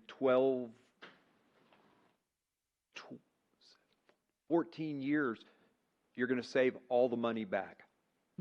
Just in savings as those ambulances get replaced, because you can remount an ambulance once or twice before you have to replace it. Long term, it's a good deal. I know that's hard to swallow today, but this number of calls, I mean, we do 7 or 8 EMS calls a day. I know you do. I just want to get it clear. You want a brand new ambulance, correct? You don't want us to remount it on the old ambulance that was converted into a crime scene, right? No, I don't. Just so I know. So Okay, this so you got a brand new ambulance is one. a 2006, and it was the crime scene one? Okay. custom made truck that I can't get anybody to touch. We're looking for a standard ambulance. And the other thing that goes with the price of this is all the equipment off that ambulance was auctioned off. So there is some equipment we still have, but a lot of it is a stretcher. We currently have a borrowed stretcher. And this has been since what year? 2017? I'm just trying to think. That's when Chief Valdez I don't know. left, right? So we've been with only 2 ambulances for almost 2 years? It's. that what I mean? I think it's actually further back than that, ma'am. Really? We actually took the ambulance because it'd been sitting back there. One of my guys actually said, "Hey, what are y'all going to do with that?" He said, "We're going to auction it." I said, "Instead of auctioning it, let's try to put it into service as a crime unit." Not knowing any differences, it was just sitting there. So I'm not sure exactly when, but it's been a good 1.5 years that we've, maybe even longer. We were trying to get it up and running, but just like you explained that We've bought new tires for it out of the police budget, and we've done some other things trying to get it up and running, and there was just too many issues for it to get it going. And so when he said he needed it back, we were still in the process of trying to get it up and running. We said, yeah, absolutely, take it back if it's needed. But it's been a while that ambulance has been out of service, at least a year and a half, if not 2 years. Okay, and just another question. Chief, I'm sorry, did you want to finish your presentation? I mean, this is Chief Naughton. I'm sorry, I didn't mean to interrupt. We were just kind of, No. you want to go through it again? And I know Mr. Bradshaw has a question, and I had another question. But do you want to finish it? Yeah, just What real is, quick, long term, remounting? Okay, we do need a third ambulance. sure. I agree. For the citizens of Leon Valley, I would hate for something serious to be going on and not have another truck. We don't need 4, we don't need 5. In that event, we have a major thing. But every single day, both those ambulances are gone at the same time. Like I said, I don't want to exaggerate. There may be one day a week when it doesn't, but they're gone. And if it's your mother, father, sister, brother, child that's significantly injured, I don't think any one of us wants to wait on the side of the road or at the baseball field with a broken arm or, a drowning, somebody that's been hit by a car or something, or like happened today, a policeman or a fireman is injured, having to wait for an outside ambulance to show up. Right. So you're recommending that we take the money from the general fund reserve, but I was wondering, would the red light camera money be eligible Can at I all? answer that real quick? I mean, I just thought I'd ask. I talked to Vicki about that, and she said she'd talk to you about it. Okay. And we I need to mean, talk to the it did come from the police department, Okay, or it did so- go to the police department. So here's your okay. funding source for All right. this is this past year, all I've done in the fire department is attempt to fix the stuff that was broken. We didn't do a lot of training. We didn't buy a lot of new equipment because I never know what's going to break next. And at the end of this year, the 18-19 budget, there was reserves that were turned back in from the fire department that Vicki would be able to speak on the final numbers to cover this. She Yeah, I also mean, indicated it could come from the impound lot. Correct. And. That's $119,000. But again, that Doesn't one. really- and it's all that's- the same goes money. to the general fund Yeah, anyway, but it right. then we wouldn't be calculating a balance. But she said that she would discuss it with the two chiefs. Right. And see if some of it could also come from red light camera. So whatever, I just would like to see that before. And now you've Absolutely. added the other source, because that would be good to show you had it there already to begin with. And we also have an ambulance scheduled 2 years out to be replaced. Yep. So, Oh, in our capital plan? yes, ma'am. Okay. So it's going to be, you could look at it as that's coming early and we're getting our fleet back to where it needs to be. We did turn back money this year that we didn't spend because of the mode we were in trying to get everything done. Yeah. And I guess anyway, we still have another reading, so maybe if we expend the $310,000 in the general fund, then we can get the balance after that. But like you say, there's a lot of money that was returned back at the end of this fiscal year into the general fund. And we do have that ambulance that from the police department that we're trying to get fixed right now for a stopgap thing. I need a mirror. It's still not running yet.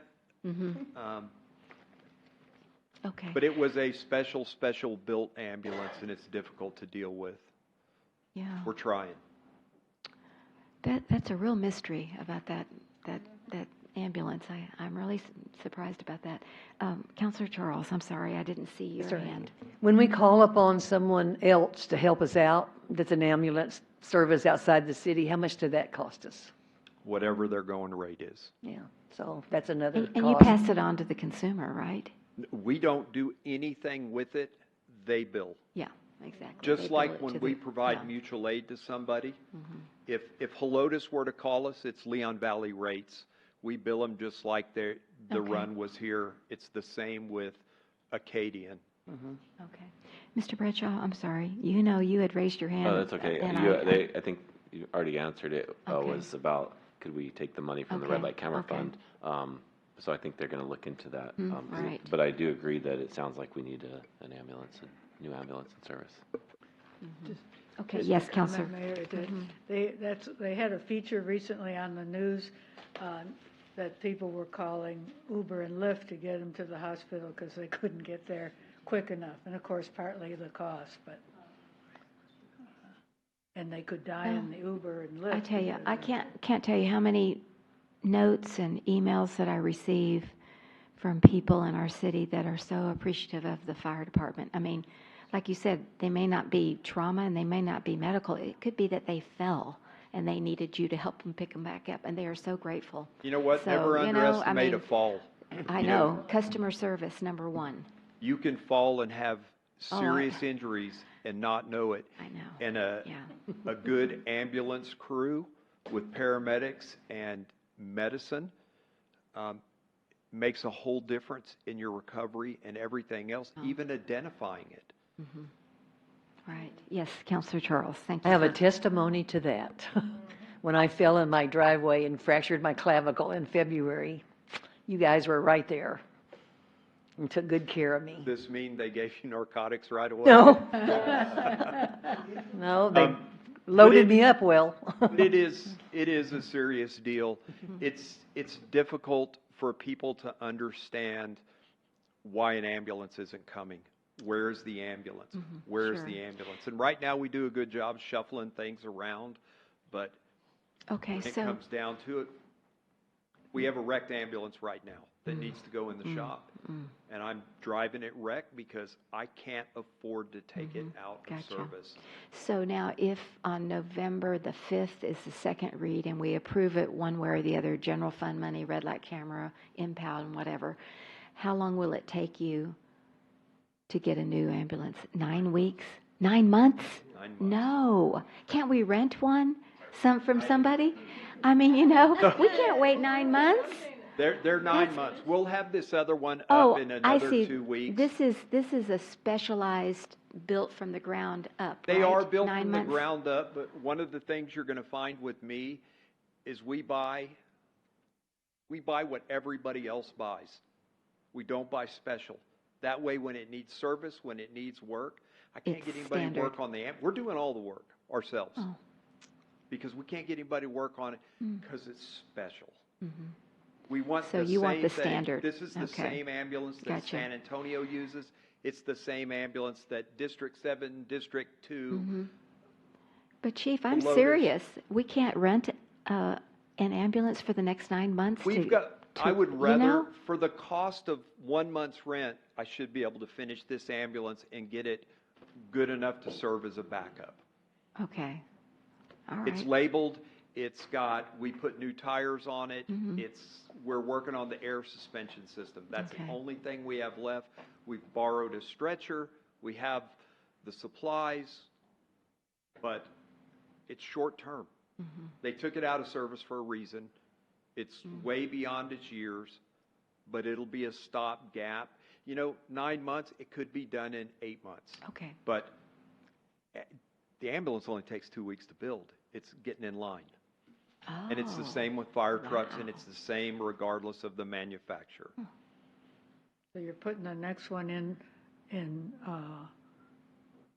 15 months instead of 2 years? The other request so that you get it in the 2 years? Wow. Okay. All right. Any other questions for Chief on this from either our counselors or from anyone in the chambers? Yes, Counselor Hody. I just appreciate the frugalness I'm hearing there, especially about the renting one when you can kind of fix this one. And that's what I believe in. And then I think I heard the answer to this question, but I'm not sure. Getting this third ambulance going again, whether it's the temporary one or the permanent one, does not require a change in personnel, does it? Number of personnel. We hire more because we've got a third ambulance? How does that work? No. That's another day. That's another day. But we handle the calls we make right then. I want to tell you that I plan ahead, and I'm always thinking of the next call. But the fact is if I get 2 ambulance calls and a third ambulance call comes in, the guys come off the fire truck and get on the ambulance, because those are the 3 we have right now. And those are the ones that matter. Those are the ones that matter. So we can only handle what comes in right now. I'd like to tell you that I got 4 guys stacked up on a fire truck, always waiting for a fire. But the fact is, the next run is going to be an EMS run. And the next run after that is going to be an EMS run. And the next one may be a fire run. But those are the numbers for 2018, which is the last complete calendar year. Those numbers are accurate, short of a couple months that I don't really know how they kept those numbers. But remember, you could have 2 fire trucks, 2 ambulances, a pickup, and all that. That's one case number. That's all it is. That's how we count it. It's one request for service. Our calls have gone up 3-fold since 2008. Okay. Anything else? All right, Chief, thank you. Thank we'll you. Look forward to hearing back from you on November the 5th. The next agenda item is 9.4. Ms. Pasley, if you'll please read that ordinance. An ordinance granting a variance to Leon Valley Code of Ordinances, Article 1.09, Parks and Recreation, Section 1.09.008, Park Usage Regulations, subsections B and G, to allow CJC Life Church to hold a 5K run event at Raymond Rimkus Park on November 9th, 2019, from sunrise to 2 p.m., located at 6440 Evers Road, Leon Valley, Texas, providing for repeal or severability and savings clause, and providing for an effective date. Thank you. Melinda? Good evening. Yes, good evening. I'm glad you were here at the last meeting. Yeah. Yes. So you and knew so that you do it remember needed to these go. gentlemen from the last meeting, and Mr. Cedillo is here to help us out here. And so it is a request to hold a 5K run at Raymond Rimkus Park by CJC Life Church. And they're going to be using the jogging trail in the large pavilion. The event's scheduled to be held on November the 9th with setup at sunrise, and then the event would be run from 8 a.m. to 1 p.m. with approximately 100 participants expected. So far, he's got about 60 people lined up. The proposed event will be open to the general public, and proceeds from the event will go towards the church's mission to India. CJC Life has already rented the large pavilion at the park, and according to their website, they plan on holding the run completely on the Rimkus Park jogging trail and at the large pavilion. They're going to erect about 10 canopies, and they'll spot those around the track for water give-outs. According to their site plan, they will have the participants run around the jogging track, and like I said, with the canopies handing out water. And as you know, just a little background, they approached City Council at the September 30th council meeting during Citizens to be Heard to let the citizens and council know about the event and to invite everybody to participate. Staff realized that they'd actually approached the city about a month and a half previously to ask if they could hold the event at the park, and they were told at the time they would have to obtain a public gathering permit. And the reason for that was because the run was planned to go from the park into city streets, which would have required that they engage police officers for traffic control and barricades. They then asked if they could hold the event in the park only, and were told that they would have to obtain a variance as the entire park cannot be rented by one single user. And so the parts of the code that it affects is these sections here. They would need a variance to reserve the entire jogging trail. They need a variance to place their canopies in places other than right next to the large pavilion. We don't allow them to go out farther. And then the 5K run is probably going to interfere with the other park users by blocking the jogging trail. And they may fill up the parking lot. Hopefully they get more than 60 participants in their event.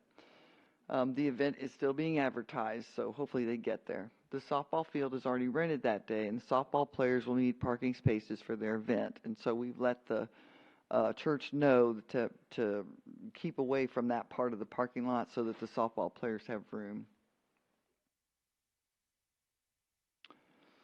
And so the code states that the Park Commission will hear the request for variance and make recommendations regarding that to the City Council. They can also ask the person to provide additional information, which they did. And then the variance may be granted when it's consistent with the goals of the code, in that it will not cause significant harm to any other person or group of persons or result in the city being in violation of regulatory requirements, and that the activity being granted will not disturb the peace and dignity of the surrounding residential neighborhood. And then this gives the City Council the different requirements for granting that, and it also allows you to ask for other information. In cases where you would have an event that would go for months and months and months, you could require reporting or other requirements of them. This one's just for the one day. Under fiscal impact, they paid $200 for the large pavilion, and they'll receive a $50 deposit refund if the park and pavilion and jogging trail are left clean. And then the proceeds, like I said, would go towards their mission to India. At the October 10th Park Commission meeting, they recommended approval of the variance request, stating that they didn't think the variance was going to cause any significant harm to any person or group of persons. And the activities will not disturb the peace and dignity of the surrounding residential neighborhood.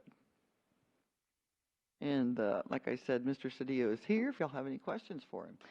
Well, I have a question for you, Melinda. What about the regular walkers that show up every morning? You know, are they not going to be able to walk that day from 8 to 1? Typically with a run like this, the actual runners, it's going to take them about 15 minutes to complete the run. The walkers, it'll probably take them about an hour. Okay. And so I doubt that they're going to use that jogging trail for more than an hour and a half. Okay, but I mean, if people are walking, do they have to pay? They don't have to pay. You know what I'm saying? I mean, I'm there 3 times a week, and there's the regular walkers every morning. You've been there, right? I mean, we absolutely counted on that. And, yeah. As we stated in the letter, by no means are we excluding anybody who comes to the park regularly. We understand that. Okay, and they don't have to pay. No, okay, we're not going to. I mean, you know, they if could give a somebody came to donation walk if they wanted to. They want to walk their dog, or it's what they do every morning. We understand that we're guests. So you're just going to incorporate all the people that are there we'll anyway. Just send them through. It's the purpose is to raise money for the missions and also to involve the community and all of those things. And that was really by excluding anybody, that would be totally opposite of what we're trying to do. So we understand that there's a lot of people that's their norm, and we're not going to disturb anybody's And this routines. is a Saturday, right? That's a Saturday morning, yes. Saturday morning, okay. All right. That was my one question. Yes, Counselor Alcacer. Will you have a sign or signs out there to explain to the people why you're there? I think we do have a banner at the park right now, don't we? I think. No, we don't. Oh, I don't know. I thought we had a banner. Maybe we don't. But we will have a banner the day of. Because you might get contributions too. No, we will be taking. Yeah, we will be taking. Cassie, what? She's going to come in. She said there was a banner at the baseball field. Oh, Cassie, did you see a banner at the baseball field? No. At the tennis court. Okay, tennis court. Oh, thank Sure, you. yeah. Okay, yeah, I didn't so see I that. thought we had a banner up there, just to Okay. notify people what's going on. But the day of, we're going to move the banner to the entrance, and we will have like a welcoming committee. The guys who park the cars on Sunday will be there, you know, kind of ushering people in and direct them where to go and all of that, because you know it takes a lot of coordination when everyone is. Are you going to need any police assistance as far as parking or anything, or?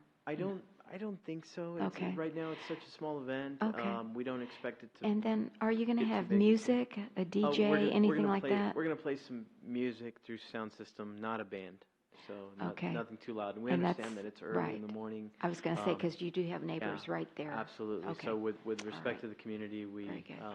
I'll be providing the music myself, and I have a event audiovisual company, so I'm always wary of sound Okay, levels and good. decibels Thank and you all for that that. stuff. So I Appreciate it. use a little meter, and I always You have one of those. I always flag my church like, hey guys, you know. So Tone it down. yeah, exactly. Yeah. So we are aware that it's early morning, and some people don't want to wake up early, and that's cool Sure. with us. Yeah. Yes. Okay, Counselor Alcacer. So, Anybody else? Melinda, is it a bandit banner that the police might take down? I think I'll courteously ask our guests to remove it until the day of the event. Okay. All right. Any other questions for Melinda, or your name was Timothy Cedillo. Tim. Timothy Yes, Cedillo. yeah. Yes, sir. Thank you. And by the way, there is an ambulance you could rent, but it's a taco truck. Oh, okay. Good to know. On another note. You can Okay. remount it. Yeah. Sign me up. Timothy. Never underestimate the Cedillo. healing power Okay. of tacos. So, there's not a public hearing. So anyway, any other questions? Because Mr. Cedillo, this requires another read. Sure. So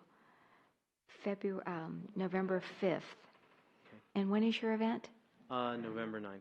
9th. Oh, wow. Okay. All right. So we'll still, Is there any way to like bump it up, or that's just the way? this is our next regularly scheduled city council meeting. So, in the meantime, can we register people? I mean, do we feel like it's probably okay? I mean, how does that work? Well, I mean, I haven't heard any.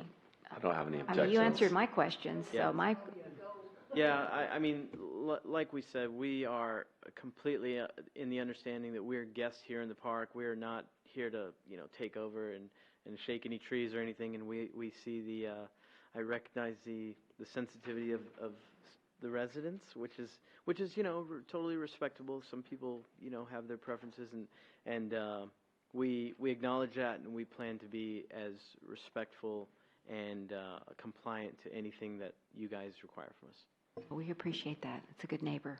Mayor? Yes. Can you all vote at the coffee on this? Well, have you already posted? Has it been posted? It has? Okay. I'm sorry. Crystal, you have more knowledge on that than I do, but I don't think we can vote at the coffee. Well, if you put it on the agenda. If you agendize it. If you you can. agendize it, yeah. You can do a separate agenda for just that item. There's nothing that prohibits you from doing that. This will probably take less than 5 minutes, and then Yeah, we still have time. Can we add it to the 2 agenda? minutes. We You can. can We do haven't a separate posted it agenda. yet. You already posted it. Okay. Okay. I remember you said you had to post You it by could do 9 it for o'clock after tomorrow morning. you could agendize it for 11:01 after the coffee, and it would take 5 minutes, and then the meeting would Or end at 11. 8:45. Or 8:45. You could do it before the coffee and agendize it as a council meeting. Just a thought. Mm-hmm. Would y'all rather have it at 8:45 or 11:01? I say 11:01. That's a I Saturday. can see who's not the early bird. Okay, 11:01 so, is good. Mr. Cedillo, it sounds like the consensus of the council is to put it on this Saturday's coffee agenda at 11:01, and we can formally approve your request under the second Does read. that happen here, or I'll get? It's at the community center. Super. It's at the community center, so, no, I'm sorry, conference center. Yeah, conference center. Mayor. Does he need to be there? No, I don't think you need to be there. Yes. Um, Well, if you'd like to Would it come. be appropriate, I was just going to mention that, since all the citizens will be there, citizens that come to coffee, then he could announce the event at the coffee and maybe get more participation? Uh-huh, that's true. Great. And also, we will be seeking sponsorships from businesses along Bandera. So if that's probably a great time to probably meet some of those folks as well. I bet they'll probably be there. We have more citizens than we have businesses, Good. but there may Good. We'll be one or two. Welcome it all the same. Yeah. Great. Okay, super. So see you Okay. guys Saturday. Okay. Okay, Keep that the sounds coffee good. hot, man. Okay, thank you. Thank you guys very much. You bet. Thank you for being here. All right, moving then to agenda item 9.5, discussion and possible action on the items for discussion at the 2020 town hall meeting. And Ms. Kinsler, I think we have a list of up there.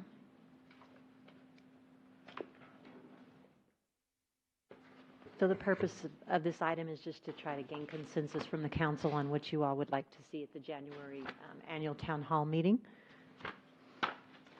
And the suggestions that I have been provided with thus far, I thought I got rid of those bullets, are what you see right there. And it looks like, thanks to Counselor Hody, we just got rid of one of them. Number 3. Number 3. Mm-hmm. So that's 8 items.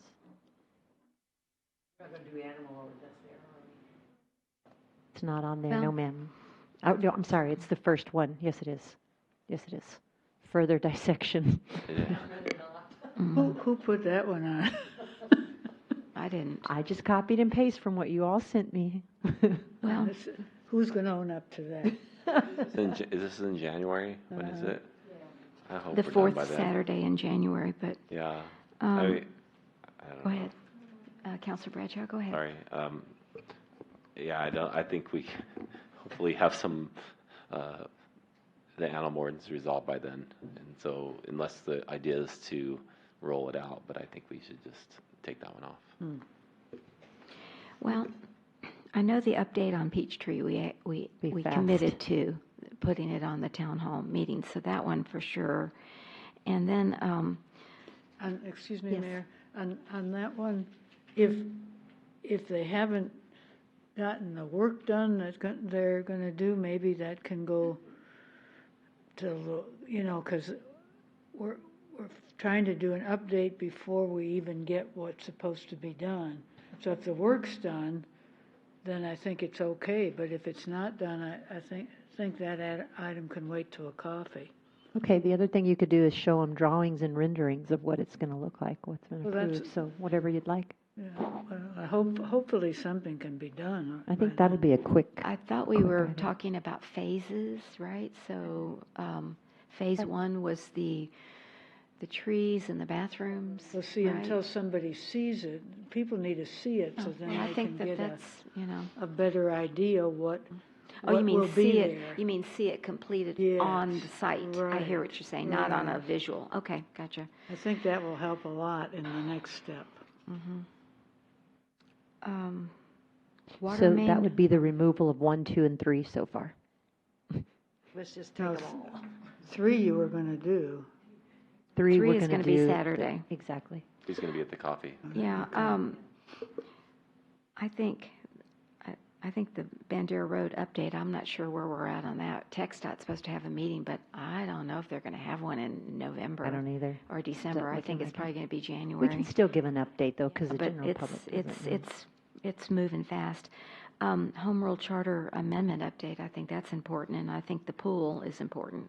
And the census is important too, and we'll be ready to roll out something in January, I think, but. I'd like an update on drainage. That's never. That's not water main conditions, right? That's something Right, different that you're asking for? That's like flooding and stuff. Oh, okay. We have those plans, but we're not making too much progress on them. Well, but we got to Kind of vote. are. We got to vote in November, Exactly. and if we pass that amendment, then we'll have money. So then we should be able to, really roll with the punches there. Well, between that and the Corps of Engineers up here, and the county's funds. Hopefully. Well, then an update would be good. Okay. But not water main conditions, something else. Yeah, well, I don't know who put I don't know water who put main, water they're main not on there. good. They keep breaking. But what are we going to do about them? Maybe Yeah, that's we something. did, yeah, but that's a separate item. But I don't. I And we mean, replace, X amount of water and sewer lines every year. Your water and sewer lines are not as old as many municipalities, but they're old. Can you refresh our memories, Ms. Kinsler? How many topics did we have last year, or this year? It's still this year, 2019. 6 or 7 maybe. The other topic that's a given that it always happens at a town hall meeting is the update from the previous town hall so that we can let the citizens know what we've done. So they know that their suggestions, their voting didn't fall on deaf ears, that we actually moved during the year, made some progress.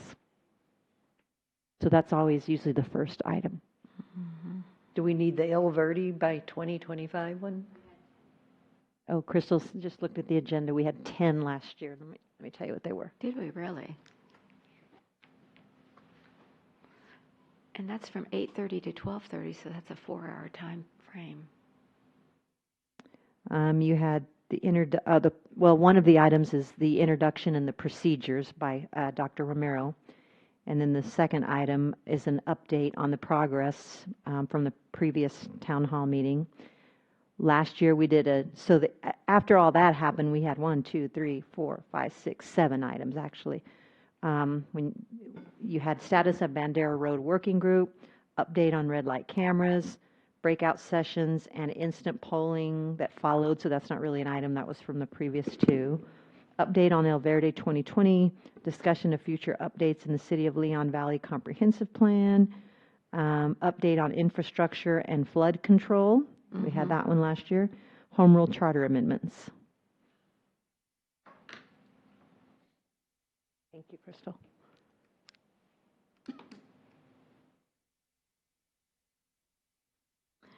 And I thought, did Mr. Milan want something on?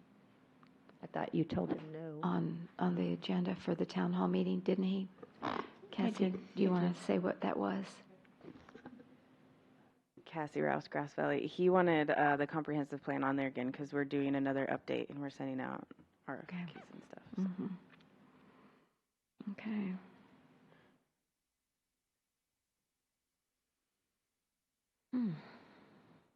All right. Any other input? What do y'all like, don't like, add? I think So we could remove water mains. But I thought we were going to substitute it for update on, which we already did last year. Same thing as last year, the flood control. On the flood update. Control. Well, let's just forget it this year then, both of those. We need to change it up a little bit, so. Yeah. But we do Bandera Road update every year too. I don't think water main conditions was a bad suggestion because it's right, we're constantly getting on having to advertise a water main break. Right. We have to get back on and say, okay, we're ready now. Restaurants close down. I mean, it affects People people. need to understand their water bills that they're complaining about. The money has to go somewhere. So. But we have 2 different paying sources, that. It's true. Very people true. on SAWS pay something different versus, so we just have to. Oh, we have a 12% increase coming in on SAWS because of right. the getting the water up from wherever we're getting it from. Oh gosh, bringing it down. Okay, so get rid of the animal, get rid of Peachtree. We're doing number 3 at the coffee this Saturday. Add flood, and then keep the rest of them. Am I on track with you all? Yeah, I don't think Am I any off of them will track? take long except I don't maybe the either. home rule charter. Yeah. And then there was a recap from the previous town hall. Yes, to sir. add also, right? Yes, So I sir. think Well, that's, I and think then that's plenty. Cassie just said add the comprehensive plan, so that's Oh, not yes, on there. comprehensive plan. So, Okay, so that'll leave you 8 items plus you're getting this, Sandra? Because relying on my memory tomorrow is going to be bad. 8 items plus the item from Councilor Bradshaw The just recap, mentioned. right. Yes, the recap. Everybody agree? well, yeah, and I'd like to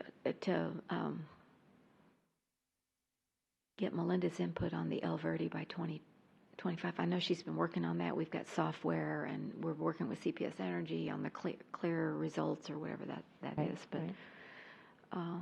I think that'll really be more just of an informational yeah, presentation. and then the PACE, we can add the PACE program to that now. So the trees. So okay. Sounds good. 8 items. Okay, so we have 8 items plus the recap, right? Yes. Okay. Got that, Sandra? Okay. Thank you.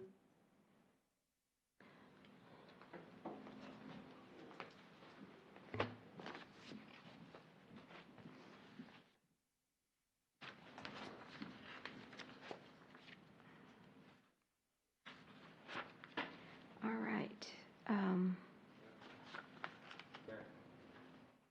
Oh, hi, Mr. Johnson, thank you. I'm looking at where we're at. We're on 9.7, executive session. Thank you for staying late. Just for the council, William Johnson of Forest Oaks, Canterfield. For the council's consideration, our current timeline on the Home Rule Charter Committee is that we will be essentially finished by the 25th of January to make the deadlines necessary to put it on the ballot in May. So the update would be a comprehensive update and on almost all of it. That's going to take some time. I expect, I'm not the chair of the committee, but on the progress that's been going on in the committee, that we will have our first update to the council in 2 weeks, that we will have sections 1, 2, and 3 ready for your review and comment as we proceed on. But Chairman Jordan is pushing it as fast as he can, but we're also not rushing through it. It's taking a lot more time than he thought it would take. But we're being very thorough on what we're doing. But by January 25th, we're essentially finished. Just for your... Well, actually, I see that as a perfect opportunity to educate the citizens at the town hall meeting on the final product that they're going to be voting on, right? I think. Well, the recommendations from the Charter Committee are recommendations, and the council can ignore it, can select part of it, can change it, can, according to our current charter, they can go anywhere from saying we like all of it to we don't even want to put it forward. Right, but can we get input at the town hall meeting from the citizens on that at the time? That's the I council's think that would be ideal. pleasure. Personally. Because the council has the right to modify anything that we See, it we was put different forward. because last time we weren't able to do anything. It was just from the charter committee directly to the ballot. And so this is different that we're able to get input. And citizens' input would be very important, but the deadline is like February 14th. To call for or the we election. can't, or we can't go forward. Yeah. Well, we'll meet that deadline May. with the town hall meeting for sure. Just FYI. Good. I'm glad to hear that. Thank you, Mr. Johnson. Okay. We'll move then into executive session 9.7. The council shall meet in executive session to discuss the following under the Texas Local Government Code, Section 551.074, personnel matters to discuss and conduct an annual performance evaluation of City Manager Kelly Kunstler as required by the City of Leon Valley's employment contract. It's approximately 11:15, and we'll move into executive session.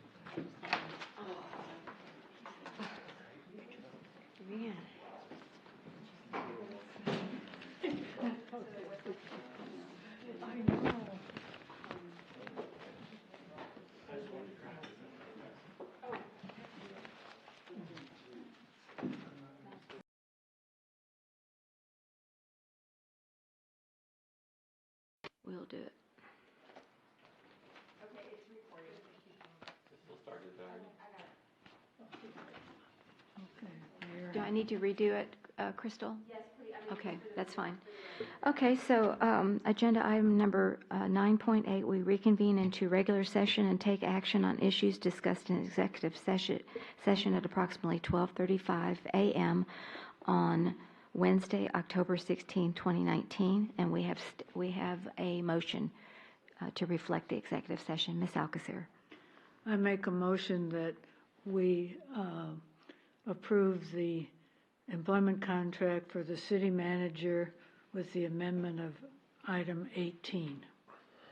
And I second. All right, we have a motion by Councilor Alcacer and a second by Councilor Rodriguez to adopt the city manager's contract as presented with an amendment to item number 18.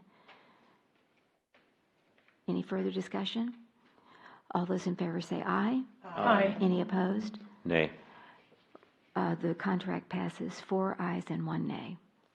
And we'll move to agenda item number 10, citizens to be heard. Any citizens to be heard? I have a thing, but it's late, so I'll save it for later. Okay. I'd rather hear it now, so. Seeing, We're all on the edge of our seat. Cassie, do you want to say? Okay, go ahead. So, Cassie Rouse. I live in Grass Valley.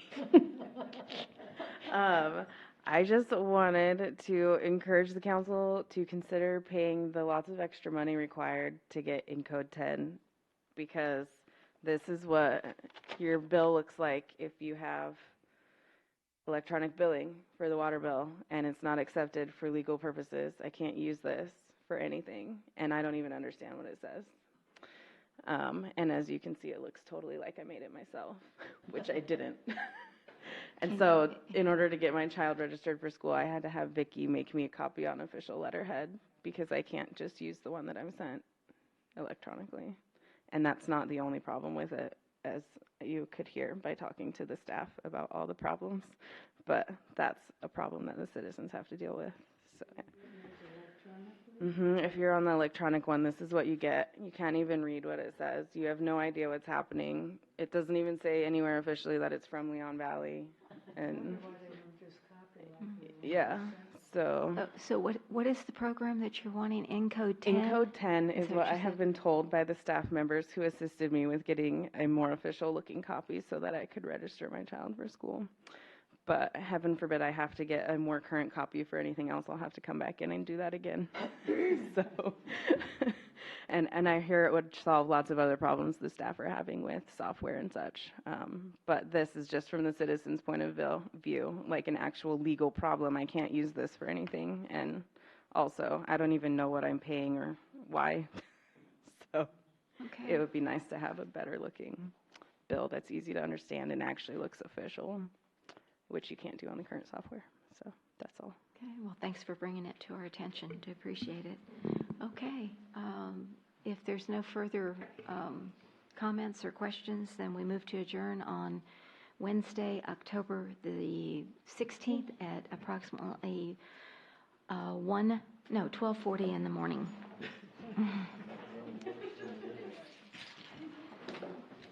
Good night. Good morning.